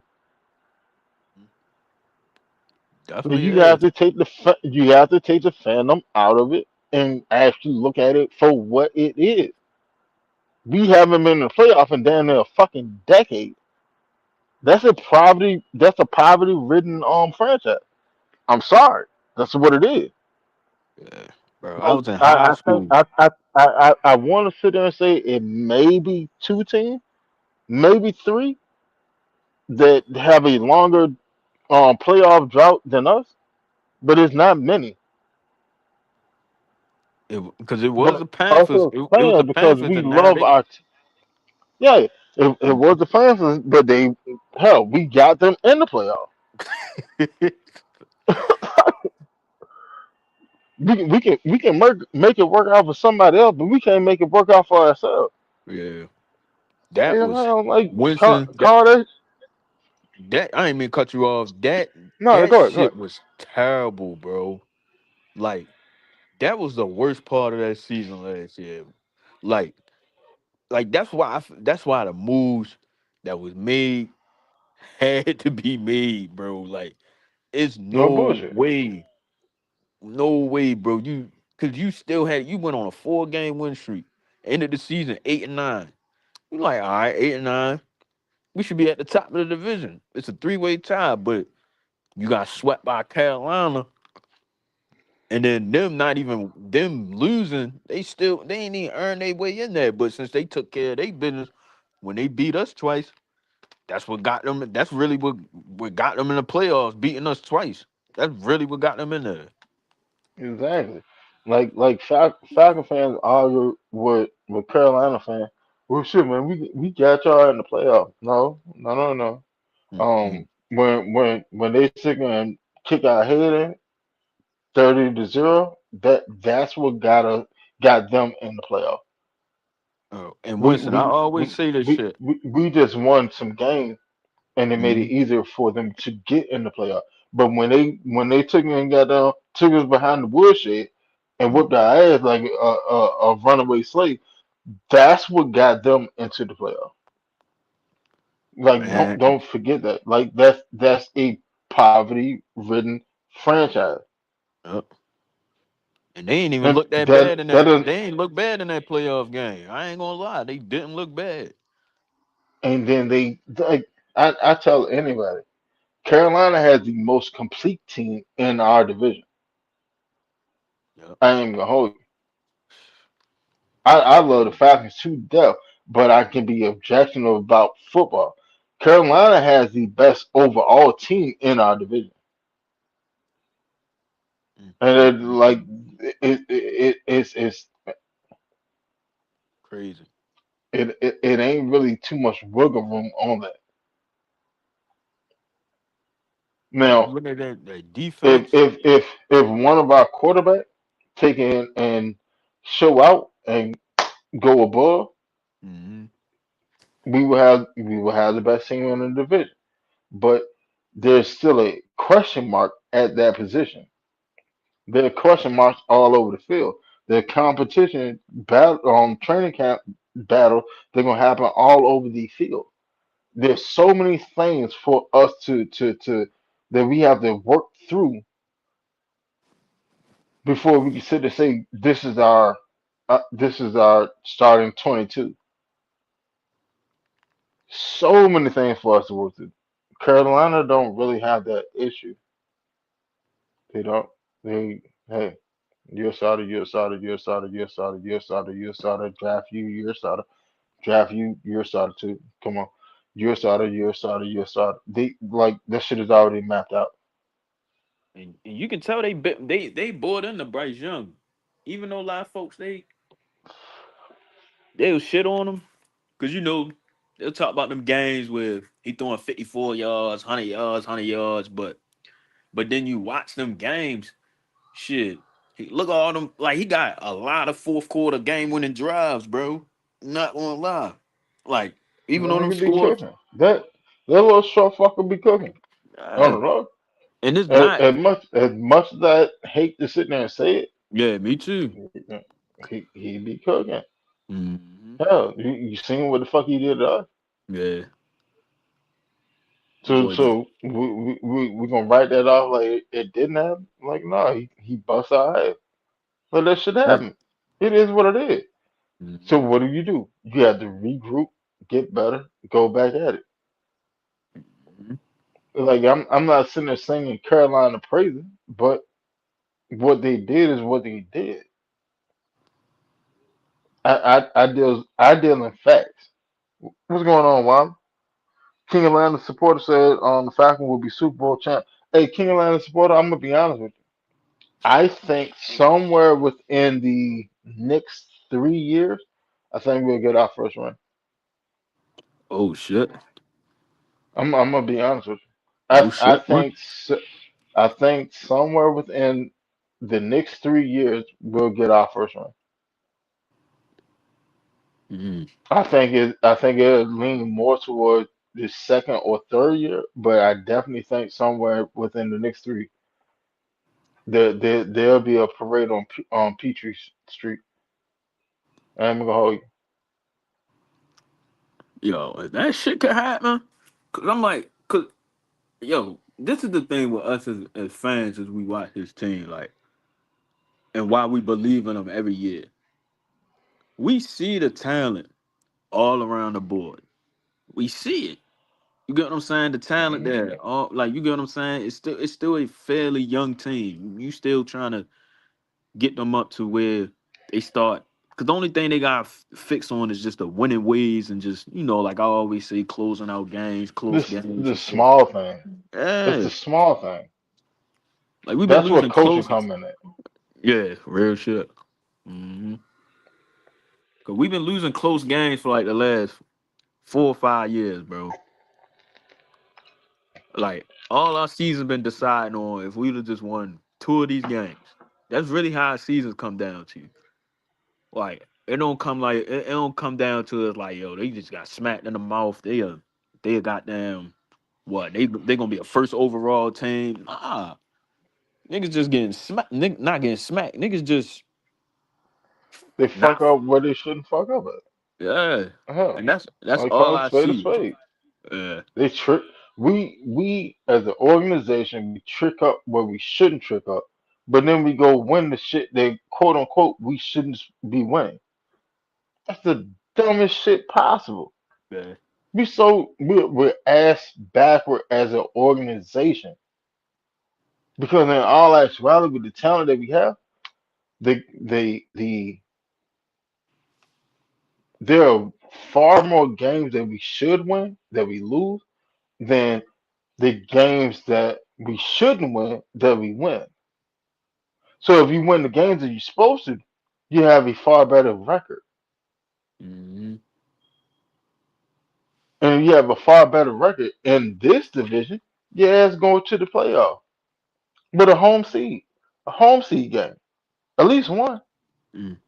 And that been an annoying part. Even like us not even having a quarterback, we still had the chance to get in this division every year since Matt Ryan been out. How many games we only been out of what second place? I mean first place. Probably only a game, maybe one or two games out. You get what I'm saying? So that should just tell you everything you need to know. Like, Now we right there, but we can't jump the broom. mhm. Like this team for so long has been comfortable spinning wheels in that mid-tier area, that gray area. We don't operate in the black. We don't operate in the red. We just sit there in that gray area in between, where we just are who we are. But when you look at what Ian has done, Ian has elevated the floor of this team where our floor is not the gray area anymore. Now our floor is in the fringe of the red. And if everything plays out the way it's supposed to, we're deep in the red. Mm-hmm. We're deep in the black. Let's go that way. We're deep in the black. We're all the way to the good. You trying to And set your yeah, you trying to set yourself up for next year when you got salary cap space and um you got more picks. and You get what I'm saying? and you have a first round pick. Mhm. That's why I'm like, man, it's there. It's just we just got them boys just gotta get out there on that field and just Make it shake. yeah, and Like don't even worry hell, about no yeah. ain't nothing like football is a game that has to be played. It's not something you can just cakewalk on through. No, it's a game that has to be played. You have to be prepared to go into battle for 3 hours against said team. That goes to the coaching. Can I wake y'all up for y'all understand the importance of each singular game? Not sitting there thinking down the road to this team or that team that we got to play in 2, 3, 4 weeks. No, fuck that. What's going on this week? I need you to hone in on that. What's going on this week? Because to me, every week is 0-0. Yeah, how you gotta And play. at the end of that game, it's either going to go 1-0 or 0-1. I want to say on the 1-0 side. Hmm. That's how you get to the playoff. That's how you go win championship. Because I'm gonna make y'all. I'm going to make y'all so used to winning that you don't know how to lose. Me as a coach, that's what I'm on. I'm gonna make y'all so used to winning that you don't know how to lose. Shit impossible. It's just like, man, you know how to like you come out games, you don't come out flat. You don't look less down on your opponent. Cause it's like, yo, you listen to B John like these last couple off seasons, he be saying the right shit. Like, like he be saying the right shit. Like, all right, we just take it one day at a time. Training camp, OTAs, whatever. You get what I'm saying? One game at a time. He got the mindset. You hear him saying the things that need to be said. You get what I'm saying? Coming from a player that's, a franchise player for real. So you got the right leader in play. He not over there putting out no crazy expectations or nothing. You get what I'm saying? So it's just when you sitting there, it's just the whole team just gotta be bought in. Everybody gotta be bought in. It's just know not when the fuck up and just know how to just keep your foot on the gas. Cause it just you can't have one week you down, next week you up, everybody clicking, Pitts getting the ball, Drake getting the ball. You get what I'm saying? All them guys eating, having a big game. Then the next game, what the fuck? Like you feel me? It's just like it just ain't even about the talking no more for real with this team for real. It's just like man, it's like this Go season do you yeah. like winning, winning, winning is winning is an addiction. I'm gonna be honest with you. Winning is an addiction. You have to get addicted to winning. Okay. That's Yeah. what the Falcons failed. The Falcons have been in a mode where they think I have to win this week and I gotta win next week and gotta win. Like you're going through the motions. But look, and I don't want the chat to take this wrong at all. Mm-hmm. And this is not to downplay addiction, which is a serious matter, right? But you tell me somebody that have an addiction issue that don't go out of their way to go get what they wanted. Mm-hmm. They go to the ends of the earth to get what they want. Do whatever. That's what winning needs to be. You have to have that same mindset. I'm gonna go to the end of the earth to win this game. And when you have 53 grown ass men that's sitting there moving as a unit toward that singular goal, it's hard to stop that. Look at Philly. Look at Philly a couple years. 53 men all move to the same goal, addicted to winning. Uh, Despite all that dysfunction that be going on, AJ Brown not getting the ball, Jalen Hurts can't get everybody the ball like he should. All that bullshit that go around with that team, them niggas still come out the end of the year with 11 wins at the end of the year. And Saquon ain't even really the year that he had the year prior. You feel me? Them niggas still in the Hell, play, even though they got bounced, but them niggas was still winning games regardless. hell, look at Seattle. Oh Look at yeah. Seattle last year.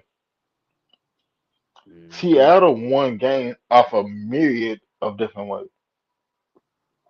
Devin Witherspoon, he might have won the game for 'em. Nick what is it? Inowari, Eamon he Ward, I won think. Yeah. yeah, he won games for him. Demarcus Lawrence, he won games for him. Jackson Smith and Jiggle, he won games for him. Kenneth Walker, he won games for him. Sam Darnold, he won games for him. They was winning in a myriad of fashions because all 53 of them was moving toward the same goal. And when it was their time to shine, they stepped up and took the ring. Uh, That's a That's winning what formula. that's what winning teams do. Sorry, the Falcons have the Falcons have had talent. They just never moved in that fashion since what 2018. They never moved in that fashion. Love Mhm. them to death, but I'm not gonna sit there and lie about shit. It, That's what it, it's. it doesn't make sense to lie about it. I'm the eye Mhm. test. The eye test is not one of those shows where we're gonna sit there and sugarcoat scenarios because that's the whole reason for the title. It's the eye test. What do you see when you look at the game? Yeah.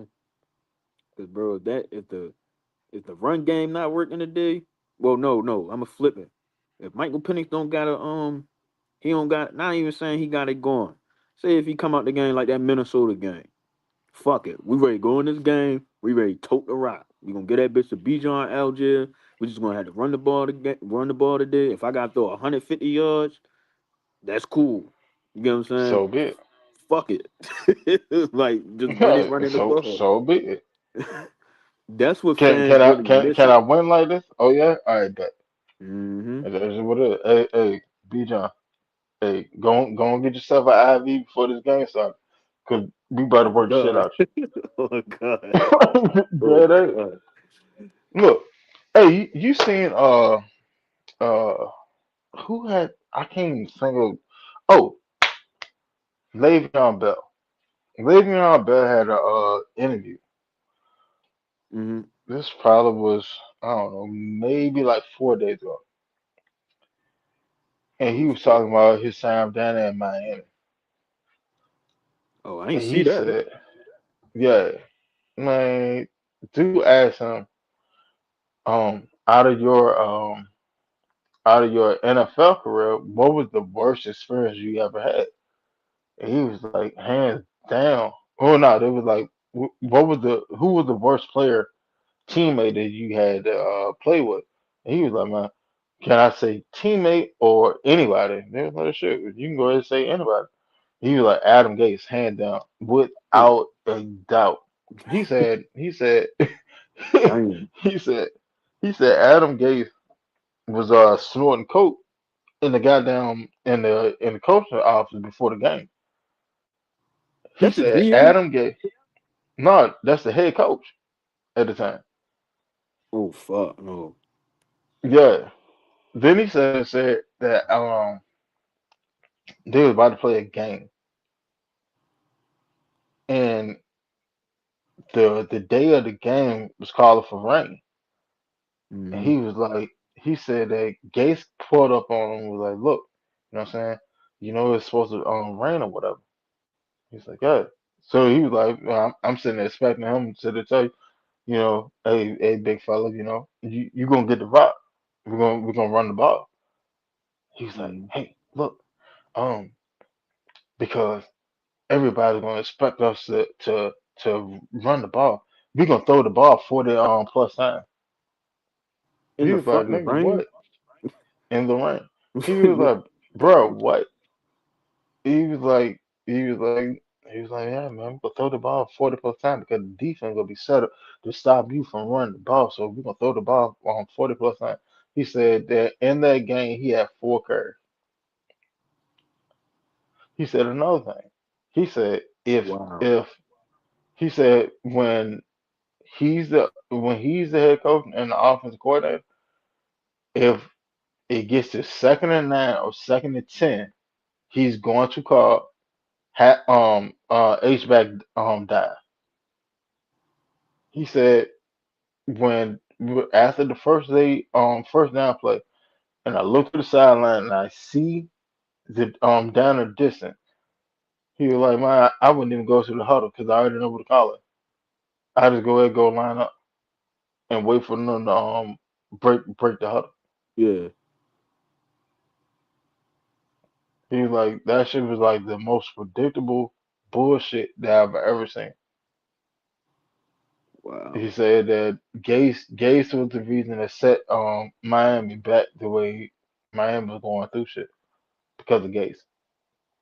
And niggas ain't even give a fuck. Nigga like and bro, that shit just like just imagine as a player, bro, you hearing your coach just and then like you can't even like change nothing about it. You gotta say fucking and just deal with that shit. Knowing you gonna lose games doing that shit, but it's just like it just be like, what the fuck be going on behind the scenes? Like, even though like he said he was doing what he was doing, sniffing coke, whatever fucking he was doing, but like he- niggas don't even care. Like winning be the last thing on a nigga mind. Nigga say it's my way, we gonna do it this way. If we lose, we lose. I'ma die on that hill. And that be a lot of problems with a you can tell with some of these teams, they got people in their front offices and shit that think like that. That go off analytics and all that dumbass shit and think that shit just gonna work. And then when they losing, they don't take the blame for that shit. They don't want no accountability for none of that. They either gonna point out the players or they get fired. They gonna think it's not that shit be fucked up. And then you got people like us that really sit here and watch this shit, support this shit, take time out of our Sundays to watch that shit, and knowing that you hearing some shit like that, like damn, like niggas is really behind the scenes fucking this team up like Rich McKay. Like I really took some time to look into that nigga, bro. That nigga just blank and like yo, I like out the blank, but just that Rich McKay shit, bro, and how he just still just kind of still, even though like yeah, y'all making money together and all that. That's really your business partner. You probably really got ties. You know your family. Y'all making millions of dollars together, but this nigga is fucking this football team up for people he bringing in, and then I'm watching I saw a clip on Twitter where John Lynch he was doing an interview with somebody, and he was basically saying he was talking to a few GMs and a couple like players that was in a couple other organizations. He brought up Rich McKay, and he was asking him about Mike McDonald, and he said, "Yeah, they Rich McKay and a few other folks was one of the guys that kind of told me about Mike McDonald, and that kind of played a role in him hiring him." I'm like, bro, what? So I'm like, bro, you work for the Falcons. Around this time, you need a coach. You telling another nigga, you telling another nigga to go hire this nigga instead of like, I'm like, yo, what is wrong with this nigga? Like, and then they just go on these press conferences, they be hiding shit from niggas, all this control and all that shit. That's why I don't go too hard on Terry Fontenot, because I just don't feel like that shit was that him? shit. Yeah, that shit wasn't all on him. A lot of folks, they No, no. nah, fuck that. Like that's why I always look at why Matt Ryan took the role that he took, because Matt Ryan easily could have just took a coaching position or something like that, but he said no. I'm gonna be in the front office and try to get the front office correct, because he probably watching from a fan perspective that it's an upstairs problem with the Falcons, and you can tell. So he like, shit, let me bring in Ian Cunningham, let me get this staff right. Because you can tell he really tapped in. Because if he ain't really know shit about nothing, he would have just let Rich McKay and them do their thing, and he would have just been a little bit downstairs. But I just felt like he had to. He can see that it's like it's up top. These motherfuckers don't know who they bringing in. They don't. They're not bringing the right coaches. Like these players really not getting developed, and you can really see that. You can see Kyle Pitts and. Even though like you get they playing, they gotta they gotta execute on the field, but you can tell like coaching play a factor in all that shit too, bro. Like it's just you can't leave that shit out when you know you got some people upstairs that don't know what the fuck they doing, and then you see the results: seven win seasons, 8 win seasons, 9 years not in the playoffs. Like is that shit crazy? Like But see, shit crazy, Winfrey. but see, like I give you this, right? Mhm. Us as fans, we've been sitting there saying it for the longest. There's the front office issue. Mhm. The front office is trash. That's why we keep ending up with the same result. This is why we keep getting these bullshit ass coaches in here. Da da da da da da da da da. We've been saying this shit for years, and for Matt Ryan to be so in tune to the organization, to sit there and see, hey, these the issues. This is what's wrong. We need to fix this shit. We got to turn all this shit around. Yeah. And for him to sign off on the moves that he's made, bro, like That's why I wasn't mad I at it. I I I put it to you like this. I put it to you like this. I would not be surprised if Matt Ryan end up winning Executive of the Year at the end of the season. Mm. I'm gonna be honest with It's possible. It's really you. possible. To think about everything he brought in. He brought in a two-time Coach of the Year. He brought in a up in the sitting GM that is very decisive on what he's doing and made the move. Then he took and brought in one of the best number men that's in the league. That's an understudy of Howie Roseman. He brought him in to do the actual numbers of contracts. So Mhm. so so when fans are sitting there saying, I don't know how the hell Philly had the money to go do da da da to get this motherfucker. Yeah. Yep. You're about to experience that here with Atlanta. because the man that was doing the contracts over there, he's doing the contracts here in Atlanta. You know what I'm saying? You don't be surprised. You like I ain't gonna lie. Even though a lot of folks like, even though I was one of them, I'm like, bro, they might fight around trade pitch, but if it all come down to it, don't be surprised if they wind up paying all three of them niggas, bro. If they find a way to get Drake, B. John, and Kyle paid, bro. Like, If them motherfuckers do numbers this year, yeah, yeah, that I too. put it to you like that. I put it to you like that. For the Falcons, it behooves them to sign Pitts. I mean not Pitts. London and Bijan this offseason. This offseason, it behooves them to do such. And then if Pitts burn out the way he well not burn out, but turn out the way that we expect him to do, Hmm. then you reward him next offseason when you have more money. Like Yep. I don't see where people sit there and say, well, there's no way to retain all three of them. That's cap. Sorry, that's cap.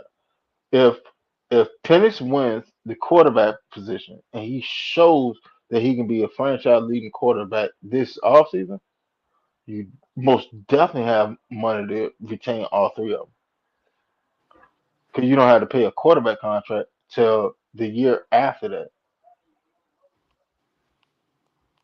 So yeah, you definitely get to sit there and retain all of it. You just got to go strike by the iron hat because you have all these young defensive contracts.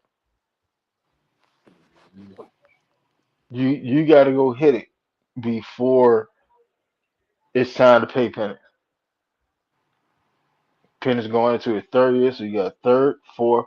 You hit him with a fifth year option, and then you get franchise tag him for the fourth year. So technically, you got 4 years of flexibility at the quarterback position, contractually wise. If Penix turned out to be that guy, Yep. so that means you can resign all the talent that's around him if you want to. So That's why I feel like that's why all that all the moves and shit was made. All that shit was like moves as in like not the free agency, like as in like the sportsology group. Because I think they knew all these type of things is ahead, and you just want to get on top of that shit. Especially like you want to get in the postseason and all that because it's just that's the first goal.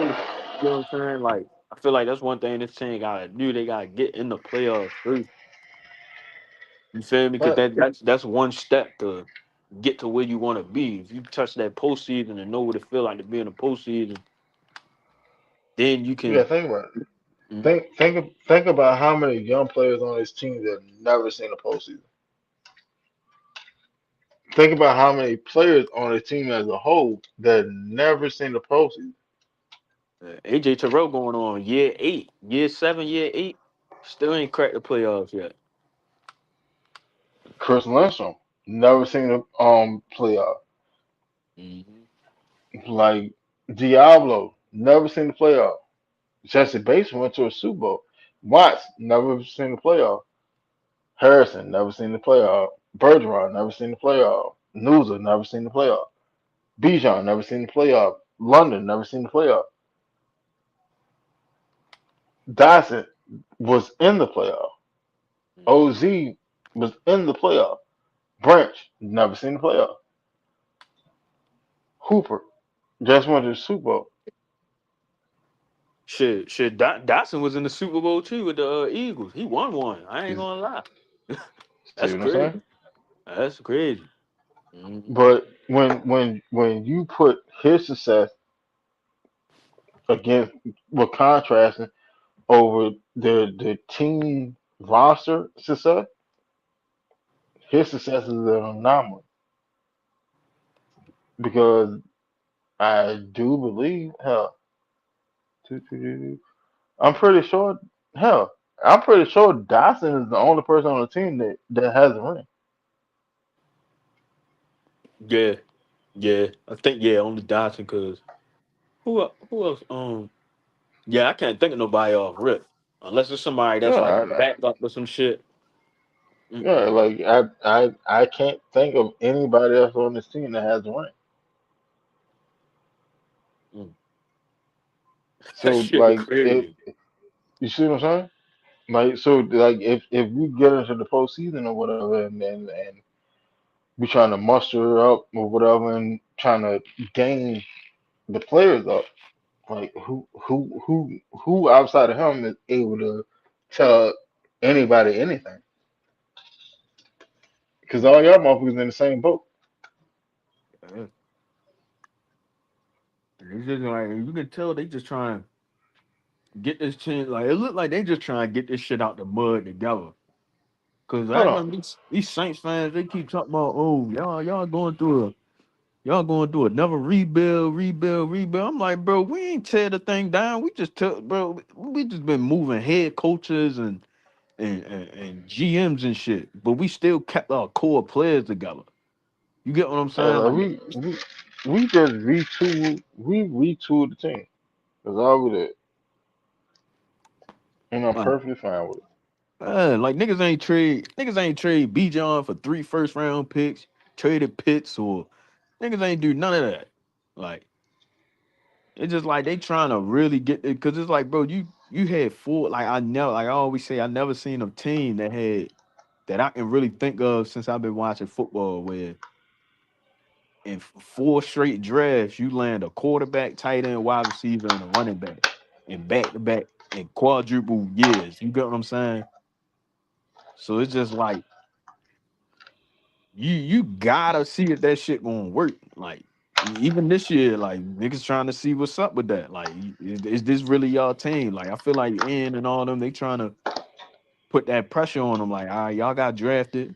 Y'all really y'all should be the cornerstones of this team. But this year, I really need y'all to take that shit to the next level. Y'all need to take that next step. Because if this is your team, y'all got to show me if this is your team. Penix, if you the franchise quarterback, and why niggas picked you at 8 for real? Nigga said that. Yeah, win this let me see how you rock out in this competition. Like I can't wait to see that competition. I can't wait to see that shit. Can't wait. You know, that what it need to be though. Like Yeah. nobody on this team should get a pass Hell outside of no. like Bijan, outside of Bijan and Drake, like and hell, Watts gonna get a pass, AJ gonna get a pass, Diablo gonna get a pass, Daughter's gonna get a pass, Jake, Bergeron, Newell, Landstrom pass. Outside of that, I can fight for it. I'm a drop a steak on the ground. Go fight for it. You hungry? Go get it. Yeah. That's what Like I'm this. on. Mhm. Shit, dead ass could have been this probably be the best thing that happened to this team for real. If it all turned out to be, you know what I'm saying? If niggas get in the playoffs, all this shit, niggas was just gonna have that man to think that sports college group, man. Cap. Like I'm all for competition because I've came from where if you think you the best, you gotta show me that you better than that. Period. Ain't no conversation, ain't no hard feeling behind it. You just gotta show me that you better than I am. And that's what it's supposed to be. Because you want the best player that's on to get on the field. I don't want no favoritism shit. No sir. Who played better? When y'all was in evaluation during training camp and preseason, who played better? Right? That's it. That's all I need from my Falcons. Oh, If y'all can bullshit. do that, All right, shit, we good to go. Oh, but I'm let me I ain't even gonna do the 7th round pick. Let's get to this Harold Perkins pick, and then I'm shut it down. But How do you feel about Perkins out of LSU? um, it's crazy because I think the last time we was on the show, we was talking about him. Yeah, we talked about. Like y'all was really y'all put me on him. You, Rod, and James. Y'all was like, man, he can do something. And I sat back, watched his tape. Well, not his tape. I watched a little bit of his game. You know, he had his injury that kind of rattled him a little bit at LSU because I think at first he was more on the edge, and then they kind of put him at the linebacker for real. And Mm, he could work out like earlier, like we were saying, like he one of them guys. Like, all right, you fell down to the 6th round pick, but you gotta prove. I just feel like he gotta prove that he can be one of them guys for us. He got the right attitude. You get what I'm saying? I like what he said in his opening press conference for real when he was talking to the media for real. Like, man, not everybody gonna be a 1st round pick. Got the right attitude. He can play that position. He bring. I feel like he can bring attitude to this team that we need. But it's just I want to see him develop. He just got to develop throughout. This whole training camp and earn his spot. He could be a sneaky piece for us. But at the end of the day, it's a 6th round pick. So if it work out, it work out. But if it don't, it don't. But I like him though. I feel like he'll fit in if he get used correctly. I got a different take on. So Mhm, Harold Perkins, right? Like mhm, before he tore his ACL, like you looking at a top 13 pick, mhm, like, and you would not get a pushback on that at all. A top 13 pick. Perkins tore the ACL and shit. He had to work his way back. Uh, you looking at a linebacker that's like 6 foot 6'1", maybe 6'2", like 222. Pretty much like the build of Deion Jones. But here's the difference. Deion Jones just knew how to play linebacker and safety. Perkins know mhm. how to play edge too. And to be honest, that's what he was most effective at. He was a menace off the edge, blowing up screen passes. Like he had the wherewithal that, hey, I'm not gonna get there. Sniff screen, get my hands up. He's Mhm. that type of player. Otherwise, I'm gonna just go smack the shit out of your quarterback. Yep. And if he try to run, I'm gonna run his ass down like Dog the Bounty Hunter. Like he's that type of player. The things that we could do with Perkins, like all right, at this point, probably like the most effective NASCAR package that we could have would probably be front seven wise, Mhm. Doyless, Harrison, uh,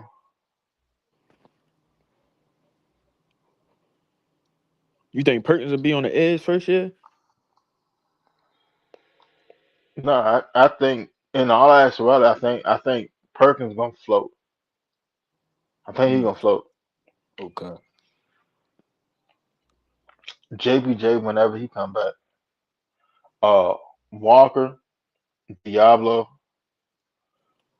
Perkins, and Kendall. That's probably like the most efficient NASCAR package that we have.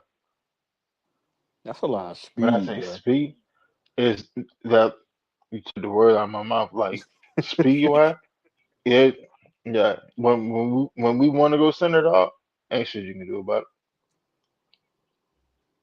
Cause you seen the flashes last year, bro. Like, mm, it. especially At when this niggas. point, Oh, go good. good. Oh, I was trying to like if niggas can really efficiently run rush four niggas, that shit gonna be crazy. Mm.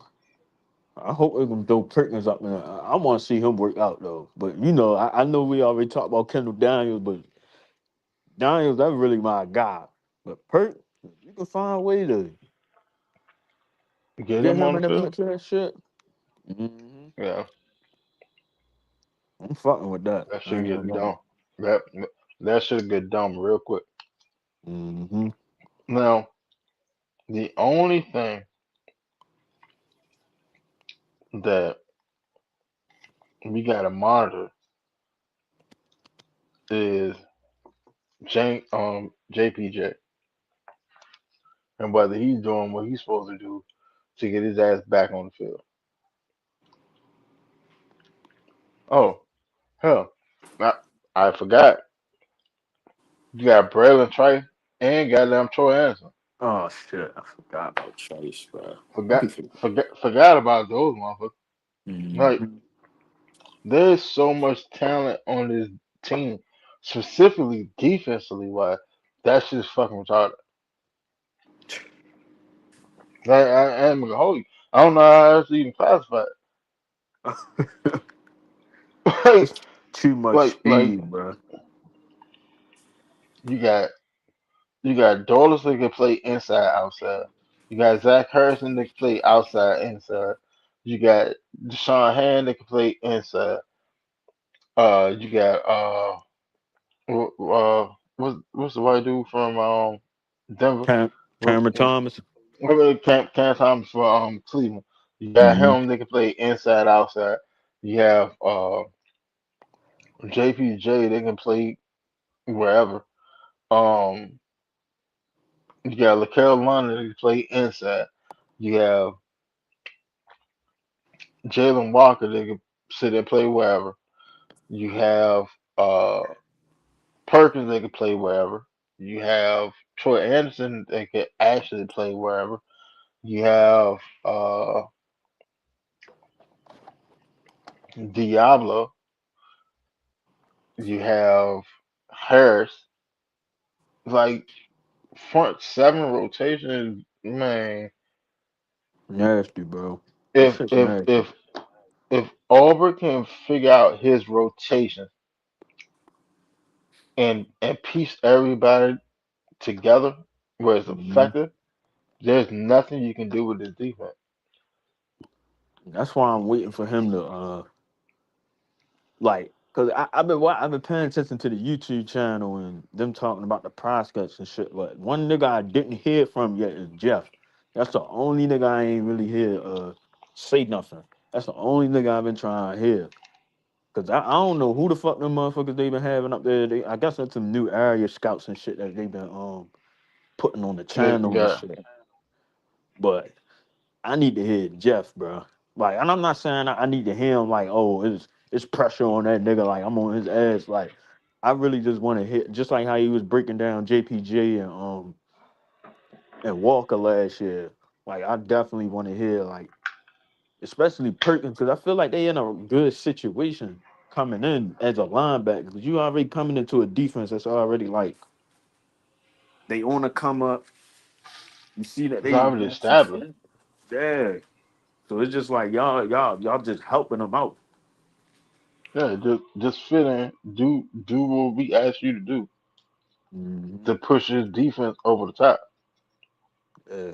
Get get get your ego out of the way and be part of something bigger than you. That's it. It's all this draft class has to do. Just be part of something bigger than you.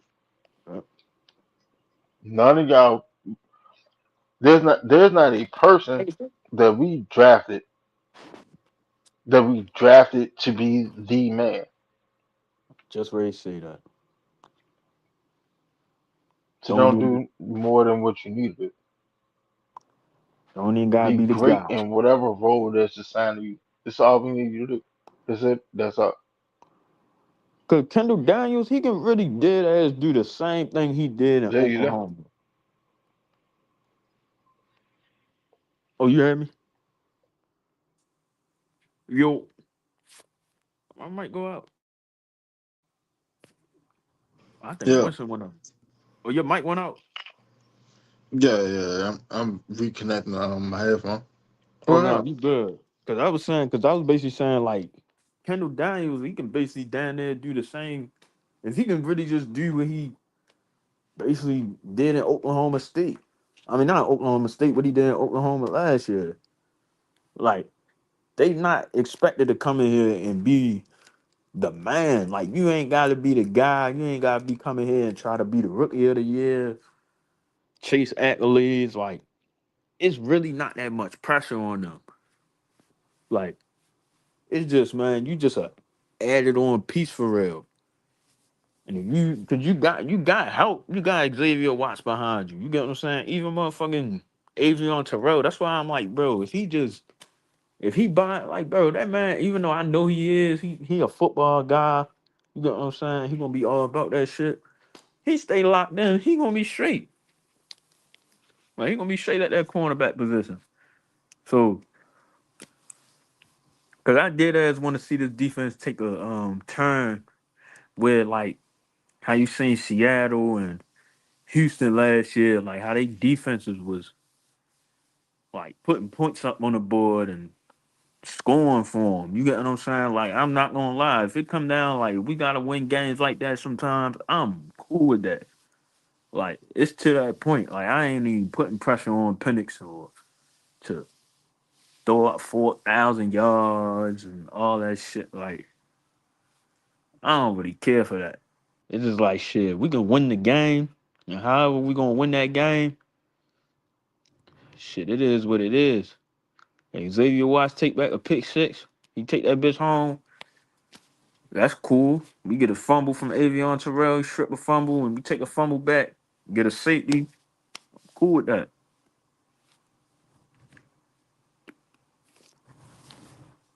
I, I ain't. Oh, go ahead.